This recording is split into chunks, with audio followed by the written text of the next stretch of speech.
Well, we need to figure out what we're going to ask. Honestly, I don't know. Can you do? Is this what the market's become? Oh, let me see. I tossed out some questions. Is this your generation? You might ask. Look, if this guy made $250 million, it was either by luck or he got that's paid how off. ineffective it can be at times. Idiot. You pull up a chart sometimes. Is he smoking pot? Ugh, Hey, Lawrence, man. Forget about it. Will we end green? All right, that's one. I've listened to this guy for half an hour. One. And will Celtics he's win? A complete That's a great one. Babbling idiot. Damn, I don't know what the appropriate. Or he's on some drug. Is today the day to ask this something? It does seem like that. Like there's a lot of moving parts right here. I mean, the bullish way of viewing it is he's so excited because he knows what's coming and he has some winning stratagem. As far as I'm concerned, he's raving mad. Absolutely raving. I don't know about mad. it. Oh, now it's going fast again. I'll think about it. Yeah, good. The question's got to be good. If all y'all remember, like the question is really that's the important part. You got to get it. You got to get that question right. Oh yeah. And I see a lot of good ideas here, but I'm not sure what might be best. Well, that could be it. He's just playing dumb. That could be it. He's doing a good job of it. We'll see. I'm not going to do it now. I'm going to table this. Literally going to. But you're right. He's either a bloody genius. I don't know.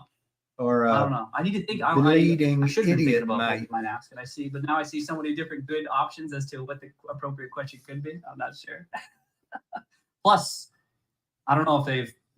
I don't know. I don't think 8-ball constitutes advice, but let me double check. I want to double check on that just to. I know they're holding it. Oh shit! You know, to me, what's happening is as the people put money in, all the money gets transferred in a stock offering to GME, and it's how people raise money in the markets now because there is no Wall Street for raising money anymore.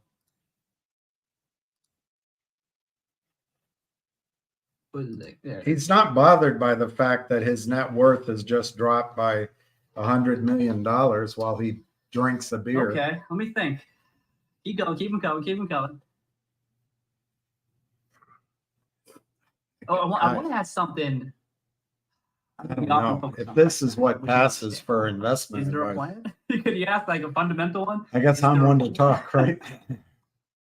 It seems like that's a hot debate. It's a hot debate. No, it's a hot debate. Maybe they've been doing nothing. You know, I think that's something. This air conditioner. I think it's unlikely. When they renovated this department, but that doesn't mean they did everything on the cheap. Work out. Of course, right? That don't and mean some that, cheap thermostat, cheap air conditioner. Maybe that would be a different. So it's like almost 80 degrees in my apartment, which I hate. 76 or 77. But it still is. So many good ones. I don't know. Maximum cost to rent anywhere. KYP, I bet she did. This is a nice easy one. What should we have for dinner? This guy's blathering on about his thesis is long term. We'll wait 3 years, but we shouldn't have to wait 5 years. We'll wait. So we table it. So that's your thesis? We got the discussion going. Finger has a better thesis than what the question should be. We got the discussion going. Yeah. Plant some seeds. Only I'm not listening. About it. Oh no. I'm not saying any of the right things. I'm saying no, you're not. Things right. You're not saying anything. Where's that eject button? It might be time. Yeah, it might be time. Why don't you eject? I think he's stoned. Am I okay? Oh, that would be am I okay? I don't know. I will say I'm probably not. Yeah, GBC. I'm clearly cuckoo. You are clearly cuckoo. Right? So at least you have honesty going for you. That should be apparent now. I think everyone. You have honesty going for you. Call from Andy. All right, let's see what Ham has to say. You didn't want to listen to Roaring Kitty? Collect call for William, please. Yeah, you're live. Are you calling from prison? Yeah, I wish it would be easier. Calling from college. All right, let's go on to lessons learned. Wall Street is a rough and tumble place. And for the rookies, they get roasted. That's just the way it goes. Up, down, sideways.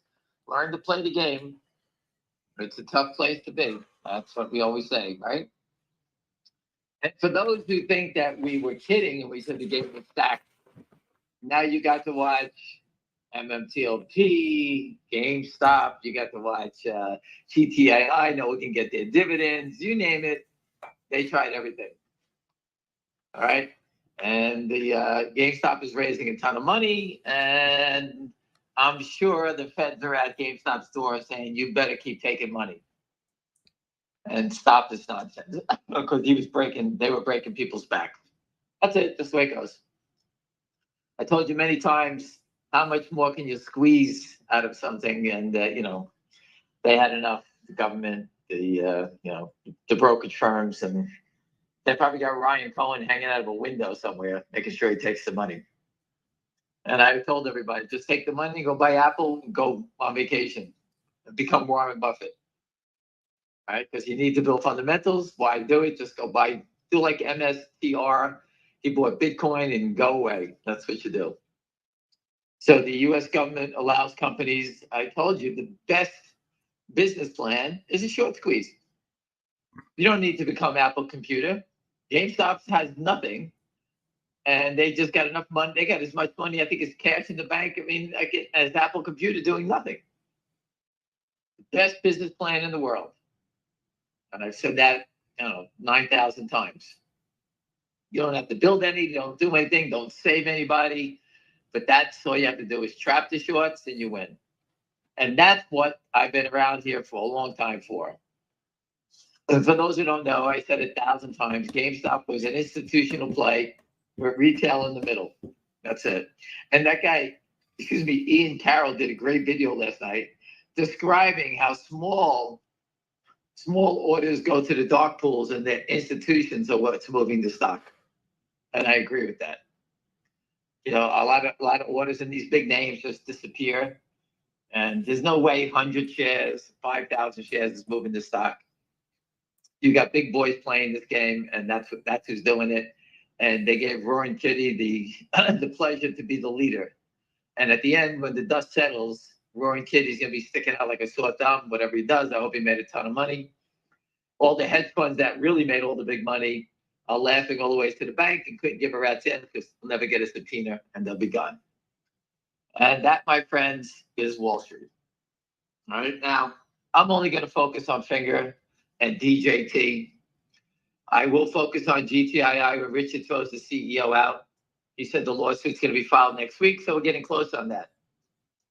As soon as they throw him out, they get someone to take over for the company. And but I'm told they're going to interview companies to put in a powerful company. Until then, can't do anything about it. I can't say anything. I don't know anything. So that's all I can say there. I told people call the SEC. The proof is right there from the NSCC in a lawsuit. I didn't put it out. They did. You see the criminals on the short side, the criminals. You see the criminals on the prime broker side. They're around this all over us. All right. So they're all criminals. We did our part. So let me focus on Finger Motion and DJT. I believe DJT has the most powerful man in the world. And Devin Nunes, the second most powerful guy, not in the world, but that's a guy who is very powerful around DC circles. And they're not going to sit here and watch GameStop go to the moon and what's his name, Roaring Kitty make all the money. They have the same guy trapped. The shorts are trapped here too. So I don't know what day it's going to happen, but they're definitely going to squeeze them in DJT. And Finger Motion, we're just tailing along. We had tied ourselves to them. If you look at it, maybe 2 months ago, William, maybe 3 months ago, we attached ourselves to them. We offered them our services. Right. But, am I correct? Yeah.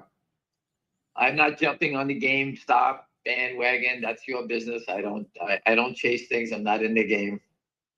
I hope everybody made a lot of money. And if you traded, if you believe, then good luck. That's the way it goes. All right. So you got your leader. Go listen to him and go help yourself out. I don't know how I think that if you look at it, one more thing about GameStop. Remember all the calls that were being purchased? Everyone was buying calls. Yeah. It's funny now, they're all buying the 30 puts in GameStop. 30,000 of them traded now. 60,000, excuse me. So all the money has reversed. And guess what they're doing next? After that one, they drop down to the 28. And when you buy puts, what does a market maker do, William, to hedge himself? If you buy a put, you're betting the stock is going down. The market maker has to sell the stock to hedge himself. And that's how the options work on the put side. So that's how that whole thing works. It's that going up, going down. You get your gamma squeeze up, you get your gamma crash thanks to the put buyers. All right, these institutions that were playing big on the upside just flipped and went to the other side. So again, pay attention. That's what they're doing. And you know what? Good luck. That's the end of this conversation. See you later about that. I think DJT, I told you the hearings are coming. I tried every little sneaky thing to try to make it work to get the date. They won't give it to you. I tried to use, medical conditions, you name it. They won't tell you. So that I can't get the date, but it's coming. And Devin Nunes and Jim Jordan and Donald Trump are going to make it happen. So if you look at anything you want to play for the long term, it's that one. I dropped down to Finger Motion. Finger Motion has a real business, a very small company. They're giving out the special dividend. I hope they drop the strike price on those things soon, if they do it. And the business is growing in the biggest market in the world. It's not a company that's just starting up. It's a company that is now getting to be, semi-mature. Is that what you call it, William? I don't know. How do you say that? Growth? Is that it? The word? I think you're semi-mature. Hey, I'm never going to be that type of person. I don't know what you're trying to explain. Semi-mature doesn't sound good. Finger Motion isn't a company that just opened the door with a business plan. Oh, The business plan is in motion, and it just keeps expanding, and opportunities keep popping up. Now they have to build all these channels and build them out. It takes time. they're a teenager. Right. If you go to a Lowe's store and they said they're going to put a Lowe's store, they have to buy the land, break the ground, build the building. You can't do it in a week. Everything takes time unless you buy it, unless you buy the building or whatever. So it takes time. I'm okay. Finger Motion is an option that doesn't expire. So these guys can keep jerking it around, up, down, sideways. There's nowhere to go. There's no room to go. They're stuck. Where are they going? It's an option that doesn't expire. It could be 3.25 tomorrow. It could be 290. It could be 4. It doesn't make a difference. It's not going away. And I told you the shorts need volatility. And what are you seeing in GameStop? Volatility up, volatility down. Everybody's playing. The stock is all over the place. You know how dangerous it is either way? That's volatility. Finger Motion is going sideways. It's like a patient that died. And that is a killer for the shorts. They need action. They need the stock to spike up, go down, so they can do something. They can't let it spike up because I told you each day that goes on, the $4.40, I forget the average number, what it was, $4.40 number keeps going lower. And soon their break even the price of the stock is going to be above the break even. They have nowhere to go. And they're stopping selling. Call from McLaren. Every morning I can see all the fake trades going on, William. Yeah. They're watching trades to buy more settlement time. They're watching trades to cover the short seller. The real short seller, we're going to get an update on him on June 11th. What's the matter? This guy summarizes Roaring Kitty's bizarre broadcast. Roaring Kitty is betting on GameStop CEO Ryan Cohen's turnaround with options which expire in 2 weeks. For example, for those people who don't know, I gave William and everybody on Twitter the call to buy Bed Bath & Beyond at $3, $3.50. I told everyone there was 30 million to buy. I did not disappoint. The stock went from 3 3/4 to $36 in 3 days. Am I Right. correct, William? Yeah, I remember that. Ryan Cohen, who made some noise that he owned it, sold into the hype. He hyped it himself. The SEC said they were going to investigate him for doing that. So Ryan Cohen is a guy that squeezes shorts and he takes profit for himself. That's what he does. Ryan Cohen is probably being told by the government, you better flood the market with shares. So put this to rest. And we don't give a shit about Roaring Kitty. That kid, he should have sold everything and just said, bon voyage, I could give a rat's ass. If you want to bet on a company, he could have sold it, took all his money, and just go buy Apple computer like everybody else. You could just buy, treasury bills and on Whatever. 300 million, make $1 million a month. And that's all he had to do. Instead, he wanted to be a hero. And unfortunately, the world, when there's a hero, they usually take him out and shoot him. So you can give him all the medals you want. I want nothing to do with it. I just want to do is squeeze what we have here, move along, and see you later. I could give a rat's ass. The only green stock today seems to be the one your daughter bought. I didn't even look at it today, to tell you the truth. Everything else is in the red because jobs were up, therefore interest rates will stay up. What's good is bad, and The Dow's up again, so it must mean NVIDIA, UNH, NVIDIA's up, UNH. Let's go through the UNH is down 9. These stocks are like, you can't even predict what the hell goes on anymore in these names. Goldman's up probably because they now have been saved by the government forcing GameStop to, I put up yesterday, says, who are the dead bodies? Somebody's got to be dead here, right? And what did they do? They must have had 10 guys that were ready to be dead bodies, and they saved the day. Kill them. Isn't it nice when the government tells you to go out there and do it? We'll look the other way. Yeah. Remarkable. Give them permission. Again, go out there. We're going to look the other way, kill them all day long. We could kill us. And listen, everybody. Again, I feel bad for the kid. I don't know where he came from, what he did. But I listened to him the other day on one of his videos, and I'm like, if you're following this guy for financial advice, you're out of your mind. Who's Ross Gerber? He says GameStop now plunging 40% today. At some point, people will realize they were getting worked over by GameStop, Ryan Cohen. This pump has allowed GME to dump 120 million shares onto the public. No question they would not have been able to do this without the kitty. So who are they blaming? Kitty. Yeah, I guess that's it. They're going to blame him. They're blaming him. This poor kid's phone's ringing. What did you do? Blah, blah, blah, blah, blah, Listen, I told you the other day, he told everyone to chill. If I tell everybody on the phone, chill, don't worry about it, I don't believe in that. I was not brought up. I was brought up on the front line. My job was to try to, if I had you in the stock, was to somehow keep you up on it, whatever it was that I told you, and I would follow up on it. Not once a week, every minute. I have 2 big plays in Kodak, and I keep them up on it all the time. And he's down 60 cents, and he asked me if he should dump it, and I said, no, there's 1.5 billion shares short. I think you should stay with it, and one day I think it's going to pop big. And he said, thank you. That's it. And that's what happens. You keep them up on it, and you don't duck. One thing you never do is when you give someone advice is to run away from it. I've always stand tall, and that's what I continue to do. All right, I'm not guaranteed you to make money. I'm not here.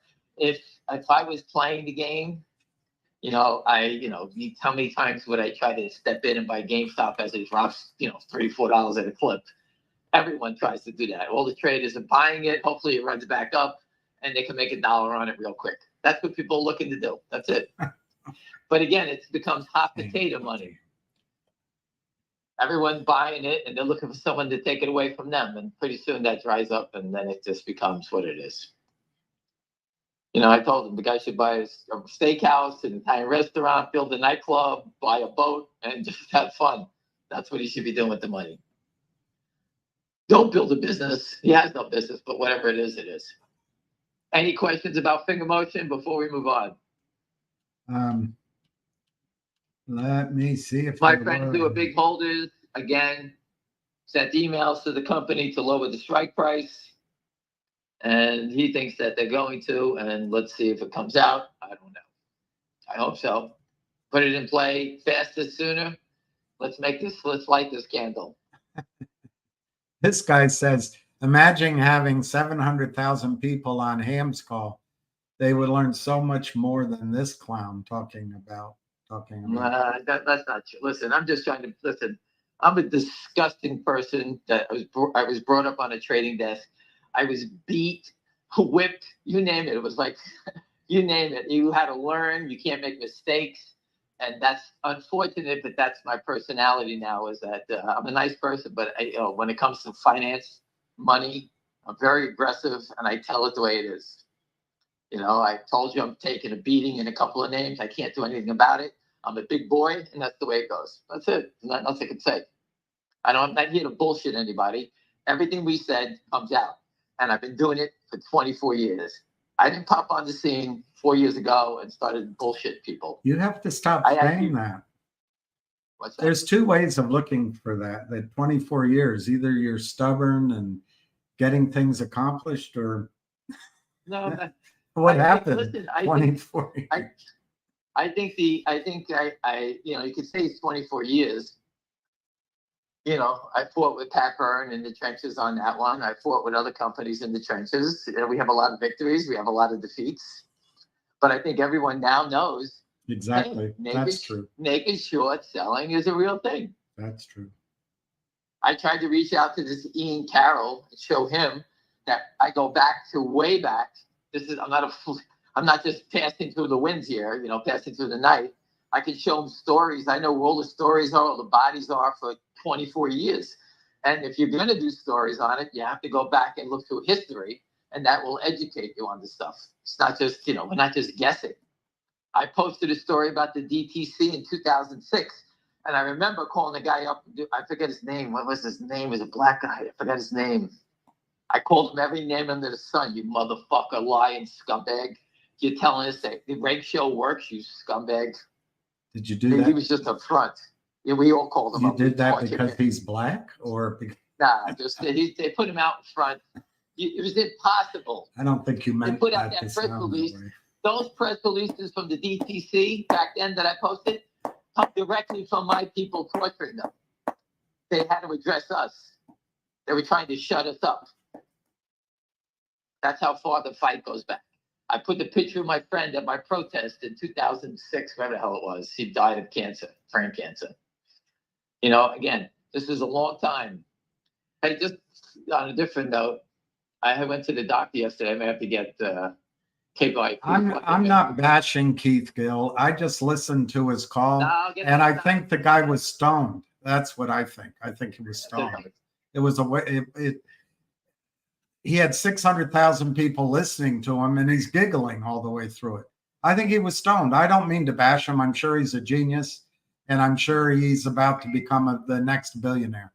I really don't. I don't know the guy. I don't mean to bash him. Wait, stop addressing it. Now I forgot what the frig I was going to say. You were talking about some guy that you got pissed off on 24 years ago. No. So I went to the doctor yesterday because I KYP. I may have to get knee replacement. I grinded it out. So I'm still playing. It actually feels okay, but I went to get the physical just to make sure all my vitals are okay, and everything is perfect. From blood pressure to EKG to everything. And the doctor said to me, he goes, "The only way you're going to die is if someone kills you." I told him my wife just got a gun, so I'm looking at it. There's a good chance that may happen. So other than that, we're okay. I just watched these guys just wash, 5,000-6,000 shares. And they not only did they just wash the trade, they offered another 6,700 at 297. So all the shares seem to come out and go at the same time. Those are prearranged trades. This is a very thin stock, unlike these other companies. And yet there's all these shares. We traded millions of shares in the last couple of weeks back and forth in the same spot. But and I just wanted to tell you something funny about what the doctor said to me. But so KYP, if she wants to shoot me, she can anytime. What else? That's it. Yeah, there's no questions on. FNGR DJT. No, there's I'm not there. gonna recommend, Most of I the.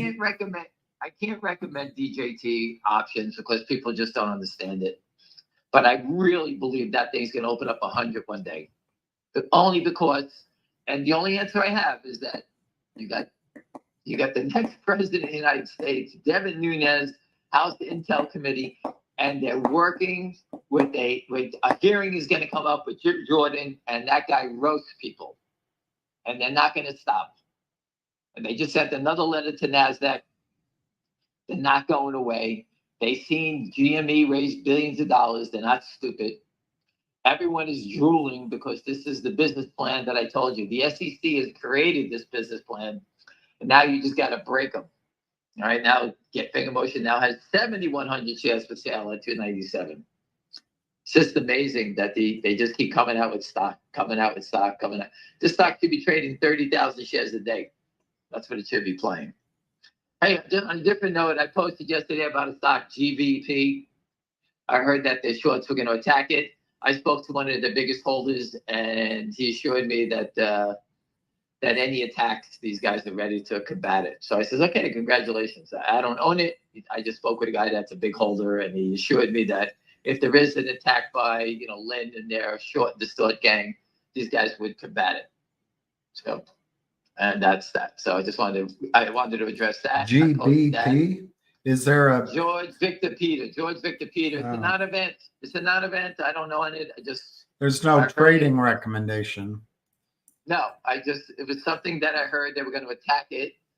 And a friend of mine knew the guy was a big holder, and he said it straight. And he told me that they're watching. If anything happens, they'll combat it. They're ready to go, which is good. They're on alert. It looks like it's going up to me. That's what he said. So what else? GDC 116 to 122. If you look at it, GDC is 5 shares to buy, 5,400 for sale. FNGR Motion, 400 shares to buy, and now 6,800 shares for sale. How come it's always that way? Interesting, right? Yeah. Always more shares for sale. Always. It's like a never-ending seller. It's a conveyor belt. It's a conveyor belt of sellers. Yeah.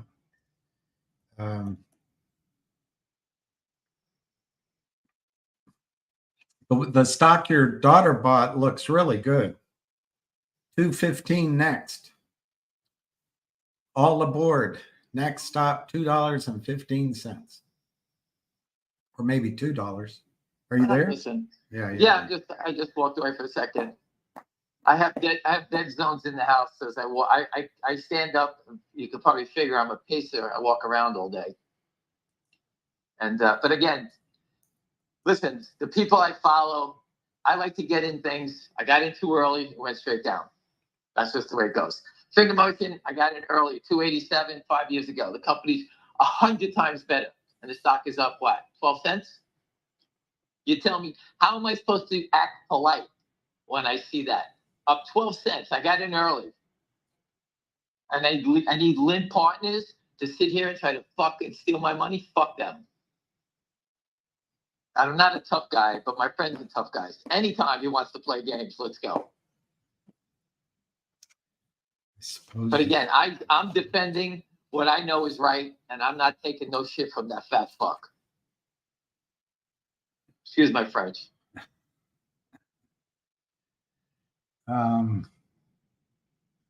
Mike says they keep trying to knock down GDC, but it keeps rising back up. They're not knocking it down. They're washing trades. All these big trades. There's really nobody doing anything. That's what I keep trying to tell people. Guys, this is like they're like magicians. This is all magic tricks. This is not trading. Stocks that hardly trade, all of a sudden trade 500,000 shares in a second.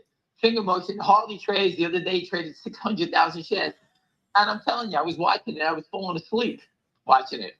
And it traded 600,000 shares. And I said, where did it trade 600,000? I knew at that day of 100,000 shares that were bought. Where'd the other 500 come from? So one gentleman, or I don't know, maybe not, I can't tell.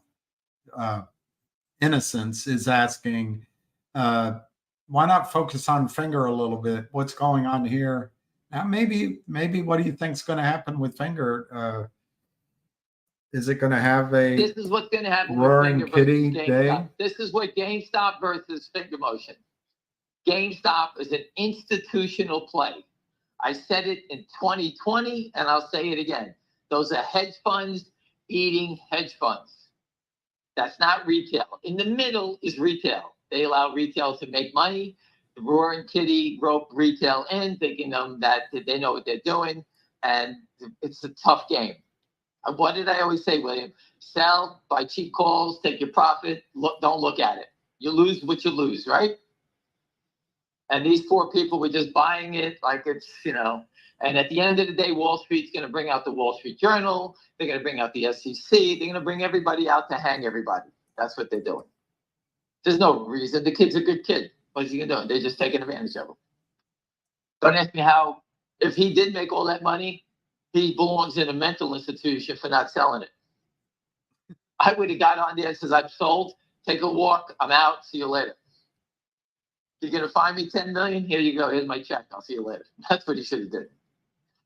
But, why do you want to have a call with 500,000 people and you have no knowledge about what the hell you've been talking about? What are you going to tell people? One person here thinks that he's a hedge fund. Do you think he's a hedge fund? There's something strange. I don't know what it is, but I don't want to speculate.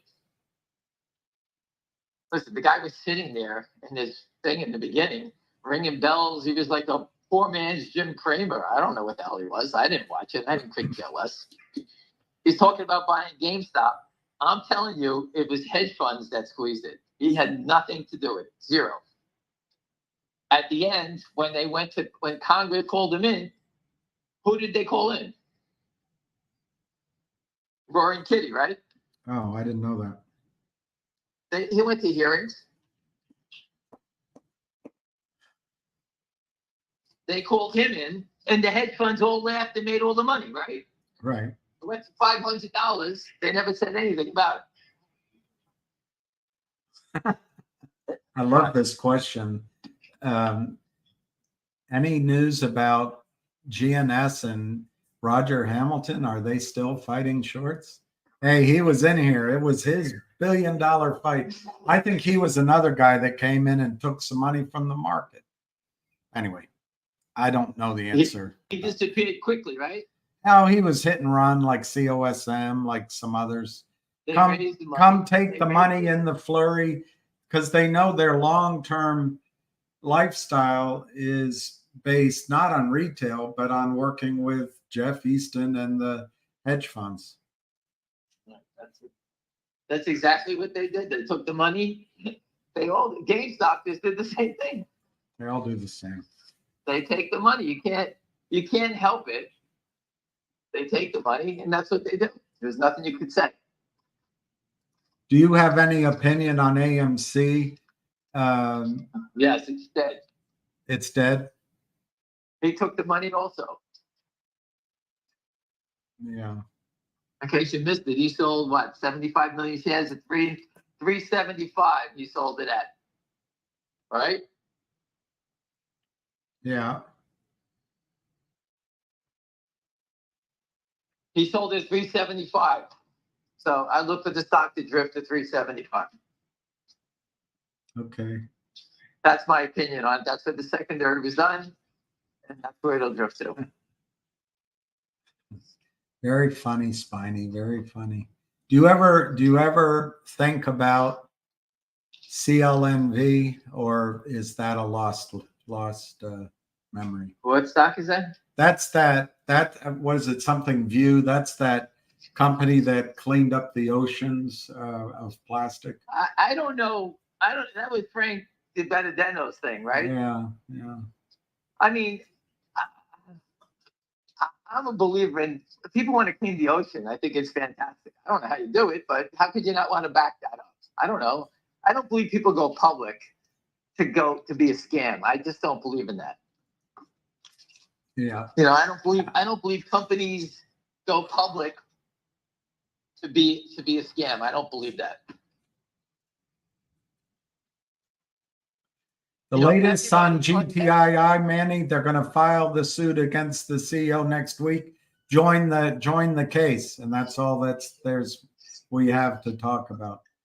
I think that once they throw that guy out, I think that the action starts.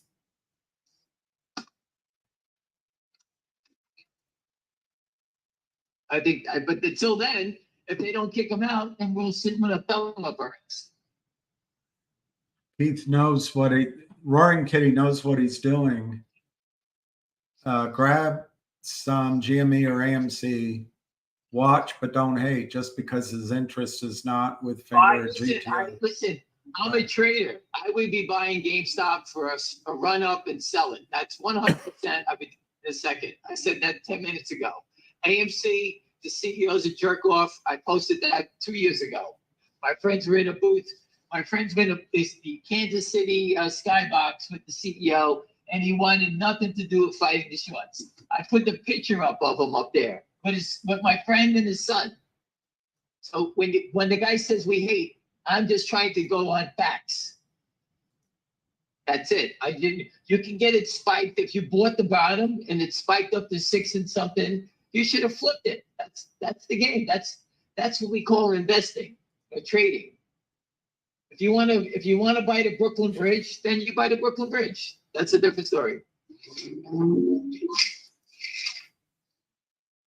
You guys haven't been trading long enough. I've heard every story in the world.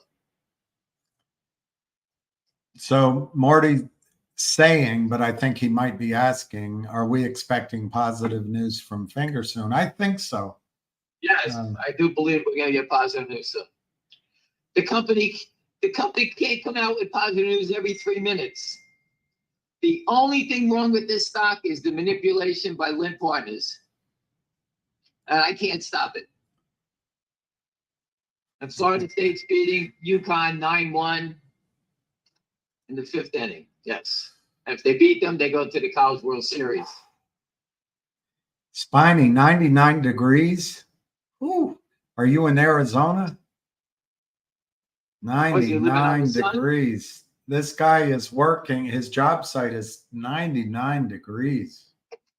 I went to Ivanpah, which is that big solar facility in Las Vegas one time. And it was 135 degrees there when I was there that day. Ooh. And they drove us around in a golf cart with some sort of reflective thing on top with fans underneath it because it was so hot. Mm-hmm. And that's how I went to see the plant on that because of that. But that's the way they went around with the heat.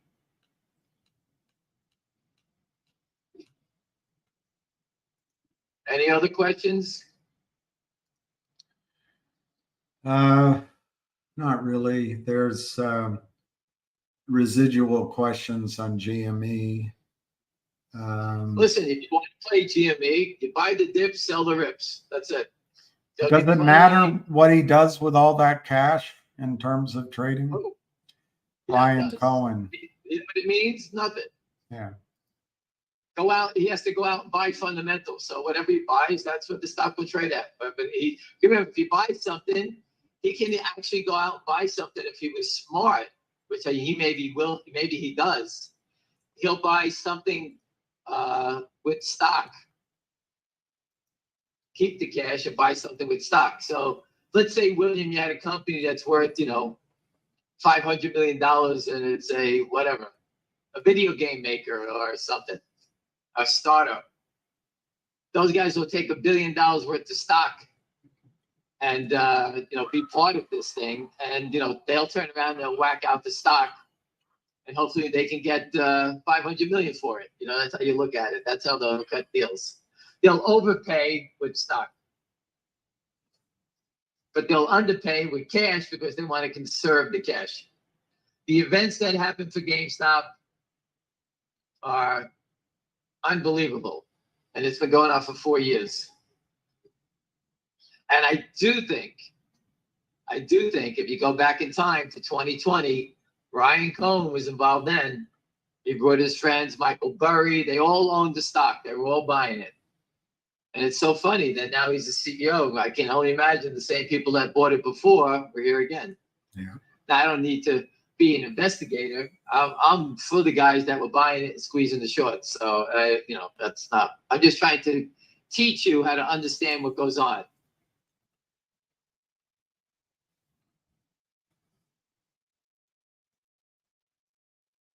Well, Yeah, William, I can go all day. Just keep asking questions. I'm here.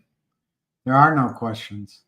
Fingers at 292. Let's get the questions. Somebody wants to know, how long do you have to wait between haircuts? I wonder if it's a half price deal. You're wrapped. Do they divide your? Go ahead. Do they divide your haircut into 2 parts? Hey, listen, I actually, my wife does it. We do it in the garage. She takes the razor to trim the dogs, and she trims my own hair. I don't go to the barber anymore. Okay, it looks rough when I first get it cut, but then it grows in. It feels like a peach. I love it. It feels like a little peach fuzz. Well, now I take a shower, go in the pool. I don't even have to dry my head. It's always dried off. our live has devolved to the level of giggling and drinking beer, talking about haircuts. Well, my last conversation with other friends was me giving hand jobs to try to find buyers in finger motion. If you want to talk about that, that was a pretty good conversation. I'd prefer not to talk about that. And I my son said that I have very soft hands and I should look into that job. I thought you worked. William, I was brought up. The difference between me and William is I was brought up on a pirate ship. William was brought up on the QE2, fine dining, or the Titanic. He was brought up on that type of atmosphere. I wasn't there. I'm still waiting for my growth spurt. William, I have a great story. I was at Fujiyama Mama's. I think it was West, I'll say 83rd Street, Columbus Avenue, West 83rd Street. It was a Japanese sushi house with the DJ in it. And we used to go there and drink champagne and have sushi with a big crowd of people. And we got out of there at 3 o'clock in the morning. And we used to have all those black cars used to pick us up and take us home. And I screamed at the car service guy so much. He finally got me a car. But the next day, the boss of my firm, 400 people came down looking for me, screaming at me. Who am I to tell him the car service? He goes, because he couldn't get the car service because of me. The guy canceled our account. Wow. But I told him who I was with. He shook my hand. He said, "Thank you very much for getting." Were you with the Bananas? Were you with the Gambinis or the Bananas? I was with someone that was a major commission payer. And that was 3 in the morning. I was screaming about that, drunk on Columbus Avenue. That's how Wall Street is. Ivan Boesky was the worst. So here's an interesting question for you. If you had whatever this guy's name is, Roaring Kitty's position, how would you manage your calls? He has 120,000 calls of the 20 strike price expiring next week, 2 weeks, week and a half. I would have sold the 30s. I would have been selling every call I can against it. We should have got out. I should have sold them all the way. So I always tell you that. What would you do now? That's a good question. I think Wall Street wants to punish him. Wall Street's sending a message to him and all of us. But we're a little smarter than they are. Maybe not smarter, but they have the hammer. Well, listen, they changed the rules. They play the games, but we'll keep going until we catch them. That's it. We're going against Jeff Easton. I'm not going against Ken Griffin. Ken Griffin, for those who are not playing or following the we got to get everybody to play bill. Pat Burns said on one of his calls, Ken Griffin is the Fed. Yeah. You remember that, William? Yeah, I remember that. He said that on one of his calls. Ken Griffin is the Fed, which I believe, because the team's like someone knighted this guy out of nowhere, and he became the almighty Ken Griffin. So I do believe that he is the government, and that's what he is. We got Jeff Easton, that fat bastard from Madison Avenue. I hope he chokes on his ham sandwich like Mama Cass did. Alice trims her husband's head with dog trimmers. You see, Alice, when this is over, I'll come for a trim. I bet you she can do it really quick. So what do you think's going on with? Let me just address this 1 second. I hope I'm adding some value to everyone here. I can't guarantee you profits. I can only tell you what I see, what I believe. And as we move along, we've been trying to trap these guys for years. We trapped the people in GTI just like they trapped them in GameStop. Right? But these are real small type criminals. I think that by getting fundamentals in GTI, that will turn around. And I think Finger Motion, if you just stay the course, the company understands what's going on. All right. And they have good legal representation. They have very smart people that came through me that are reaching out, advising them on how to trap the shorts on a daily basis. We observe it. We see what's going on. We're not going away. So again, I wanted to work.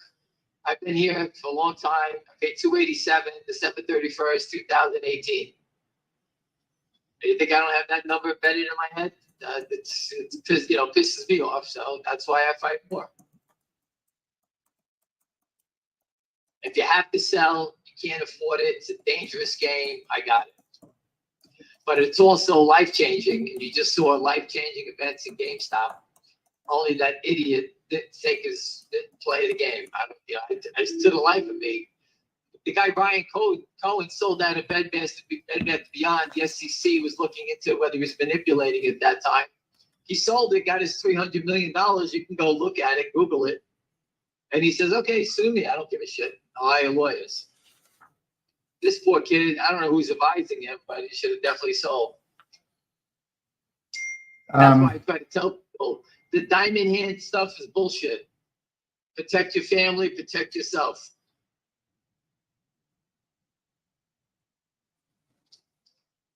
Oh, that's an interesting question. I don't know the answer to it, but I'll think about it. I guess Virgin Galactica has a ship launch tomorrow. And what is the chance Virgin, or what I guess is it a publicly traded company?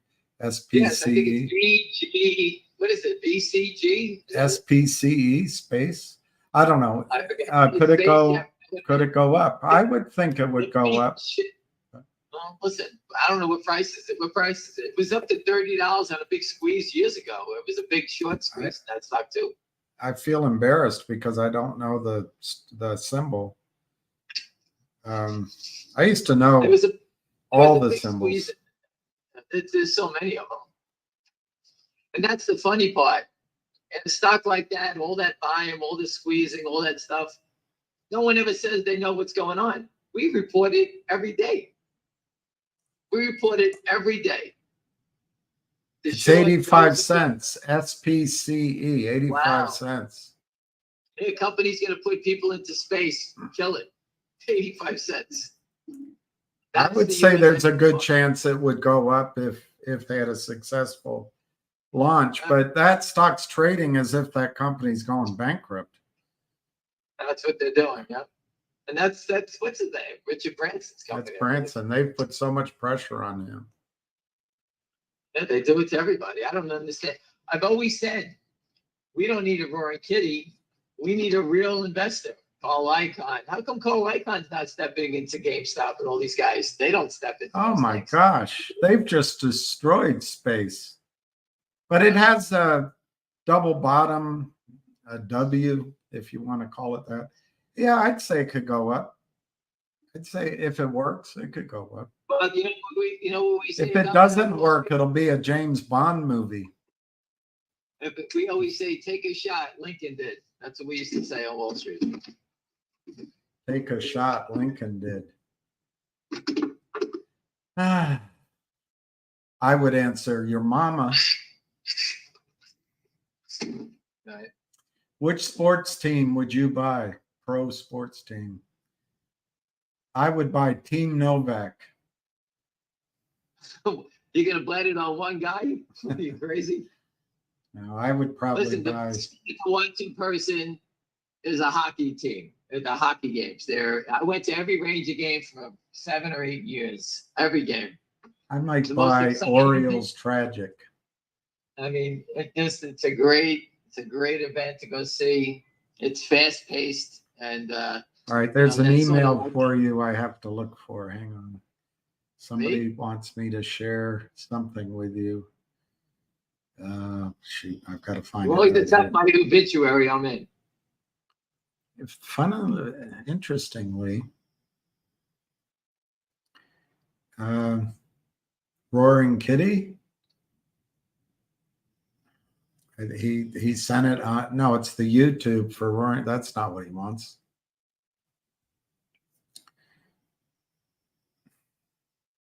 The SEC Well, the is sued. thing is, what's that? The SEC is sued. AST issue. I don't know. I'm confused. Is the transfer agent sabotaging us? SEC got sued.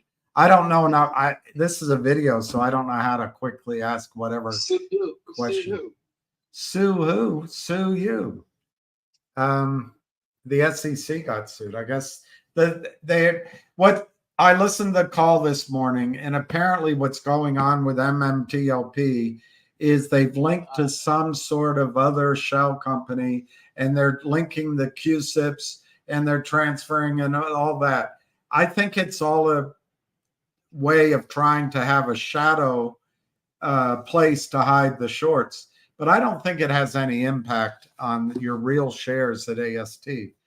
But Well, listen, I have to study it more. that just lock in your profits in MMTLP. Oh, it's not trading, so don't worry about it. Well, that's exactly right. What the anxious worrying we can't do.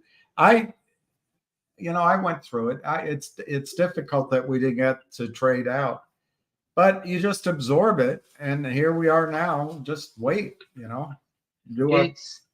It's a crime that it's unbelievable that they can't figure it out, or they don't want to figure it out. You tell me.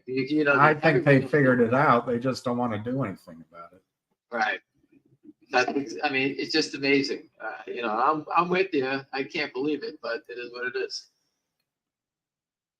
That's why we put the truck in front of the SEC 15 times. We called everybody out. This gentleman, Scott, has a good idea. Let's set up a group that goes to the next Ken Griffin public speaking event and raise our hand and ask him how short selling is making the markets more efficient.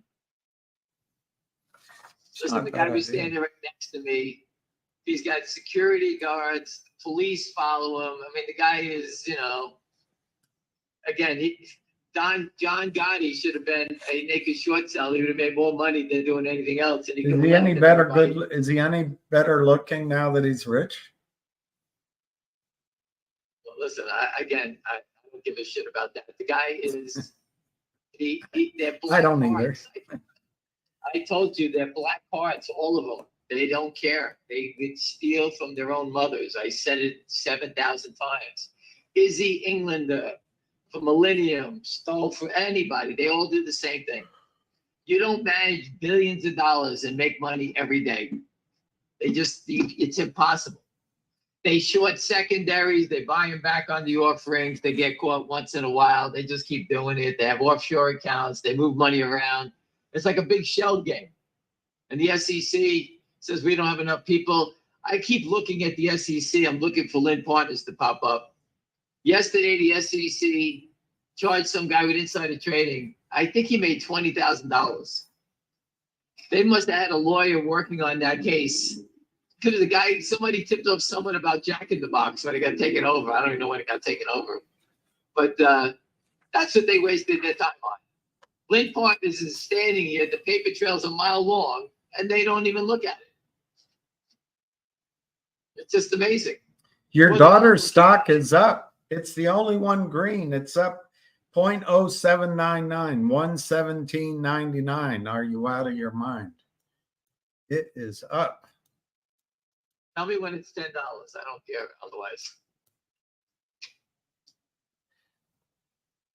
I have no interest in things like that. I'm here for the game. I'm told the game. All right, so Dijon Doe 666 King wants to share his opinion. Lots of laughs. Everyone here is holding GTII and finger holding. I don't know about that. I don't know that everyone's holding. But listen, you could have bought GameStop at 60, 50, 40, 30. It's called gambling. That's what Wall Street's about. We do not have the rule book. These guys change the rules. So if you want to be sarcastic about it, we can't stop. We can't. Well, the other thing is you had to own GME for 3 years. You got a spike 2 weeks ago. You got a spike yesterday. I hope I don't know. Hey, it fluctuates. It fluctuates. Listen, it's gaming. If you don't understand it, then you know what? I didn't ring your doorbell and call you up and say, hey, buy the stock. It's what it is. Charlie says. With Crooks. Wait a second. We reported that Kramer's with Crooks. The stock squeezed to 9. That guy Lou is pumping it to people. He probably followed Lou. Now he's dumped onto me. The people I know were all buying the stock below $2 or $3. They sold it when it ran up, and guess what they did? They bought it back at $5. So they made $6. They lost $5, and they made $1. That's what they did. Or they bought back a half a position. That's what they call trading. I didn't advise them on it. I told people many times that's what you're supposed to do. And this way you can stay alive. When they go bad, they go bad. It doesn't mean it's over. There's a plan to try to get out the management. And my friends have locked up 20 million shares of GTI to enter the lawsuit. Not 2 million, not 100,000, 20 million. And they paid north of 1. Believe me, they paid north of 1. Anyway, the real point is these stocks that so-called squeeze, they look flat as ever, and then they have an electrocardiogram heart attack, and then they go back flat again. It's it's the nature of the beast. So Charlie is saying that most people have been educated for 4 years, and people still make the same mistakes. Take your original investment off the table, play with house money. And he's right. Have I said that how many times? Well, he's giving credit to you. He's giving credit to you. I said it 6 million times. You never go broke if you do that. Wow. You get rich, but you never go broke. Virgin went bankrupt. Ben Palmer is a machinist. He did a few jobs for Virgin. It's my favorite airline across the Atlantic. Yeah, I've flown it. And then it's now, I think, half owned by Delta. And I used to have a gold card. Now my card is red because I haven't traveled anywhere in 3 years, but 4 years or something. But, yeah, I've flown it I flew it from San Francisco one time to San Francisco to New York, and then New York to London. Great airline. So this is true. The big banks are shareholders of record for the Federal Reserve. But there's nothing federal about the Federal Reserve. In fact, there's nothing reserve about the Federal Reserve. it's a central bank, and we live in the world of banks, and banks have outsized power right now in the United States. Okay, this guy's saying DJT is tanking. Well, let's see if it is. DJT tanking, it's down 90 cents. That's not much of a tank, but it's at 45. It's at 45. It is down from 50. I think they're just fighting to keep it from going. I'm guessing over 52. I don't know the exact number, but if you look at it, there's several attempts to get through a number around that. Once it breaks through, I think it's $100 stock. So, listen, people, here's the most important thing. If you're short, and I covered real short sellers, they want their stocks to go higher. They make more money if they short it higher. GameStop, they let it drift up to 61. They raised money. Who knows what price they raised it? Imagine selling 5 million shares at 61 this morning, whatever it was trading last night, this morning. They knew a secondary was coming. They laid into it at 60. They bought it back at 20, let's say 25, 30, whatever it is. They made 30 points. They made 1.5 billion. I mean, the numbers are massive. Of course. That's real shorts letting their stock go up. Finger Motion has a short that's broke. We have more money than Jeff Easton. Jeff Easton is playing, he's playing a game. He's trying to hide a shell game, trying to hide his mistakes. He can't let it go up because if anyone sees the red light come on, they're going to buy him in. And we're looking at it saying, where are you pushing it to? The fundamentals of the company are worth north of where it is. GameStop, the fundamentals of the company are worth less than where the company is. It's the opposite. So, it doesn't make a difference how much money they have. They got to turn it around. So Mike is asking you, is there any more information about Lynn Partners? They don't answer their phone, and there's really no website. I don't chase it. I don't chase it down. I look every day, Mike. I look in the morning. I look at 4 o'clock, 5 o'clock. I look for their name on the SEC enforcement litigation. I look every day. So if I'm looking every day, I looked every day and boom, the Kramers popped up, right? Yeah. I looked, Savvy popped up, this guy popped up, that guy popped up. Lynn's right here. They're the same animal. Their lawyers have probably told them to shut up, take your stuff down, and don't answer and don't talk to anybody till this is over. And it's so funny. Just look at KNW. How's the stock going up? The company has a toxic note on it. How is it going up? Maybe Lynn Partners is trying to be good boys and staying out of the way now. But again, at the end of the day, their short sellers will take care of it and they'll wipe it out like SYTA. Same pattern. Just go look yourself. I'm not making it up. It's right there. Okay, so this is an educational exercise. This gentleman just got his tax refund. Should he buy Finger or DJT? DJT, I would only buy options. So, the stock, you can't make enough money with it. What are you going to buy? Unless it's the biggest tax return in creation. I don't know. You can't make enough money with it. And I'm not sure of the options yet. I'm really not watching it. I wouldn't be adverse to buying the $60 calls if they're like 20 cents 3 months out or 25 cents 3 months out. For DJT? You're gambling. Look at the $60 calls. The stock's 45, so you're $15 away. I have an idea, Rudy. Put half of it in Finger stock. In my opinion, that will at least double within 90 days. So you'll get your original investment back, I think, almost certainly. And put the other half in, what'd you say, the 60 calls? I don't know what they have.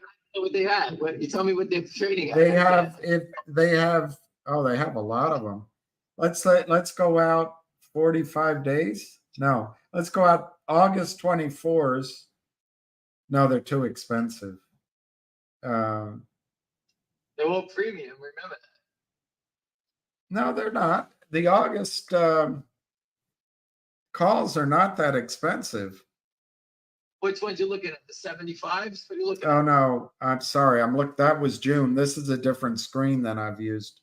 It only shows going out to the 50s. They're 263. That's pretty expensive. So maybe come back to the July 24s. The 50s or 122. That might be worth it. The 122s. I think it's pretty good. You might say $1.25. Yeah, 120 for the 50s at July. When do they? Anyway, third week of July. But that might expire worthless. But I think it's hell of a run. That's what I would do. I'd split it in half. At least you get your money back. I believe when finger doubles. Listen, I'm a believer in finger. I've been studying it for 5 years. Believe me, I wish it would have went for everybody here already, and this way you can all move on. I like to play safe things. I would never tell people to go play crazy things and hoping that Roaring Kitty can make it happen for you. Those are hedge funds that did it for him, and he almost had it. But Wall Street's going to punish him because who he is. That's just the way it goes. That's a good point, John. That's a good point. They're going to hang him upside down like Mussolini. That's what they're going to do. Just stone him, right? Celeste. He's talking about powerful people that he's destroyed. I said yesterday, who are the dead bodies? There has to be somebody they got to drag out, right? It's been pretty quiet that no one's popped their head out that they were blown out. Not everybody's getting because they're the federal government. That's a good point, Ryan. I like how you're thinking because that's how Wall Street people make money. You try to think who's going to benefit from whatever. And so Ryan's saying after the June CNN debate, DJT might go up. It's a reasonable theory because you assume Joe is going to be, he's going to be more juiced than Roaring Kitty was. Hi, Arathi.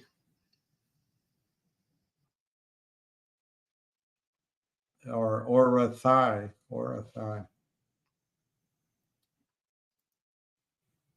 Let's go, William. I'm just watching the baseball game, so just if I drift away, I'm looking at a game. Well, we can leave you to your game. Charlie says that Roaring Kitty's down 200 million. Easy come, easy go. Good luck getting it again.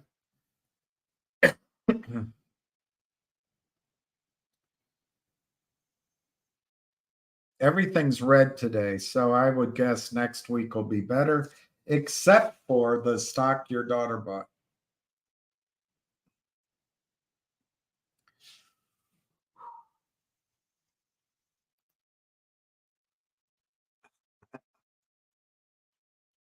All right, so I guess Ham, strike three?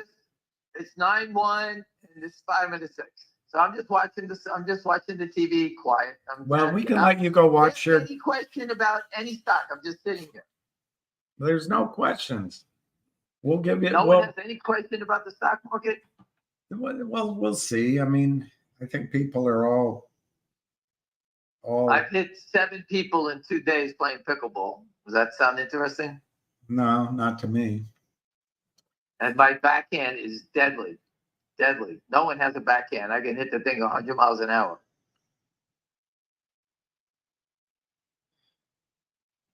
And if I wasn't so old, I'd be out there right now playing in the heat. I love it. I hate the heat. The funny thing is, William, I don't even sweat. Are you like Prince Andrew? I don't know why he doesn't sweat either. Oh, T-Lo is hitting a new high. Let's see. A friend of mine who owns a lot of stock at $6 has a dog that's 14 years old, and he's in the trial. I think they gave him the medication. See what happens. I should call and see if they do it with my dog, but they I didn't. told him. I know. I told him to. I told my friend to take the pills too, like Kramer from Seinfeld. He's taking the dog medication. T-Lo's up 29 cents at $5.47.5. Yeah, that's a company that can extend your life. Go knock that down, Ken Griffin. Yeah. Guys from Canada, or yesterday I posted last night. There was a company, some hedge funds out of, I think they were Dutch companies, naked shorting. They got fined by the Italian government. They kill everybody. They steal everybody's money. Hey. Does anyone see the vision that I'm talking about now, about opening an exchange, blockchain, no shorting? Anyone see the reason for that? Yeah, they see it. Ryan asks you, will the Department of Justice or the Federal Bureau of Investigation come in and do the job of the Securities Exchange Commission? I know they're after Andrew left and other short sellers. That's all I know. I My say friend was at it. no, they won't. They'll come in and do the other stuff, the counterfeiting, the fraud, the tax evasion, but I don't think they'll enforce securities laws. It's just my guess. They're going to drag roaringkitty out because he lost $100 million for being such an idiot. Why can't you hit the ball in the quote unquote kitchen in pickleball? I don't. That's a great question. That is the best question of the year. It's because I'm not trained to do that. I hit the ball like a massive swing. I have these crazy swings, and I can swing it so hard, and that's what I do. What is the most pork loin paid for a meal when he was trading? I didn't pay for it. I'll give you an example. They put a cart. It came down the hallway. I'll give you an example of pork loin figuring out how to beat the system back then. My client did 20% of their business with me, 80% of their business with Goldman Sachs. And when I took that whole desk out, there were 10 people, 8 girls, the back, whatever I took out, 10, 12 people. When I took them out, the bill was like $7,000, $8,000. So if I was making $30,000, $40,000 a week, I was spending, $7,000, $8,000 taking them to dinner. I said, you know what? Screw this. Call the guy from Goldman Sachs. These people called up the guy from Goldman Sachs, made him come to dinner with us. All right. No one even spoke to him. We just gave him the bill. And that was a time when there was no cell phones. This poor idiot, Goldman sent them out because they did more business with them. I made them pay the bill, and they couldn't believe it that I got them to do that. I said, "That's great. That's why I made the money. Screw them." You don't think that was a good one? Wait, come on. Pork loin, not legal advice, thinks pork loin is shrewd. I figured that one out quick, Richard. I said, wait a second. These guys make 80% of the money? Let them pay the bill. But the sick part, we made this poor guy. He always the same guy. Young guy came, sat at the end of the table. And all I did was when they gave me the check, I threw it at him. Here you go, pay it. I don't even think he knew I worked. I didn't even work for the firm. Scott wants you to answer why stay in the equity markets if institutions control it and the regulators won't do anything? It seems like you do better in your mattress. I said it 1,000 times. I told Fingermotion CEO in Las Vegas, leave, go list someplace else. Why are you here? It doesn't even pay. For some reason, everybody thinks the U.S. equity markets is the place to be. I don't know. I tried. What am I going to say? I think people on this phone call should look into investing in stocks in South Korea. I 100% believe that. There's Samsung. I think is it Hitachi Korean? I don't even know. Or was that Japanese? I can't remember. So who's it going to be? The Celtics or the Mavericks? I don't watch basketball How'd you know it was basketball? because I was a basketball fan for a long time. I was a Michael Jordan fan like everybody else. And, Larry Bird, Michael Jordan, Magic, when they all played, I loved it. I watched it all the time. And then I just lost. I went to a game. A naked short seller gave me 2 tickets to a game. It was a friend of mine that I told you. Remember, I told you he paid me back the money? He gave me 2 tickets to a Knicks game right on the court. I sat right next to the Toronto Raptors bench. I was the first 2 seats next to it. And I took a friend's son who played basketball, maybe 10 years old. And I said, you have to let me take your son to the game. He'll love these seats. But I wanted to sell them. They were worth $5,000 a piece. And I took him to the game, and Carmelo Anthony was standing right in front of me. I won't say what it's like to be on the basketball court, but with all these fans, young kids around, he was a disgusting pig. He was cursing out the other players, cursing out. It was like he's playing in a schoolyard, and the guy was making $30 million a year. He didn't need to do that, and that turned me off. I never played again. I never followed it again. I watch college basketball, but I won't watch NBA. I feel if you're making $30 million a year, you don't have to love everybody, but you have to respect people. Be thankful you're getting that opportunity, and just wake up. I know it's a tough job, but I was sitting there. I have I curse a lot, but I'm talking. He took it to the next level, and I'm sitting there with this young kid. I'm like, ugh, stop listening. You can't. There was 3 feet away from me.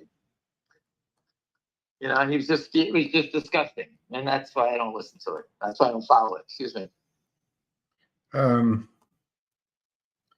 Would you recommend buying DJT options or stock? Listen, I'm a firm believer in buy and risk what you can afford to lose. When you buy the stock, God forbid, they throw Trump in jail. I don't know. Who knows what they can do? I don't even know what DJT does. But I think that they're going to force it so they can get a payday. Whatever it is, they're going to do it. Again, we know the people talking directly to Devin Nunes 6 times a day. We pass information through, and they have a rhyme or reason to how they're attacking it. They're not as crazy as I am, but they're attacking it. So let's see what happens. I believe in options. If you're buying Apple computer, that's going to continue to grow. It's a different story. You buy the stock. Listen, I remember pitching Bob Johnson at BET to help minorities to understand the stock market. And he just sold his company, Bob Johnson. I think it was to Liberty Media. I can't remember. And he didn't give a shit. I said, imagine having people in the minority communities buying, 2 shares of Amazon a week. It was $10. But he just bought it, $10 a week. They would have made enough money to buy a home. Why wouldn't you want to educate him? He didn't give a shit. And I'm sitting there saying, boy, I tried to do the right thing and no one gives a shit. I'm like, boy, this is too crazy. I tried. There's nothing you can do. And my friend was Frank Abernathy. His uncle was Reverend Abernathy with Martin Luther King. So I Catch you if you can. I went in with the highest level from the black community, and this guy still didn't give a shit. My friend was floored that he didn't want to do anything. Floored.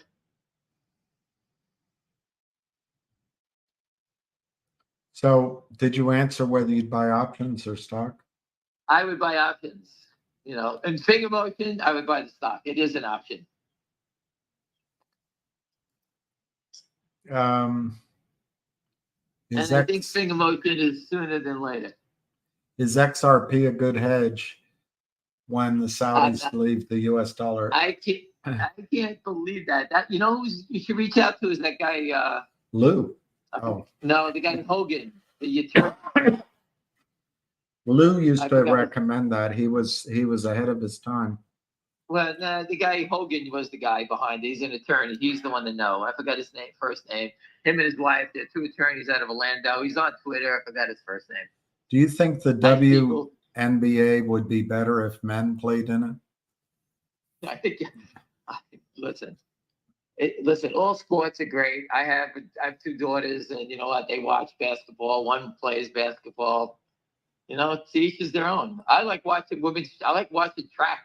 Track and field is my sport. I love the 100. I love the 200. I love the sprint races, the relays.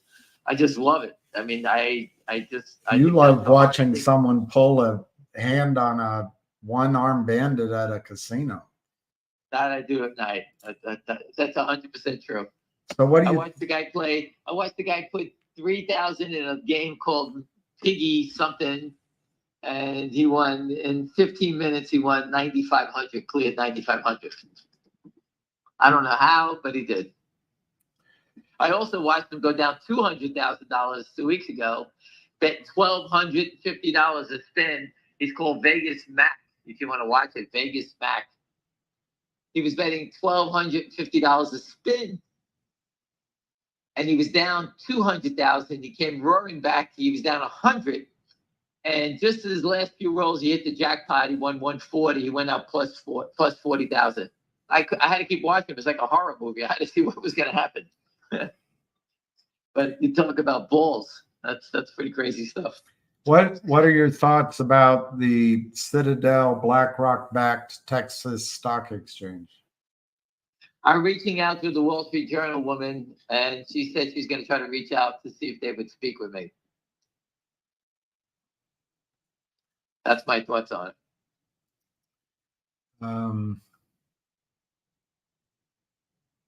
GME is down 18. Let me What look. price is it? It is 27.81. Where your daughter bought it. So here it is. I don't know if options expiring. They expire in 2 weeks.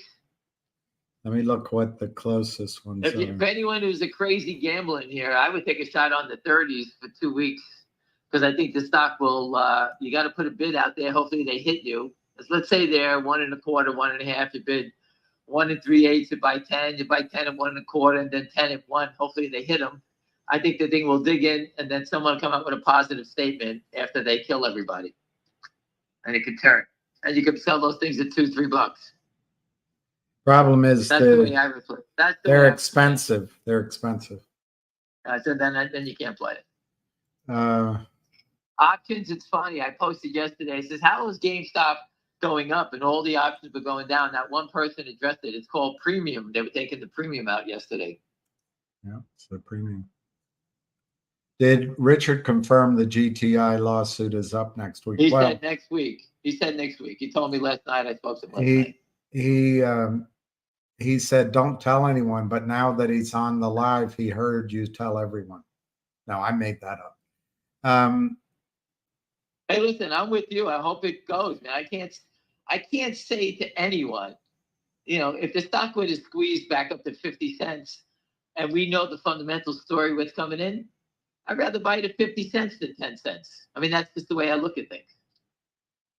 That's how traders look at it. They'd rather buy it knowing it's going up and knowing they don't have to wait. Those two things. I'm taking the risk out of it. I'm giving up 40 cents. But if you want to gamble, if the CEO Richard can't get him evicted, then the company's going to a penny. That's how it goes. So apparently GME was as high as 67.50. Ooh. Pre-market.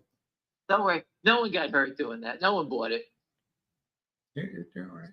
The SEC always complains, and they're always nervous about the potential short squeeze hurting retail. And here it is. They allow it to go on. I should one day post that. They were very concerned. That's one of the things they're always concerned about, a short squeeze, because people get hurt. Retail gets hurt in short squeezes. No kidding.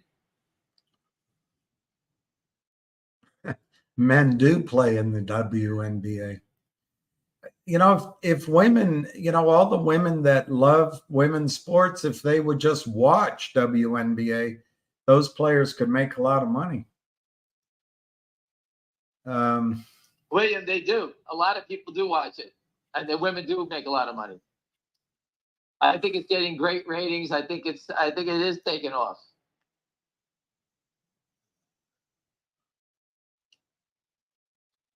Oh, so he's saying it's next week, but he's not drafting the lawsuit up. So we'll see. I guess there's some room for slippage because it's not under his control. It's an option that doesn't expire.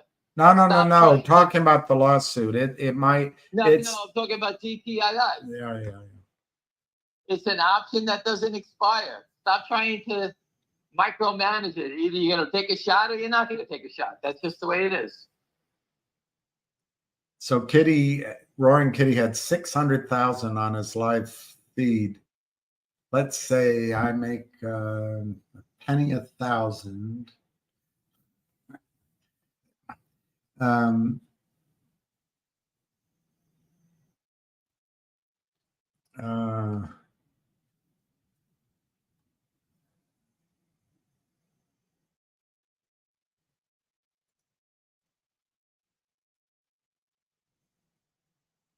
He's just busy. He's just busy, Dominic. He's just busy. Thank you, Scott. Simpkins. Mr. Simpkins. I think it's Mr. Simpson, actually. Mr. Simpson. The movie Clockwise. Very funny movie. Mr. Simpkins.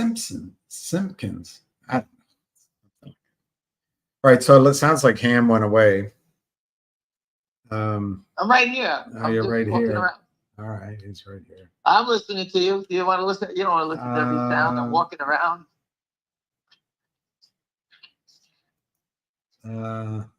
So when I left high school, in the summers I put in-ground pools. I was great at putting in-ground pools. I used to shape the bottoms with cement and all this stuff. I have a pool. I can't get it clean. It's always dirty. I'm the biggest idiot in creation. If it flies, floats, or blanks, or sits as a big collection of water, rent it. Don't buy it, rent it. I did it 30 years ago. What am I supposed to do? I'm the only person that goes into it in my house now, but I can never get it clean. It's like a green swamp.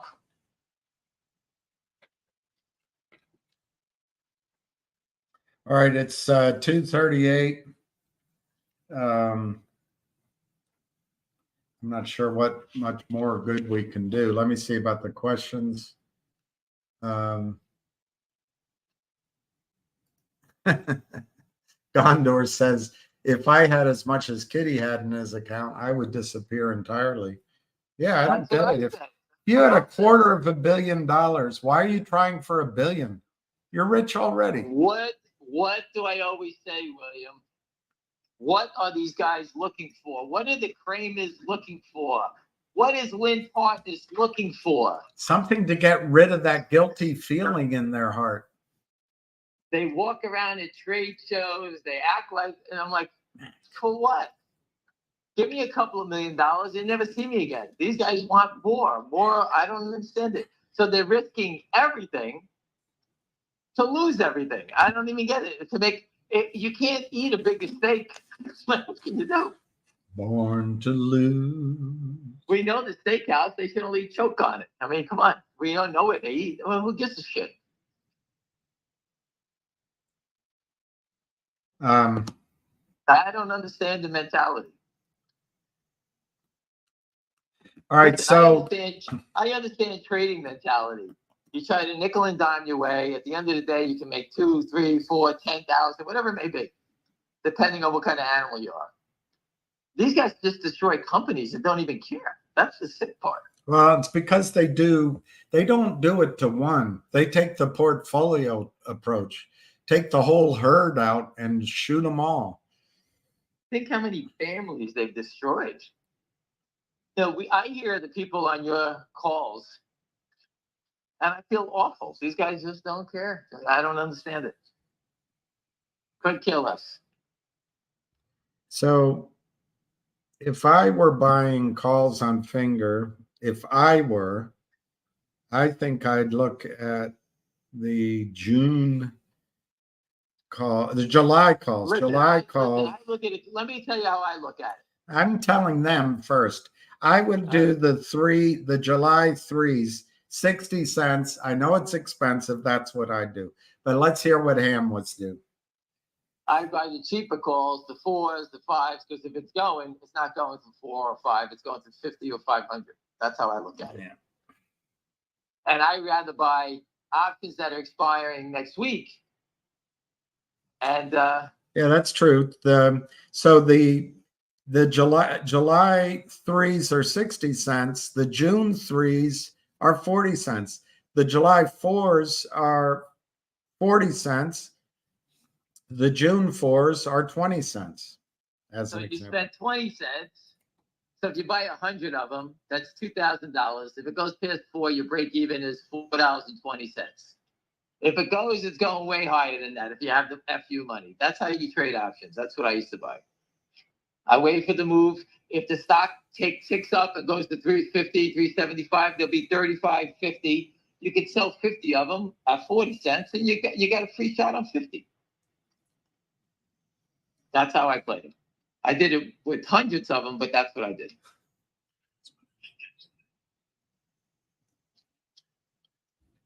I need a wife. Can you explain how a counterfeit share is physically created?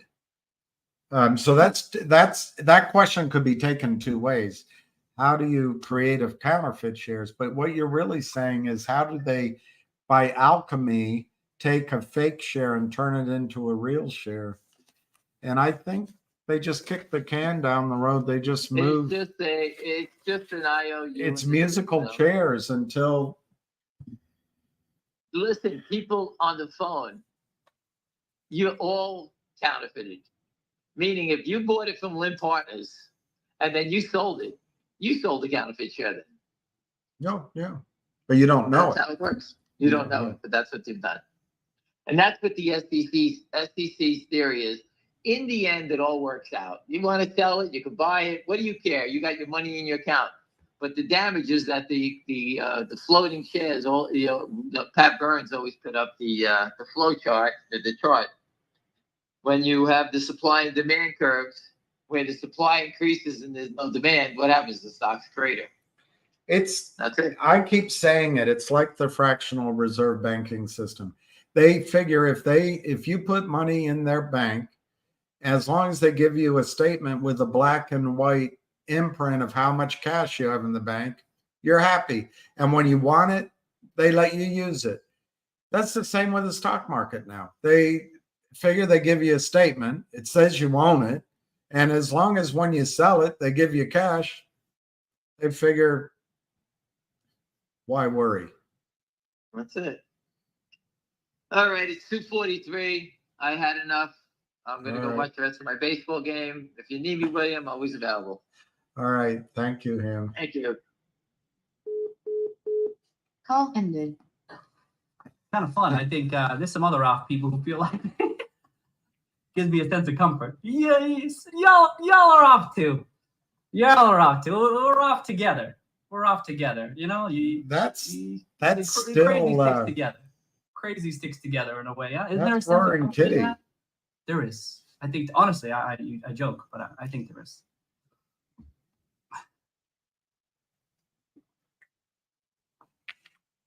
All right. I think. Let's see. Well, watch this. Watch this. I think for now we're gonna end the stream. I think we're gonna end the stream now. Let's end it. Oh.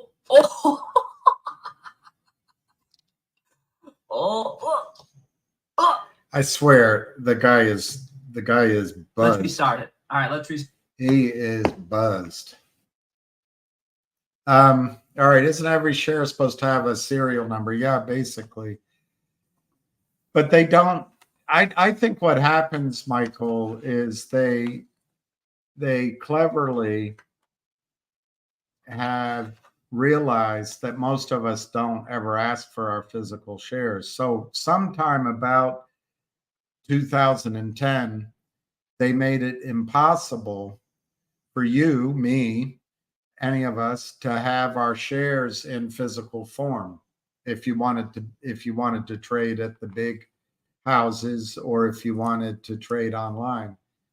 So they sent home your physical shares unless you moved them to type 2. And now if you have physical shares, it costs you, the barrier to entry to get back into the system, it's really high. And it takes both cash and time, and you've got to go through a Shylock group out of I think it was either Arizona or California. When I called into the over-the-counter markets, they directed me to one group that would help me. And, you know, I still have them. I had 30,000 shares of a stock trading at 40 cents. I had to be either pay 2 or 3 or 4, I can't remember, a few $1,000s to the group. And I had to send my shares to them. And it would take them 60 days to confirm if my shares were real. And I had to set up an account with them so I'd sell them through them, which I didn't do. But I guarantee you, he would have dropped the bid by 10%, 20%. I'd be lucky to get out of that whole thing with, you know, ostensibly 30,000 shares. Let's use 50 cents worth 15 grand. I'd probably be lucky to get out with half my money. So there's a real disincentive to ask for physical shares, and they make it hard for you to maintain physical shares. They charge you money to move them out. They rape you on the way back in. So you leave it in the electronic system where they just have to give you a statement. You give them cold hard cash. All they have to do is give you a statement. And then when the trade occurs, they give you another statement. And as long as they treat your cash you receive from the sale as real cash when you go buy something else, buying another counterfeit, you get another statement. All you're getting from Wall Street are statements in black and white. And they honor moving your playing pieces around on the Wall Street board, and it's reflected in your statement. It's a big confidence game, and no one asks for all of their stock all at once. Yes, they're supposed to have a serial number. Yes, they used to, Michael. When Patrick Byrne came on his call, it broke my heart. He said Wall Street used to have these wonderful agency businesses. I remember it. The whole reason you had 5-day settlement is if you bought and sold shares, one firm would bike the certificates over to the other brokerage firm. And, you know, when you see on the top of a certificate something written in pencil, that's not bad. It's got this electronic line here. It's got this guarantee here, the signature guarantee there. It's not bad to have that in writing. That's how they used to do it all the time. Because you've got somebody sitting at a desk reconciling all the paper certificates. They don't have that anymore. They say it's for efficiency. I say it's so they can cheat you on a massive, massive, massive scale. They cheat you. Massive. If you buy an ETF, they lend it out at great returns. They cheat you. If you put your money in with a managed account, you're paying them 3% a year to do it, but they're lending out your stock. They're cheating you. When you buy stock through a broker dealer, they're cheating you. They take your cash, they don't give you stock. But it's all based on the predicate. If we give Michael a statement, he sent us 100 grand he buys 100,000 of finger motion, $100,000 worth. It'll fluctuate, but as long as every month he gets the statement that shows the value in black and white, he's happy. And out of the, I don't know, 1 million shareholders of finger motion, we know maybe 1, maybe 2 will ever ask for physical certificates. Only 1 or 2 will ever have a serial number. So the way they get around from that, Michael Granite, is they give a big omnibus certificate. Let's say you deal with Chuck Schwab. They'll send that. Well, no, that's been taken over. Let's say you use E-Trade. They'll send Morgan Stanley, who owns E-Trade, a block of finger motion shares, a certificate. It'll say 10 million shares in the name of Morgan Stanley for the further benefit of E-Trade and then DTC doesn't know anything else. Then it's on the books of E-Trade, and E-Trade might have 25 million shares of finger motion in its clients' accounts electronically. It has one certificate for 10 million shares at the DTCC, which has a serial number. But it's subdivided, that 10 million is subdivided in a perfect world directly into your account. But the fact is, E-Trade has in their clients' accounts, I forget what I said, 25 million shares. They only have a certificate for 10 million at the DTCC. What are they counting on? Credulity. They're counting on credulity. You look at your statement, hey, I have finger. You pull up your computer and it goes blink, blink, blink, green, red, blink, blink, blink, chart pattern, blink, blink, blink, news story comes up, blink, blink, blink. And it's, hey, I own that stock. It says right there, I own whatever $100,000 worth of finger motion is. It's 33,000 shares. It's right there. It's on my account. It says so on the computer. But you don't have a serial number. You don't have a certificate. There's one certificate at E-Trade for 10 million shares backing up 25 million shares in the E-Trade system. Everything in the E-Trade system is electronic. Everything is just black and white printing on a statement. And they have your cash. You don't really have anything. But how do you prove it? You get upset. They lied to you. Oh, well, it's going to take, we've submitted it to New York, and we blah, blah, blah, blah, and we will have it delivered to you in 45 days. You call in 45 days. Oh, well, let me send an email to Robin, who handled your account in the first place, and let's get the status of it. And I should have that status report in 10 days. And you call back in 10 days. Well, let's go back to the guy you spoke to last week who sent it to Rachel, and let's find out. Look, we should have an answer for you in 5 days.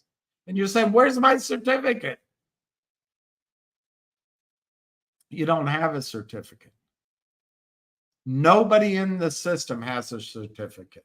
All you have is a claim, ostensibly, on the 10 million share omnibus certificate in the name of Morgan Stanley / E-Trade. But they have 25 million shares out in their system.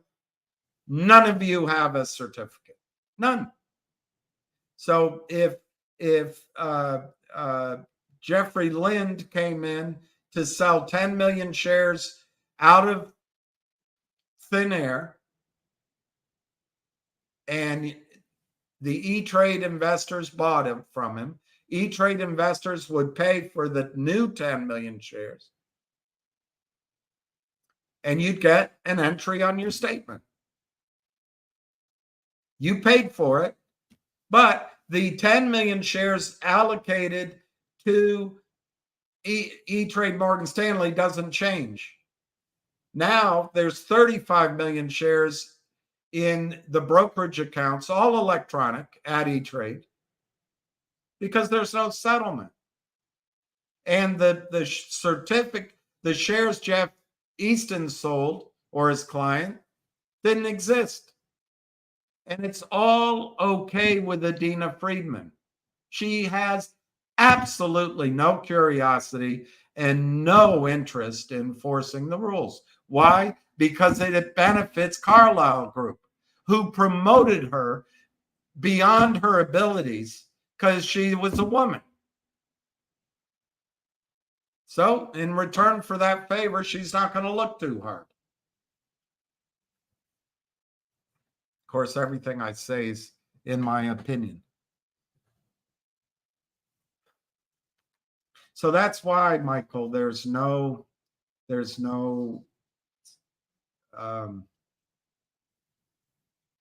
let me see how I can answer your question differently.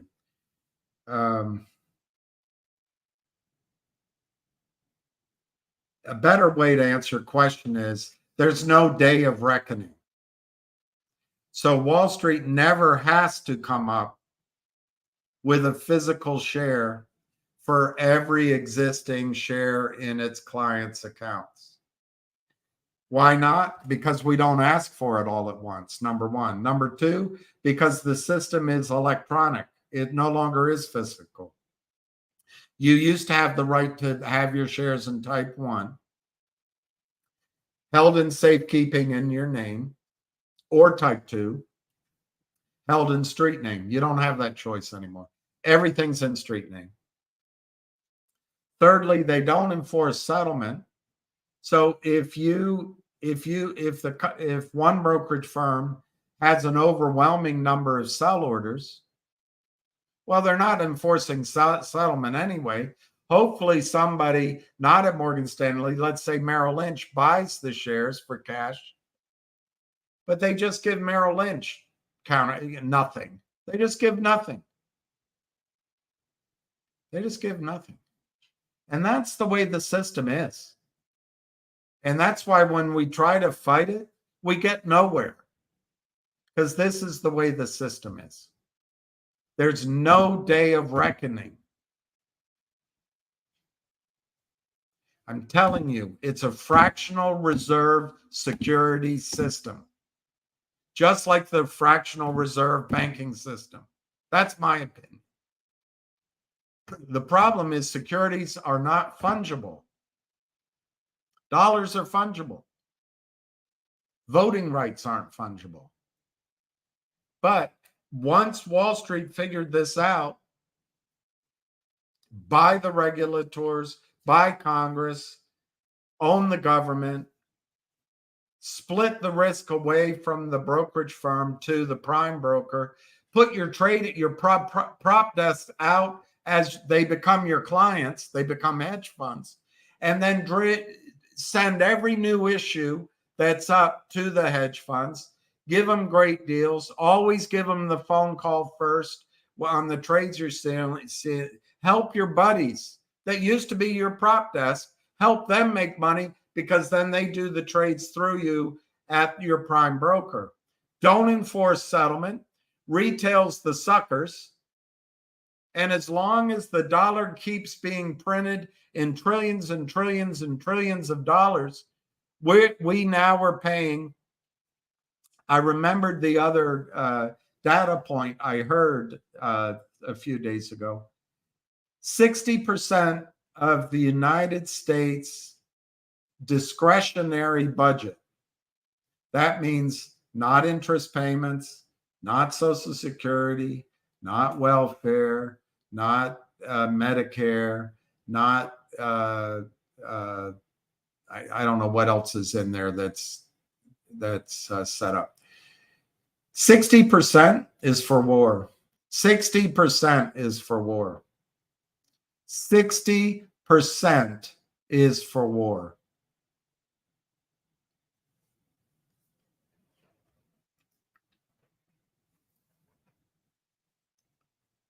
I agree, Dominic, but you're not thinking that way. You know, I look back when I mean, just to use my small example, when GTII was 9, I was convinced that this short squeeze was working. And there was evidence for it. I won't go through it again. I didn't sell. Now it's not huge money, but I look back and I'm like, what the hell was I thinking? But at the time, what I was thinking was a couple of things. One, it looked like the resolve that I had to wait all that time was finally paying off, and the squeeze was going to happen. Secondly, in my mind, I was going to sell a little bit, but I was going to do it, unfortunately, not at 9. I think I was going to sell it at, I can't remember now, 20 or something. So that was, that was the right strategy. It just stopped before it got to my open orders. And the other thing, Dominic, that was on my mind was taxes, because essentially half of it goes to the government. 100% of the loss goes to you, but a half of it goes to the government if it's big enough, and it's short term. The hedge funds, Ken Griffin, his high frequency trading, 60% of his trades, which are all profit because he cheats, 60% are long-term gains, even if I think you have to hold it for 15 seconds, and then it's a long-term trade. You tell me Goldman Sachs doesn't own Congress? They own Congress.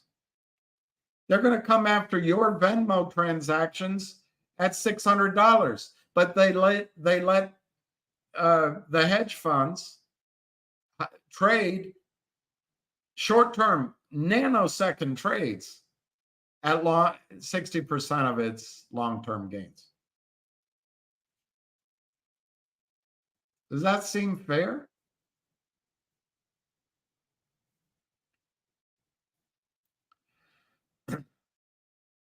Well, looks like Alcaraz beat Sinner. I'm not a big fan of Alcaraz, but everybody loves him. I'm not a big fan. Arizona or Utah?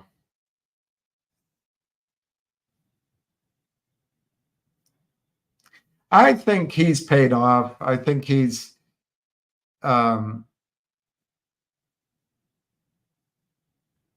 he looks young, and he might have just thought he hit.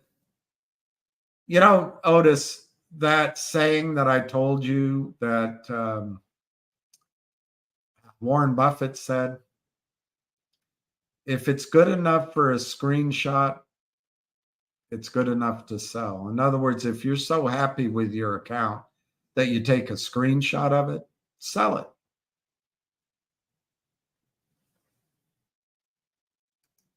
All right, let me see this. If trades never settle with serial numbers, they never transfer ownership.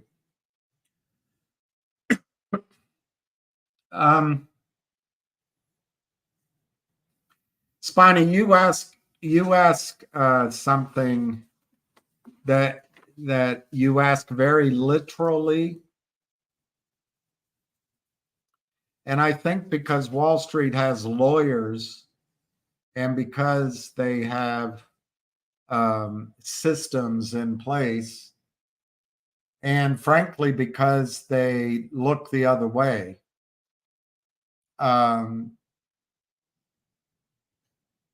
it's hard to answer your question.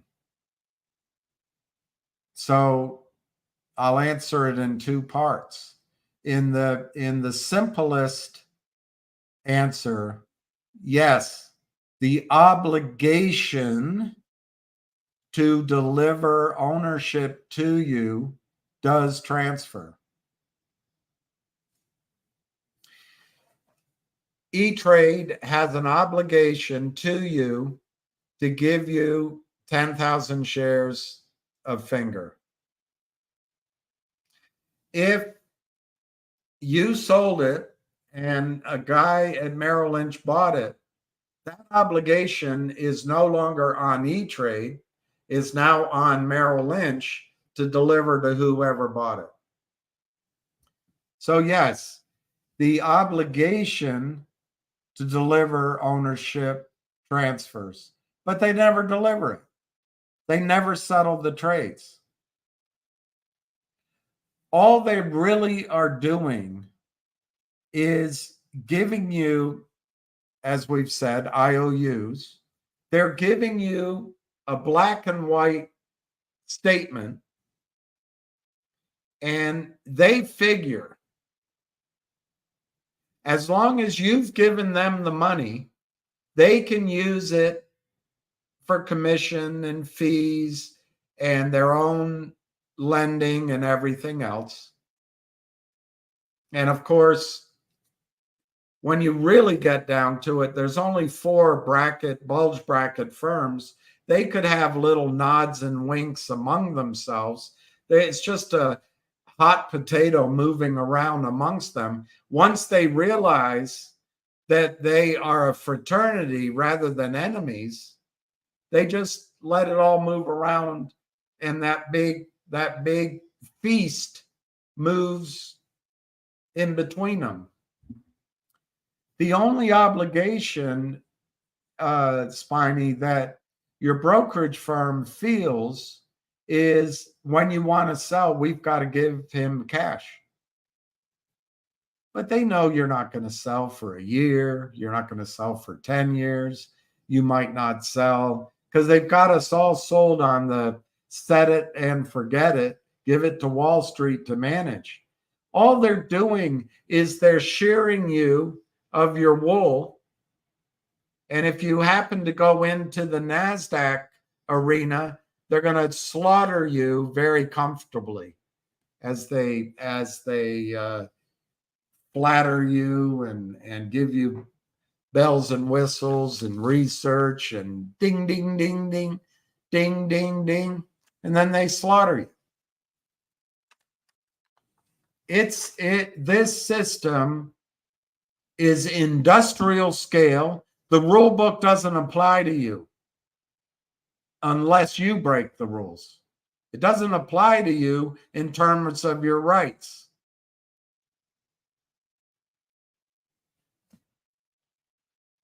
The whole core of the fraud can be boiled down, I guess, to 3 things. 1, don't disclose anything. I think that's our biggest avenue. Full disclosure. Where's their disclosure? 2, buy time. Just keep buying time. Just keep buying time.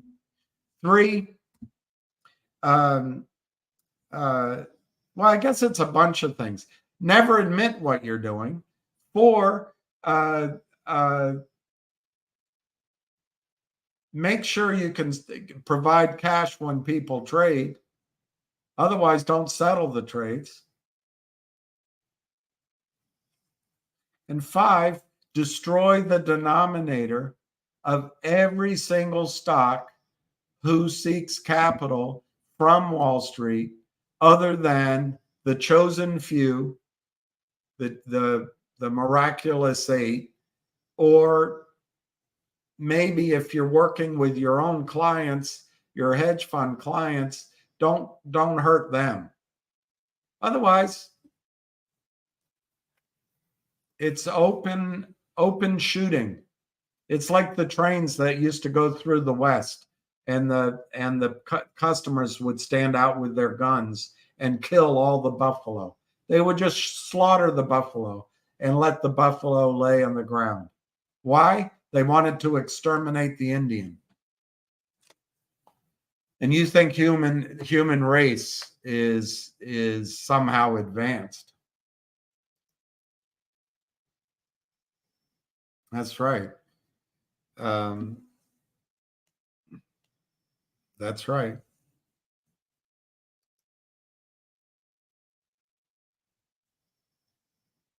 So who's the culprit?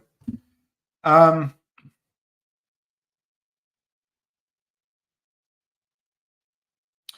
lot of Wall Street is systematized, and it is overseen or overlooked by young people and some older people. So the back office is often, nobody really knows what's going on. And even if you educate them, they have no say so, and they don't want to lose their job. And that's, Michael, that's the whole question. When does criminal activity taint the person who is looking the other way? I don't know. I'm not a lawyer, but I think Lind Partners is culpable, but Jeff Easton is just a front. He's paid off. Mickey Cohen or Kenny Griffin or Leon Black or Stevie whatever, they all come. I'm using those names, whoever it is. They come to guys like Jeff Easton and say, you know what? All you have to do is bring the CEOs to get the CEOs to sign up. Let us know. Don't contact us.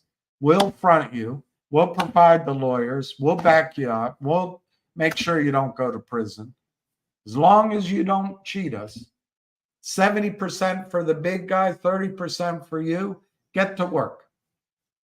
That's what they do across the street. So Lind Partners is paid off.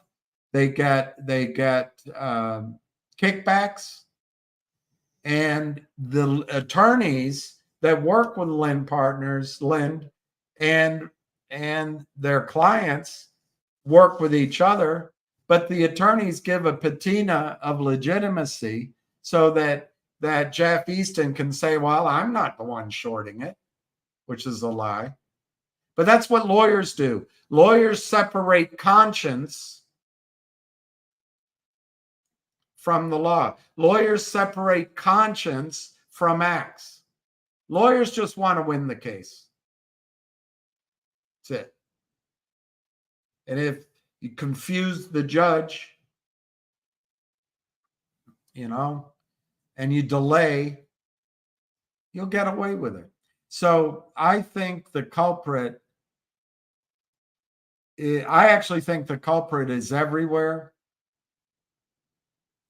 But I think the crime is spread out between the lawyers who create the documents, which are toxic convertible notes. The lawyers know it violates securities laws, and they know that the investor that comes into it is going to be slaughtered, and they know it's going to kill the company.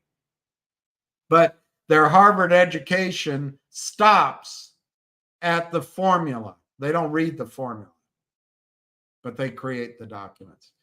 The Jeff Easton lies, cajoles, bullies, promises to the CEO, but he's got the lawyer behind him. He's got a document the SEC has approved. So he's saying, hey, it's okay. I'm covered. I got the lawyer signed off, prime broker signed off. It's all okay. And I've already got my clients, the hedge funds, are ready to fund it. Their attorneys signed off.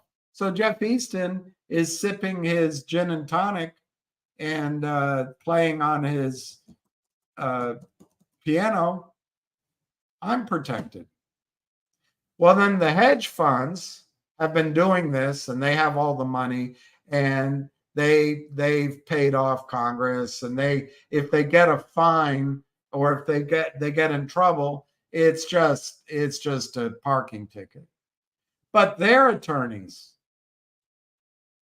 check with the attorneys who wrote the documents, and their attorneys check with the attorneys or the compliance officers at the prime broker, and I don't know who agrees first. They all agree that the documents are kosher. The prime broker gives permission for the hedge fund to sell shares that don't exist. Why? Because this document protects some of the hedge fund's upside risk, and the hedge fund has never experienced loss before. And if the hedge fund does not enforce settlement, the hedge fund knows more selling will keep the price down. Even as the stock goes up, the big boys will keep selling. But that toxic convertible note, those shares that are sitting in reserve at the transfer agent, are a pressure valve that'll tap down any release. But the lawyers all said it's okay, and the SEC lawyers approved it.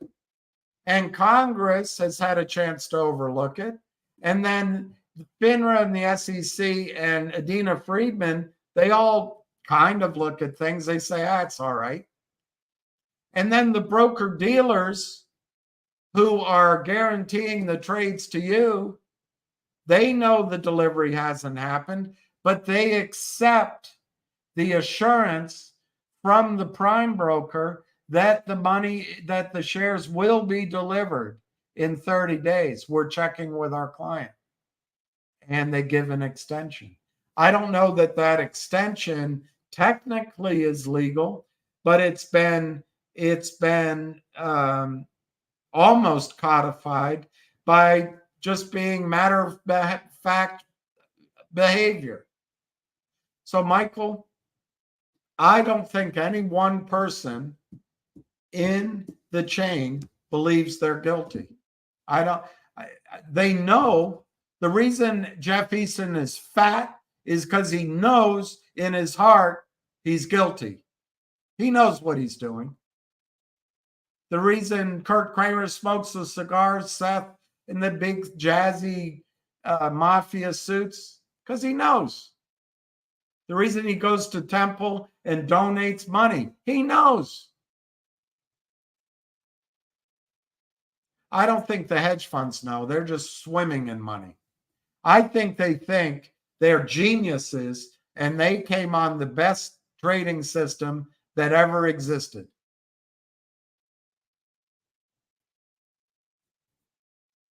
The only thing, Michael, that catches them out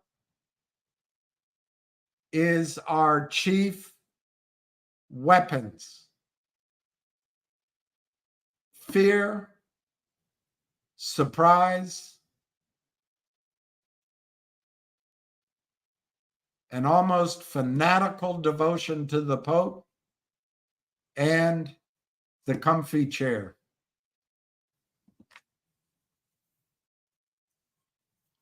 The only thing that will ever stop this is when Wall Street itself comes up with a way of trapping out the shorts, forcing settlement in a panic because the losses are so big, and that's where you get your squeezes.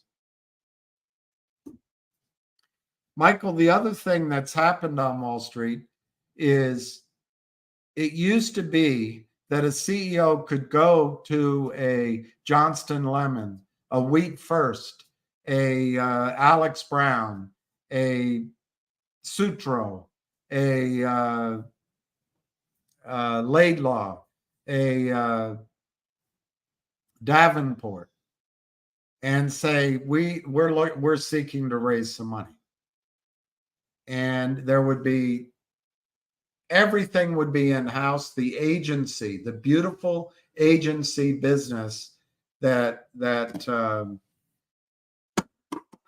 Patrick Byrne talked about, it's all gone. It doesn't exist anymore.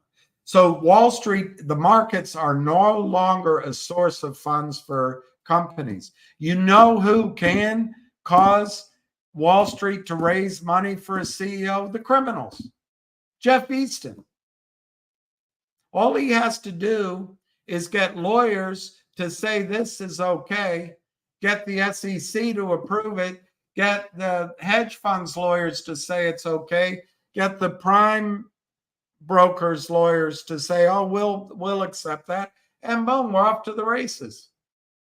It elides that they're breaking the Securities Acts of almost 100 years old, but hey, Bob's your uncle. We're all making money.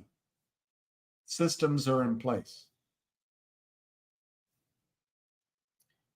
But what happens, if you think about it, let's take GME. That's a POS stock, POS company. It's going nowhere. Absolutely in trouble. And I don't know all the details, but in general, there were spikes.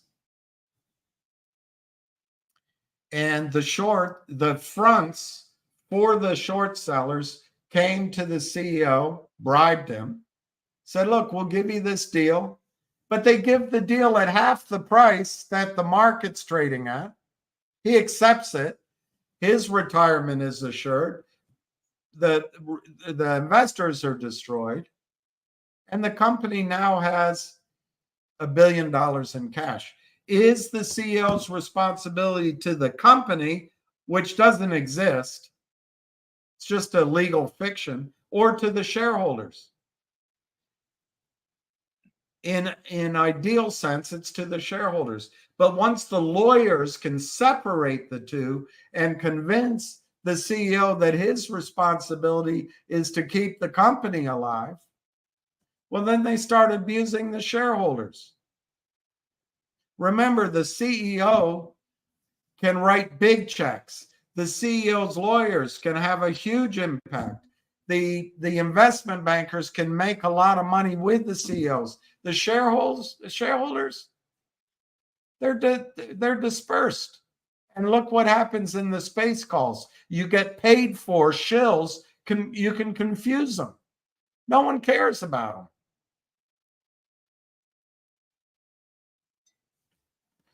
So what happens is GME couldn't go to Johnston Lemon to raise $10 million, much less $1 billion. But because the stock had a short squeeze of sorts, because the CEO was willing to listen to these, I think, fuzzy lawyers, and then the fronts worked for the trap shorts, they all colluded. They got a deal done. And in fact, even though retail was destroyed, even though the lawyers were paid off massively, even though there was so much backsheesh paid to IR guys and financial types and even to insiders, the company got funded, and it got funded beyond its dreams. I actually think, Michael, everybody's guilty. And I don't think there's one criminal that you can catch out under the current system. Mark Bazile is doing a great job in trying to step by step prove where the law is being broken and assign responsibility to individuals. But I think unless we create a cabinet post where the secretary of the U.S. market system sits in cabinet meetings at the White House, and the jobs at the SEC and FINRA are career jobs, not timestamp your CV and then roll out to Gibson Dunn, roll out to Citadel, roll out to Goldman Sachs.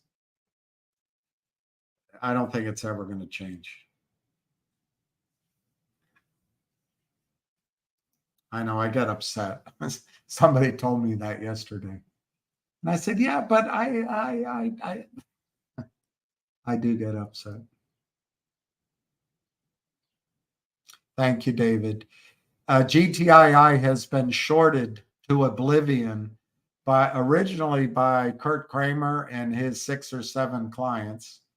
And then it was taken over by Alpine. And they had a concentrated attack on the stock.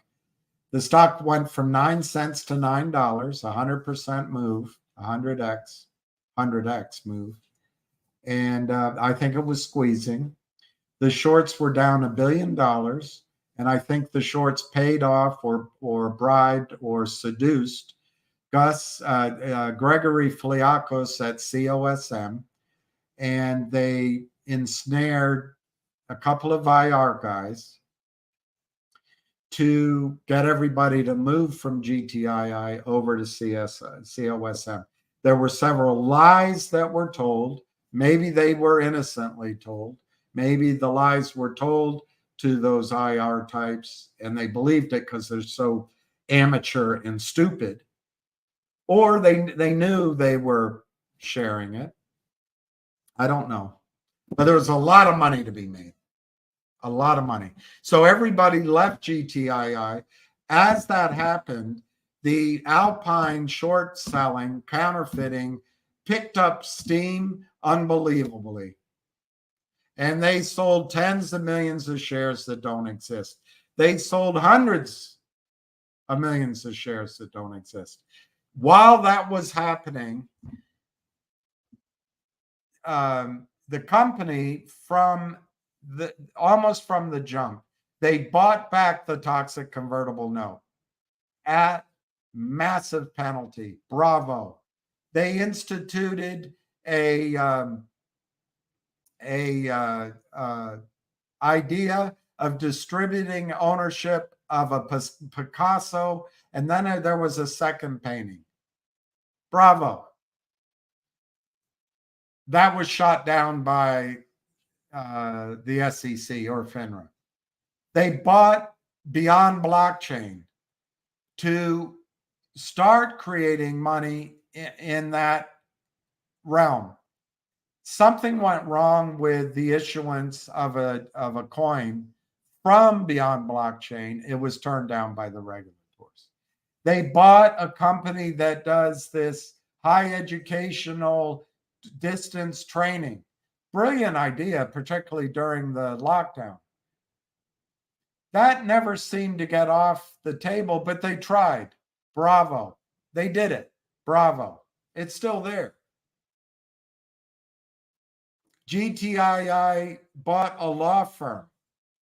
That went on for a year. There were auditing. There was blah, blah, blah, blah, blah. Bravo. They're trying to catch out the shorts. At the end of the day, that deal, when the stock, this is what the criminals want, the stock goes from 9 or 8 down to 1, the problem becomes that even though a deal is agreed, the CEO of the acquired company says, wait a minute, you were giving me, I'm making it up, 10 million shares at $5. Now you're giving me 10 million shares. It's only $1. I don't want that deal. I have to renegotiate it. That's what the criminals do. They destroy even the deals, the ability of CEOs to make deals. So the law firm deal went out. They hired Wes Christian. He filed a bunch of shit. They issued a warrant as a special dividend. It was working. They raised $3 million under it. It was causing a short squeeze. It was so bad, Alpine took over Kurt Kramer's positions. And then Alpine set about colluding and racketeering and driving the stock price down. But that was tough. There's a guy that joined the company from derivatives markets, and he's so great. He's going to rescue it. No, he came in to help the shorts. Alpine was going to be kicked off by FINRA, who is a private company who is there to protect the criminals. And Alpine filed 2 lawsuits arguing that FINRA shouldn't exist. If FINRA does exist, they shouldn't have a right to regulate us. And thirdly, we shouldn't be forced to be part of FINRA's orbit. Bullshit lawsuits. But it's working in the court system. They started to fail in Florida, so they moved it to DC. So FINRA bought time. John Hurry's down with his rather large wife in the Caribbean, enjoying their lives, paying you to ask questions.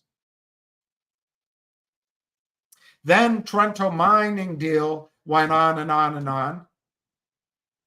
And the Trento mine deal could have added $25, $30, $35 a share like this.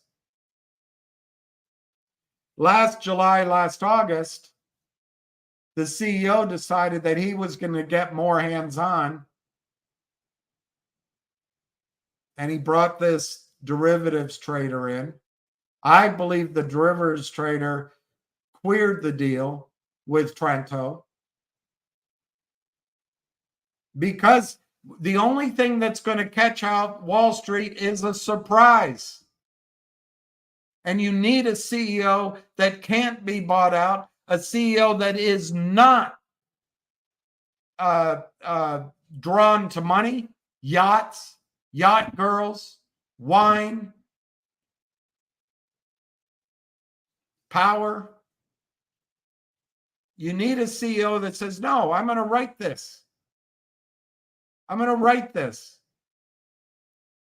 And that wasn't David Reichman. So the Trento mining deal fell apart. Now what's going on, David, is the shorts are threatening people and telling people we're going to get the stock down to 3. They may well do it. GTI now is just a shell. It has a CEO who won't let go. Whales that want to do something, but whales can go make money elsewhere. They've got at least one guy that's willing to come in and work with everybody and make the stock go back to $5 or $9. But the CEO hangs on. So there's a lawsuit now. The best thing to do now is join the lawsuit. And if we take over the company, David, we're going to make it go back to $9. $9 in 9 months.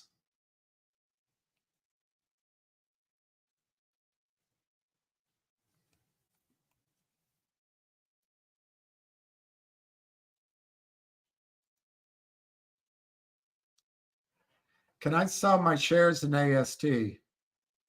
No.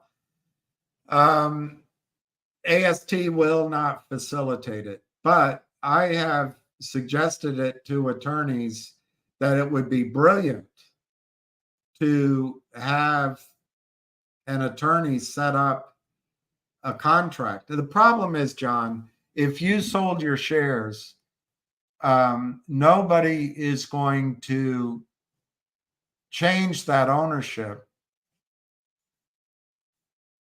without an exchange. I'd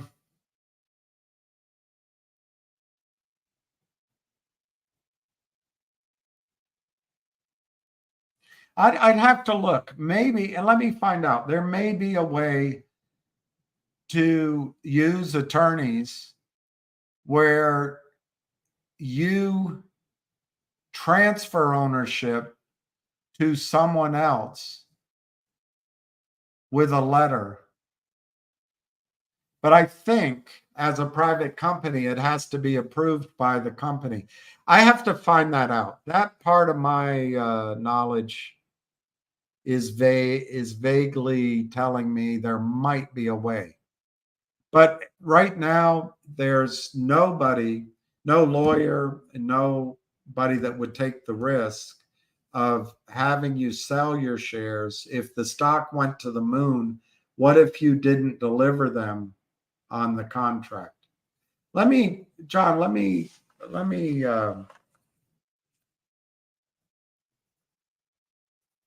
Let me ask that question. I have a transfer agent I can call.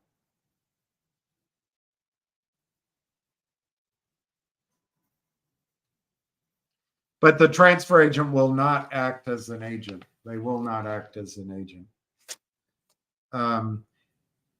There is a guy out there in the audience who has come up, I think, with a very clever idea, sort of institutionalizing a gray market. There's risks in that, and there may be a way. When I was younger, there were markets. I don't know if they still exist for limited partnerships, because limited partnerships, let's say I had my investors buy the JBT Realty number 8 Trust Plus Bust Fund, and you couldn't sell that fund. No one would buy it. Didn't have a public market.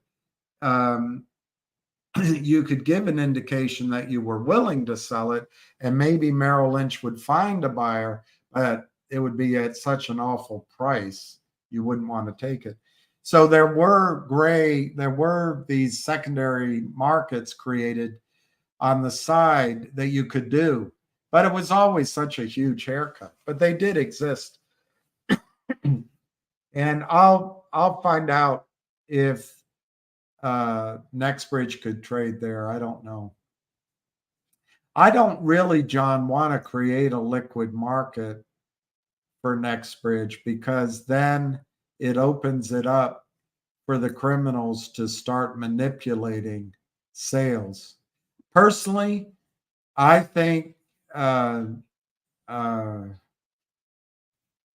McCabe should treat NextBridge as a private company.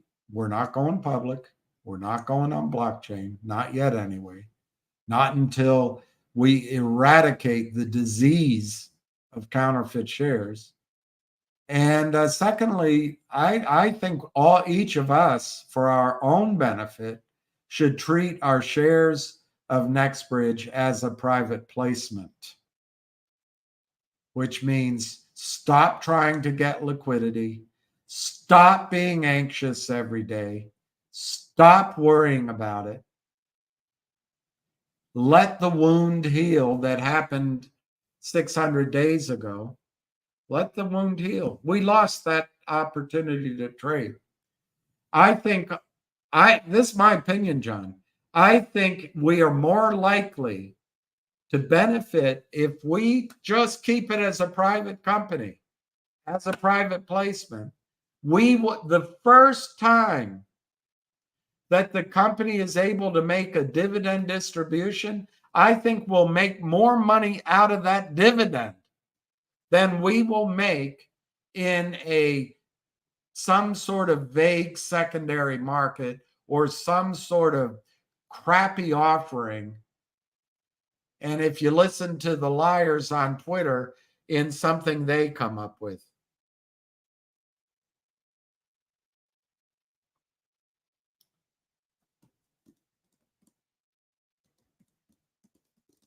But let me look it up, John. I don't.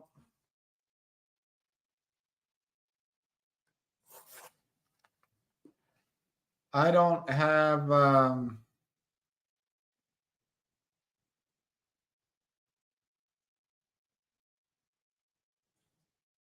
I have to admit, I don't think it can be done. But what if you sent a letter of instruction to the transfer agent and said, I would like to transfer my shares to Minnie Mouse? And the transfer agent agrees to do so in writing. And then Minnie Mouse wires the cash to an escrow account. And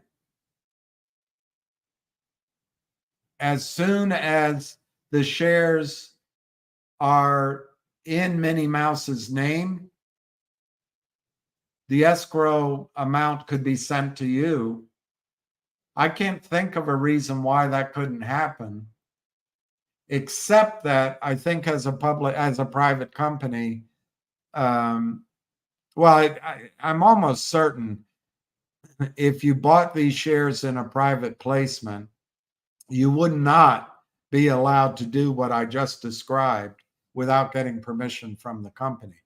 But this seems a little bit of a gray area. So let me try to find that question out, John. It's a good question. I mean that sincerely, not as everyone always says, "Oh, thank you for your question." That's a good question. 70-30, maybe it's 60-40, but I'd say 70-30. If your 30 could make you $100 million, why not? And you're protected, why not? The company owners sell out because Chucky, I think it's gradual. You come in fired up and you're going to do the work for the shareholders. But then you're married, your kid got in trouble with drugs, your daughter wants to go to Harvard Medical School, your wife wants a Mercedes, you want to take up golf, whatever. It's expensive. And you realize that the company's running out of money because of the criminal action. But if you don't raise money, the company's going bankrupt. And you could be sued because you didn't do anything. So in come the lawyers to confuse morality, confuse your conscience, and say, you know what? The shareholders are going to lose everything anyway if it goes bankrupt. So you better make sure the company survives. And because the regulators don't care, because there's no mommy or daddy saying that's not fair, because Adina Friedman would rather smile her toothsome smile than worry her semi-pretty head about it, it's going to keep going on. The CEO then buys into the argument, well, you're right. Even if the shareholders' ownership gets collapsed, they're going to end up with nothing anyway. See, that statement bothers me because I think it means the CEO failed to do her job. It's tough being a CEO. You got to go out and make deals. You got to go out and raise money. You got to go out to conferences. You got to go sit in shitty hotels and waiting for a meeting. You got to go sit at a dining room table. It takes that effort. But slowly but surely, if you spend that money properly, you cross the line where your inflows are exceeding your outflows. And from then on, you grow. And you don't need Wall Street anymore. But I think that's what happens is the CEO buys into this whisper from the devil that, hey, you're doing the right thing because in bankruptcy, they're going to lose everything anyway. And then it gets comfortable for the CEO. They're saying, well, I kept the company alive. Do you see the subtle shift? Do you see the subtle shift? They went from shareholders come first to keeping the company alive. And then in that transaction, they go from, well, my responsibility now is to the bondholders, the really confusing preferred shareholders. My obligation is to the senior positions, not the original shareholders. And slowly, the CEO starts paying attention to a new constituency. And then slowly the CEO says, you know what? I'm making $400,000 a year. I'm a member of all the good clubs. I'm traveling, my wife's happy or my husband's happy, my kids reasonably happy. I don't want to rock the boat. And what's forgotten in all of it is the shareholder, the original shareholder. And I personally think that's unfair, and I think that's wrong. And no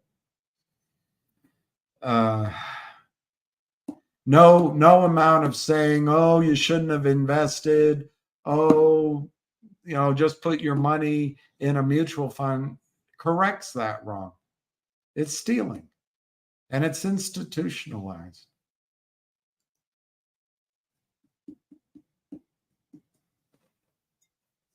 That's true, Mike Lang. I think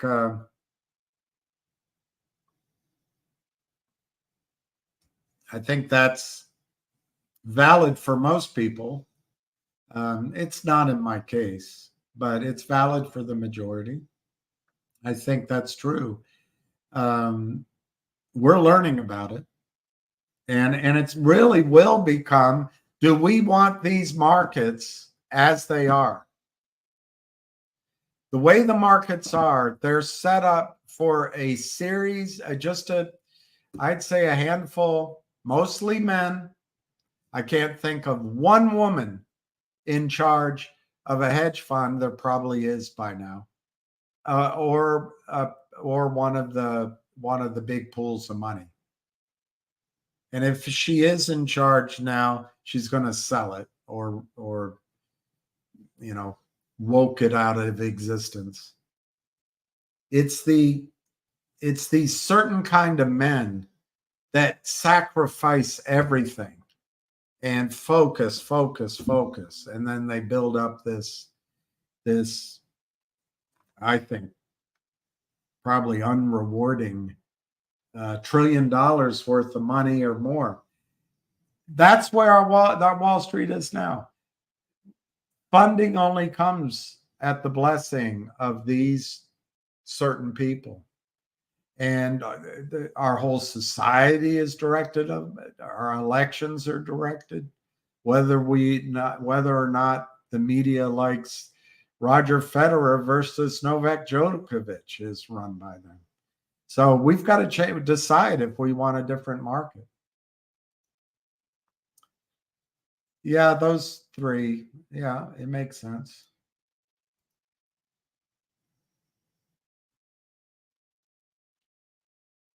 I think there's some question whether he can be selling now at all. But yeah, he can sell, I think. I'm not a lawyer.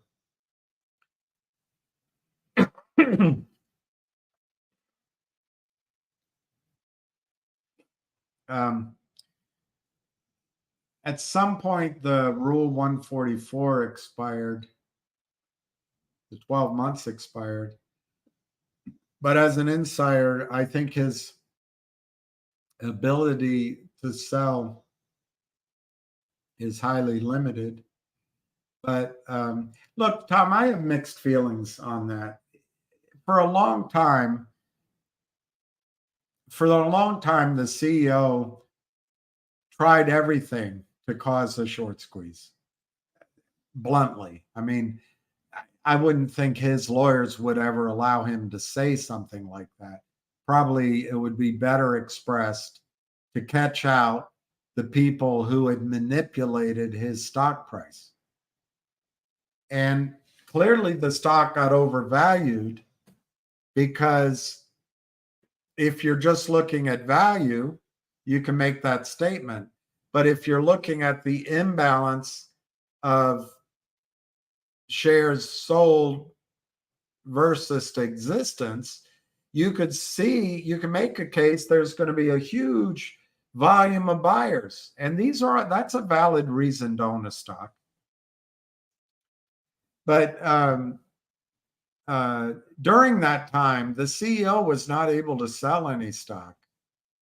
And I'm not sure the salary was really paid all that well either. I think once the warrant as a dividend, there was some exercised. I think that gave some more flexibility. But I kind of think it was a reasonable thing that they were selling 1% per month. Because I think for a long, long time, they were trying to make it work. I think when the CEO, I told you back in July, August, that there was a bit of a palace intrigue going on, a little bit of a battle over control of the company. And that wasn't good. And you know what? He proved his background in fighting and winning the battles, but I don't think he won any wars. And, you know, the whales, look, whales are in other stocks right now. They're in this one, but this is one stock out of a dozen. So, as he sold, I was okay with it. But as he's selling now, I don't know if he's limited still to 1%. I'm not totally, it's his stock, just like it's your stock. You can sell. But I think, Tom, the CEO, you know, I don't know how much I can discuss, but I think the CEO should have stopped selling several months ago. And I think if he is still selling, he's opening himself to massive reversals of those sales and massive penalties and possibly even jail time. And I say that not because I'm making it up, not because I'm a lawyer either. So I'm saying it in based on things I've heard and my opinion of things I heard and my judgment. But I wouldn't take that as the gospel truth. It's just my opinion. I don't know what we can do about the government, Jean. I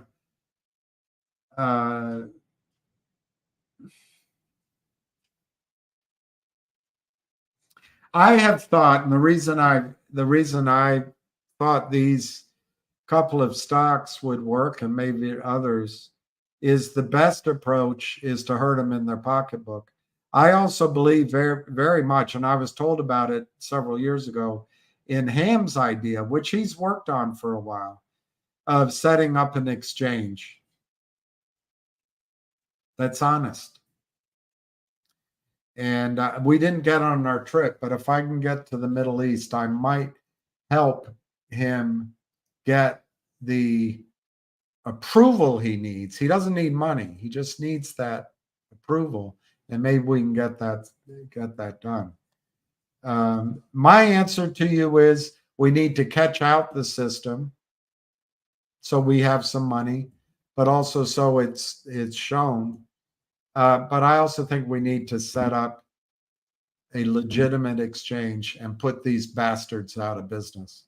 I think the United States security markets need to go down. They need to be reformed or go down. And I think they will go down. I think the bond market, precious metals markets, and our securities markets will go down. Not all at once, but I think they will move to Shanghai, to Singapore, to Abu Dhabi, maybe Tehran, maybe Moscow, you know, maybe New Delhi. But they're going to move to where the governments are honest about the markets. People are going to be sick of this. People are going to be sick of this. It's sick how low GTII went. Well, yes, it is. But it started chunky. No, I don't recognize your name, but it started at a penny. And the company was called something like Green Treetop Shoes or something. And there was a massive amount of stock shorted when it was Green Tray Torn Shoes or whatever it was. And then in the pennies, and a penny, the Kramers were already selling stock that didn't exist. And as soon as they talked to Reichman, before the notes signed, they're selling and they're selling and they're selling. The money they gave to Reichman was taken out of the market because the lawyers covered for it. The prime broker looks the other way. Gary Gensler could care less. And they set about stealing. And I just gave you the rundown of how it went. But GTII went from a penny, to $9 a share. Actually, in retrospect, that's one heck of a move. I personally think that the shorts interfered by paying money or by seduction. They interfered with the short squeeze. They've been through it before. They have the money. They have the attorneys. They have the allies. They have the systems in place. They have guys like you. And I think they made it happen. But having said that, so it didn't go from 9 to 90. But people like me were in the stock, risk reward. I'm in it because I'd like to see if that squeeze happens. And I'm going to take my original money. In my case, I think it was 15 or 20, 21 it might have been, $21. I'm going to take my original money off. Well, it didn't get there like an idiot. But looking back, that was a heck of a run.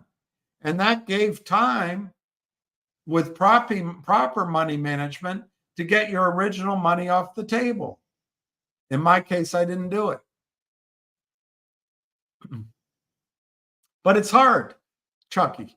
It is hard to sell. I'm telling you, because you believe your story, and that gets you to buy the stock. That gets you to accumulate the stock.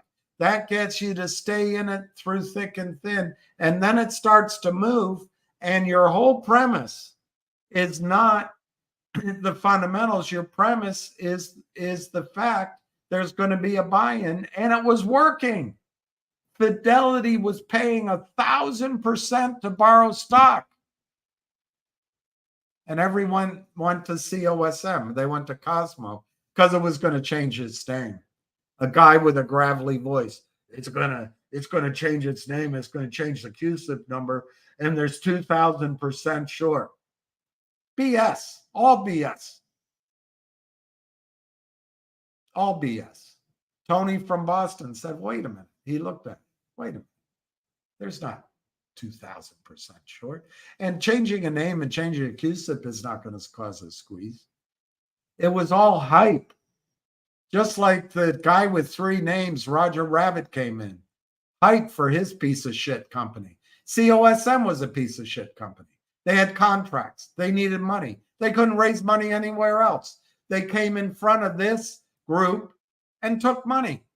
And they dealt with the shorts. Who knows if they were paid off or not? They joined CEO block. Information, corruption. And I don't know. I don't trust. There's so few people I trust. But then GTII chunky went from 897. It traded there 7, 8, 9 for a long time. Then it traded 6, 7 into the 8s for quite a while. Then it traded 5, 6, 7 for a while. Then Lou came out and Frank Benedetto and Greg Fliakos came out and said, race. Don't walk, race over to COSM. Sell GTII. We can come into it later. Buy COSM. It'll run, and then you can come back. Well, then the stock traded sort of 4, 5.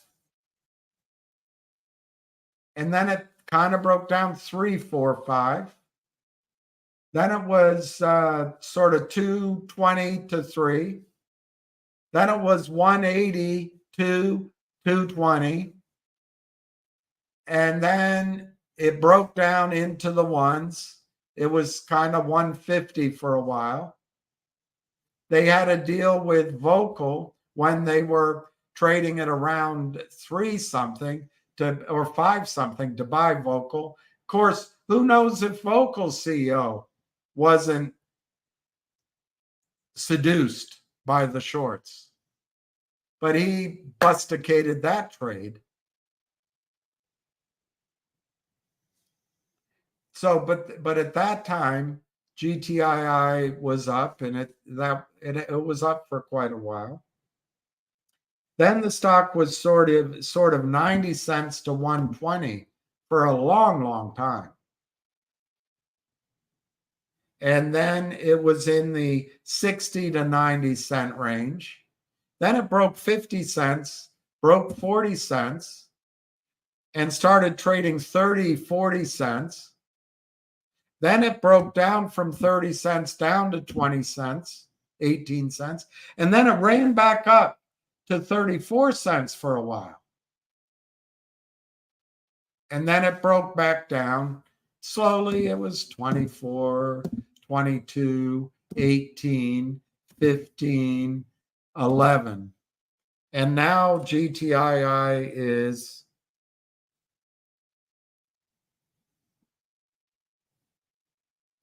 closed at 9 cents, 0.093. It was down 0.0046 chunky.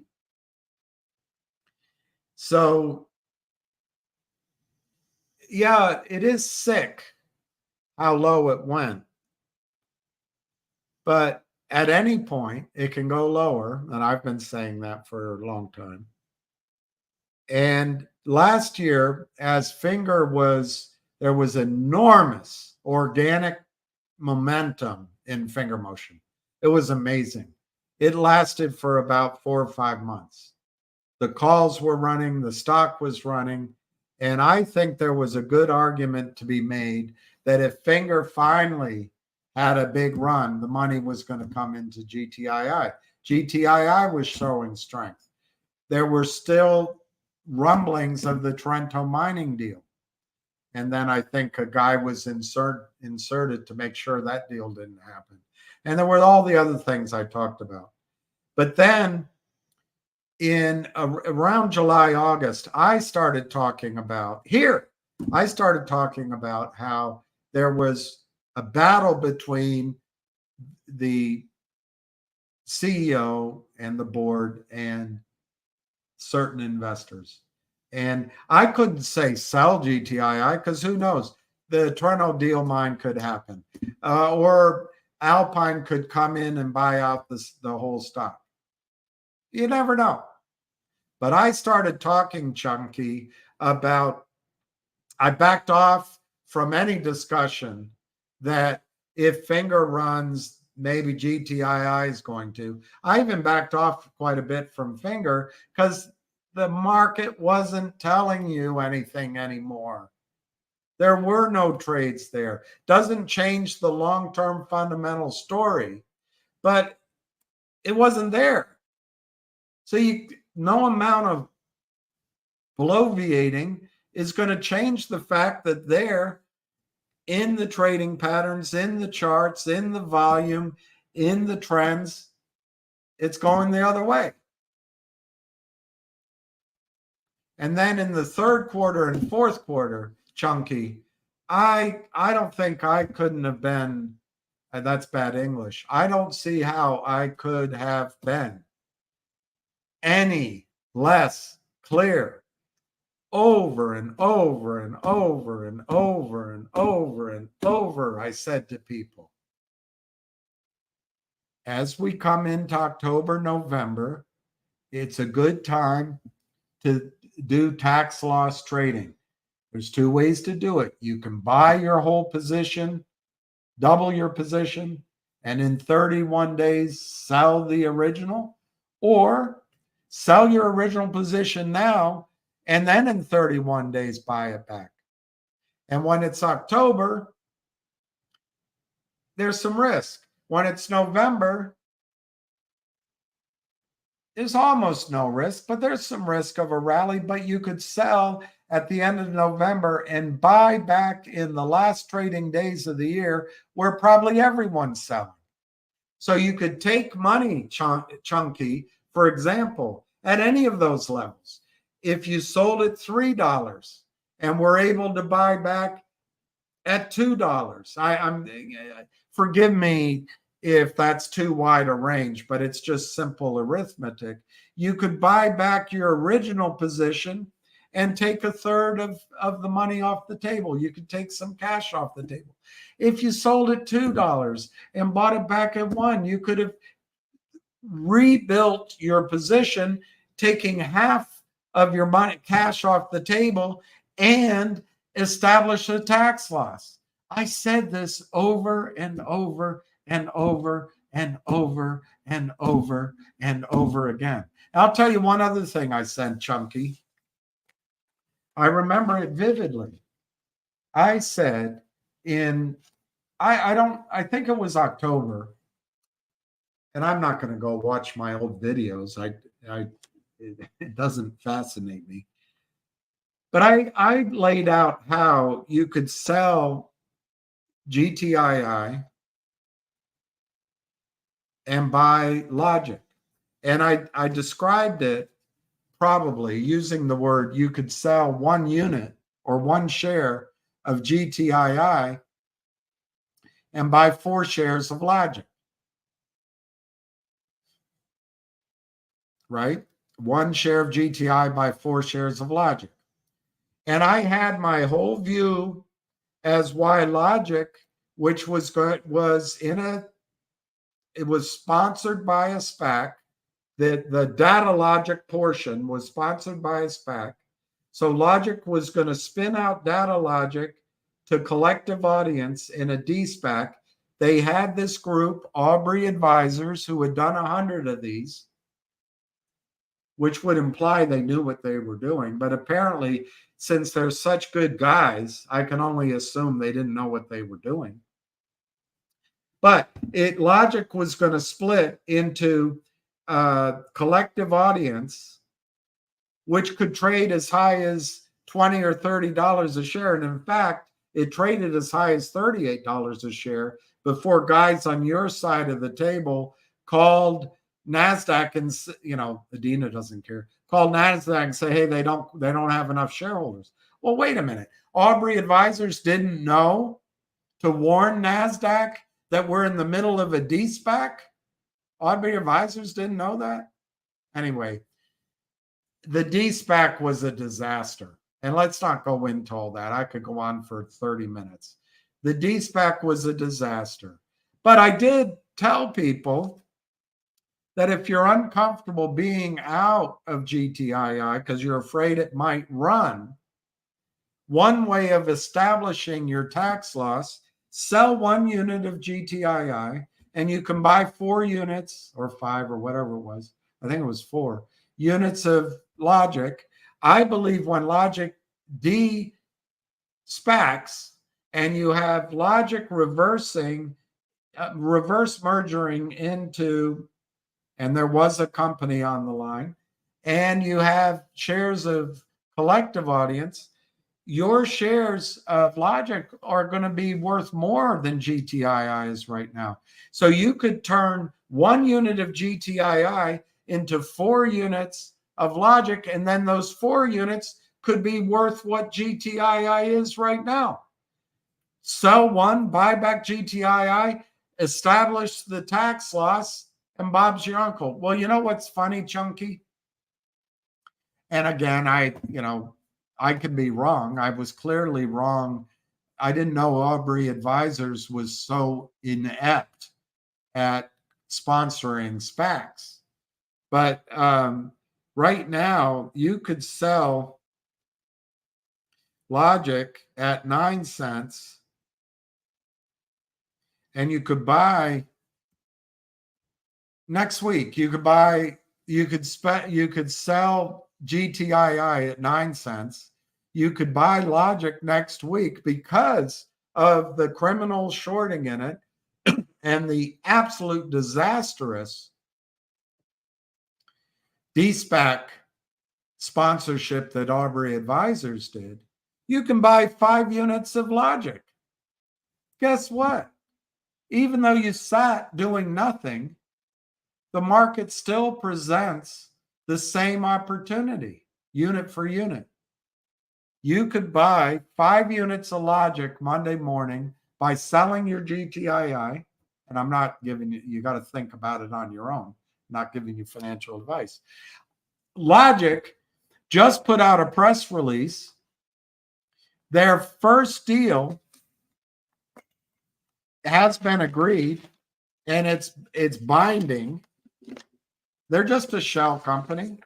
It's a binding deal, and it goes into, I forget the name of it, Metalab, and it's meant to be closed. It's meant to be closed by the end of July. It works out to 6 cents a share. 6 cents a share. And then in the body of the document, they say they've got 2 others. They've got 2 others. Here it is. This is the first of 3 companies, and they're already in the letter of intent stage. And then earlier, Chunky, it says that this is the first of a series valued at 750 million, 15% goes to the shareholders. If you do that calculation, it's 44 cents.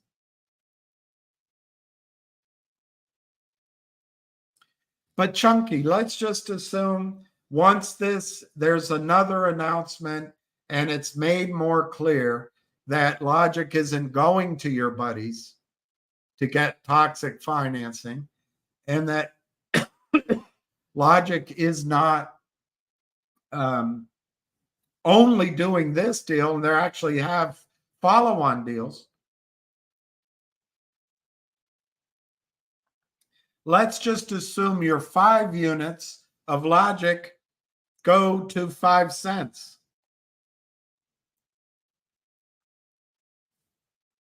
It's 25 cents. You divide it by, and let's say you can buy back into GTII at 9 cents. Let's say 10 cents. You buy back into GTII at 10 cents. You get 2.5 units of GTII. So Chunky, there's still things you can do which can take advantage of tax losses. There's still ways, even if your account has been devastated, as mine has been, there's still things you can do, and maybe there's other ideas to slowly make it back.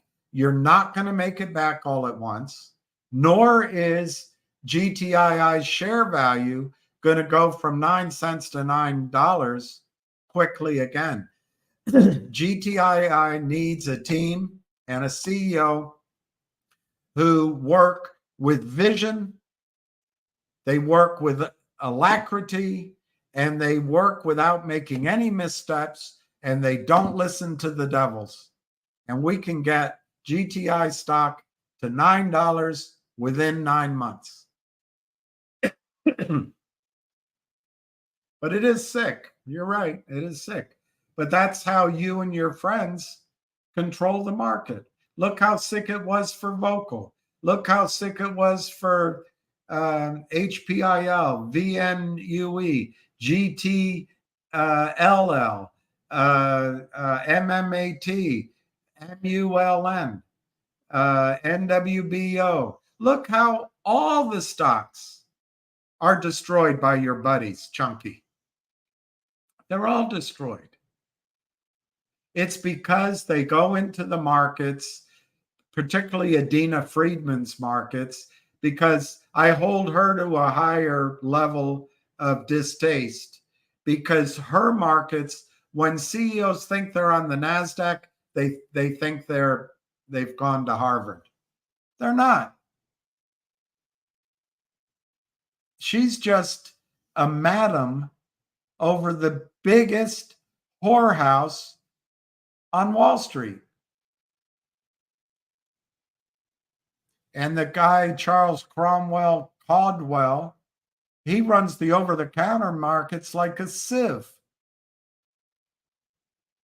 But anyway, you and your buddies destroy every company that comes to the stock market needing capital. That's your modus operandi. And you never quit. Stock goes up, amateur people and even professionals get caught up in the fact the stock's going up and they forget to sell. But your genius is, other than being a bully, a liar, and a colluder, a manipulator illegally of stock prices, a non-taxpayer, a mover of stock offshore, all manner of things.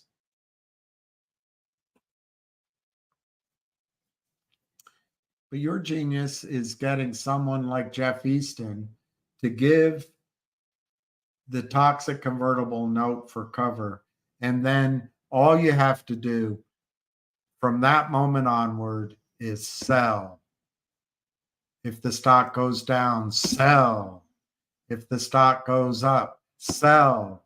If the stock goes sideways, sell. If the stock really goes up, all you have to do is hire Crappy Barra and put it out over Benzinga. Gary Gensler does nothing about it. And that sells it off. And then if it's running up and you're trapped, you move it from one prime broker to another. You move it from one house to another. You bring in another onslaught of sellers. And then you hire guys like you, Chunky, and you go after the longs and they go, heck, I should never have been in the over-the-counter market anyway. So your skill is to just keep selling. That's all it is. Keep breaking the law and keep selling. And then you can brag. Then you can brag. I don't know how you live with yourself, but I guess your sheets are 1,000-count cotton and your wife is as beautiful as a boob job and false lips and fancy clothes can buy. Hey, if that's how you want to be, that's how you want to live, that's how you want to go through life, go for it. I don't think it's correct. But you know what? Thank you, Chunky, for pointing out how sick it is. How do we stop it? I think Mike, I think Ham doesn't agree with me. And I don't know who to ask. But I think the MMTLP people are the place to start. And I think from every state in the union, we should organize buses, charter buses, nice charter buses, with whatever amenities that we can afford.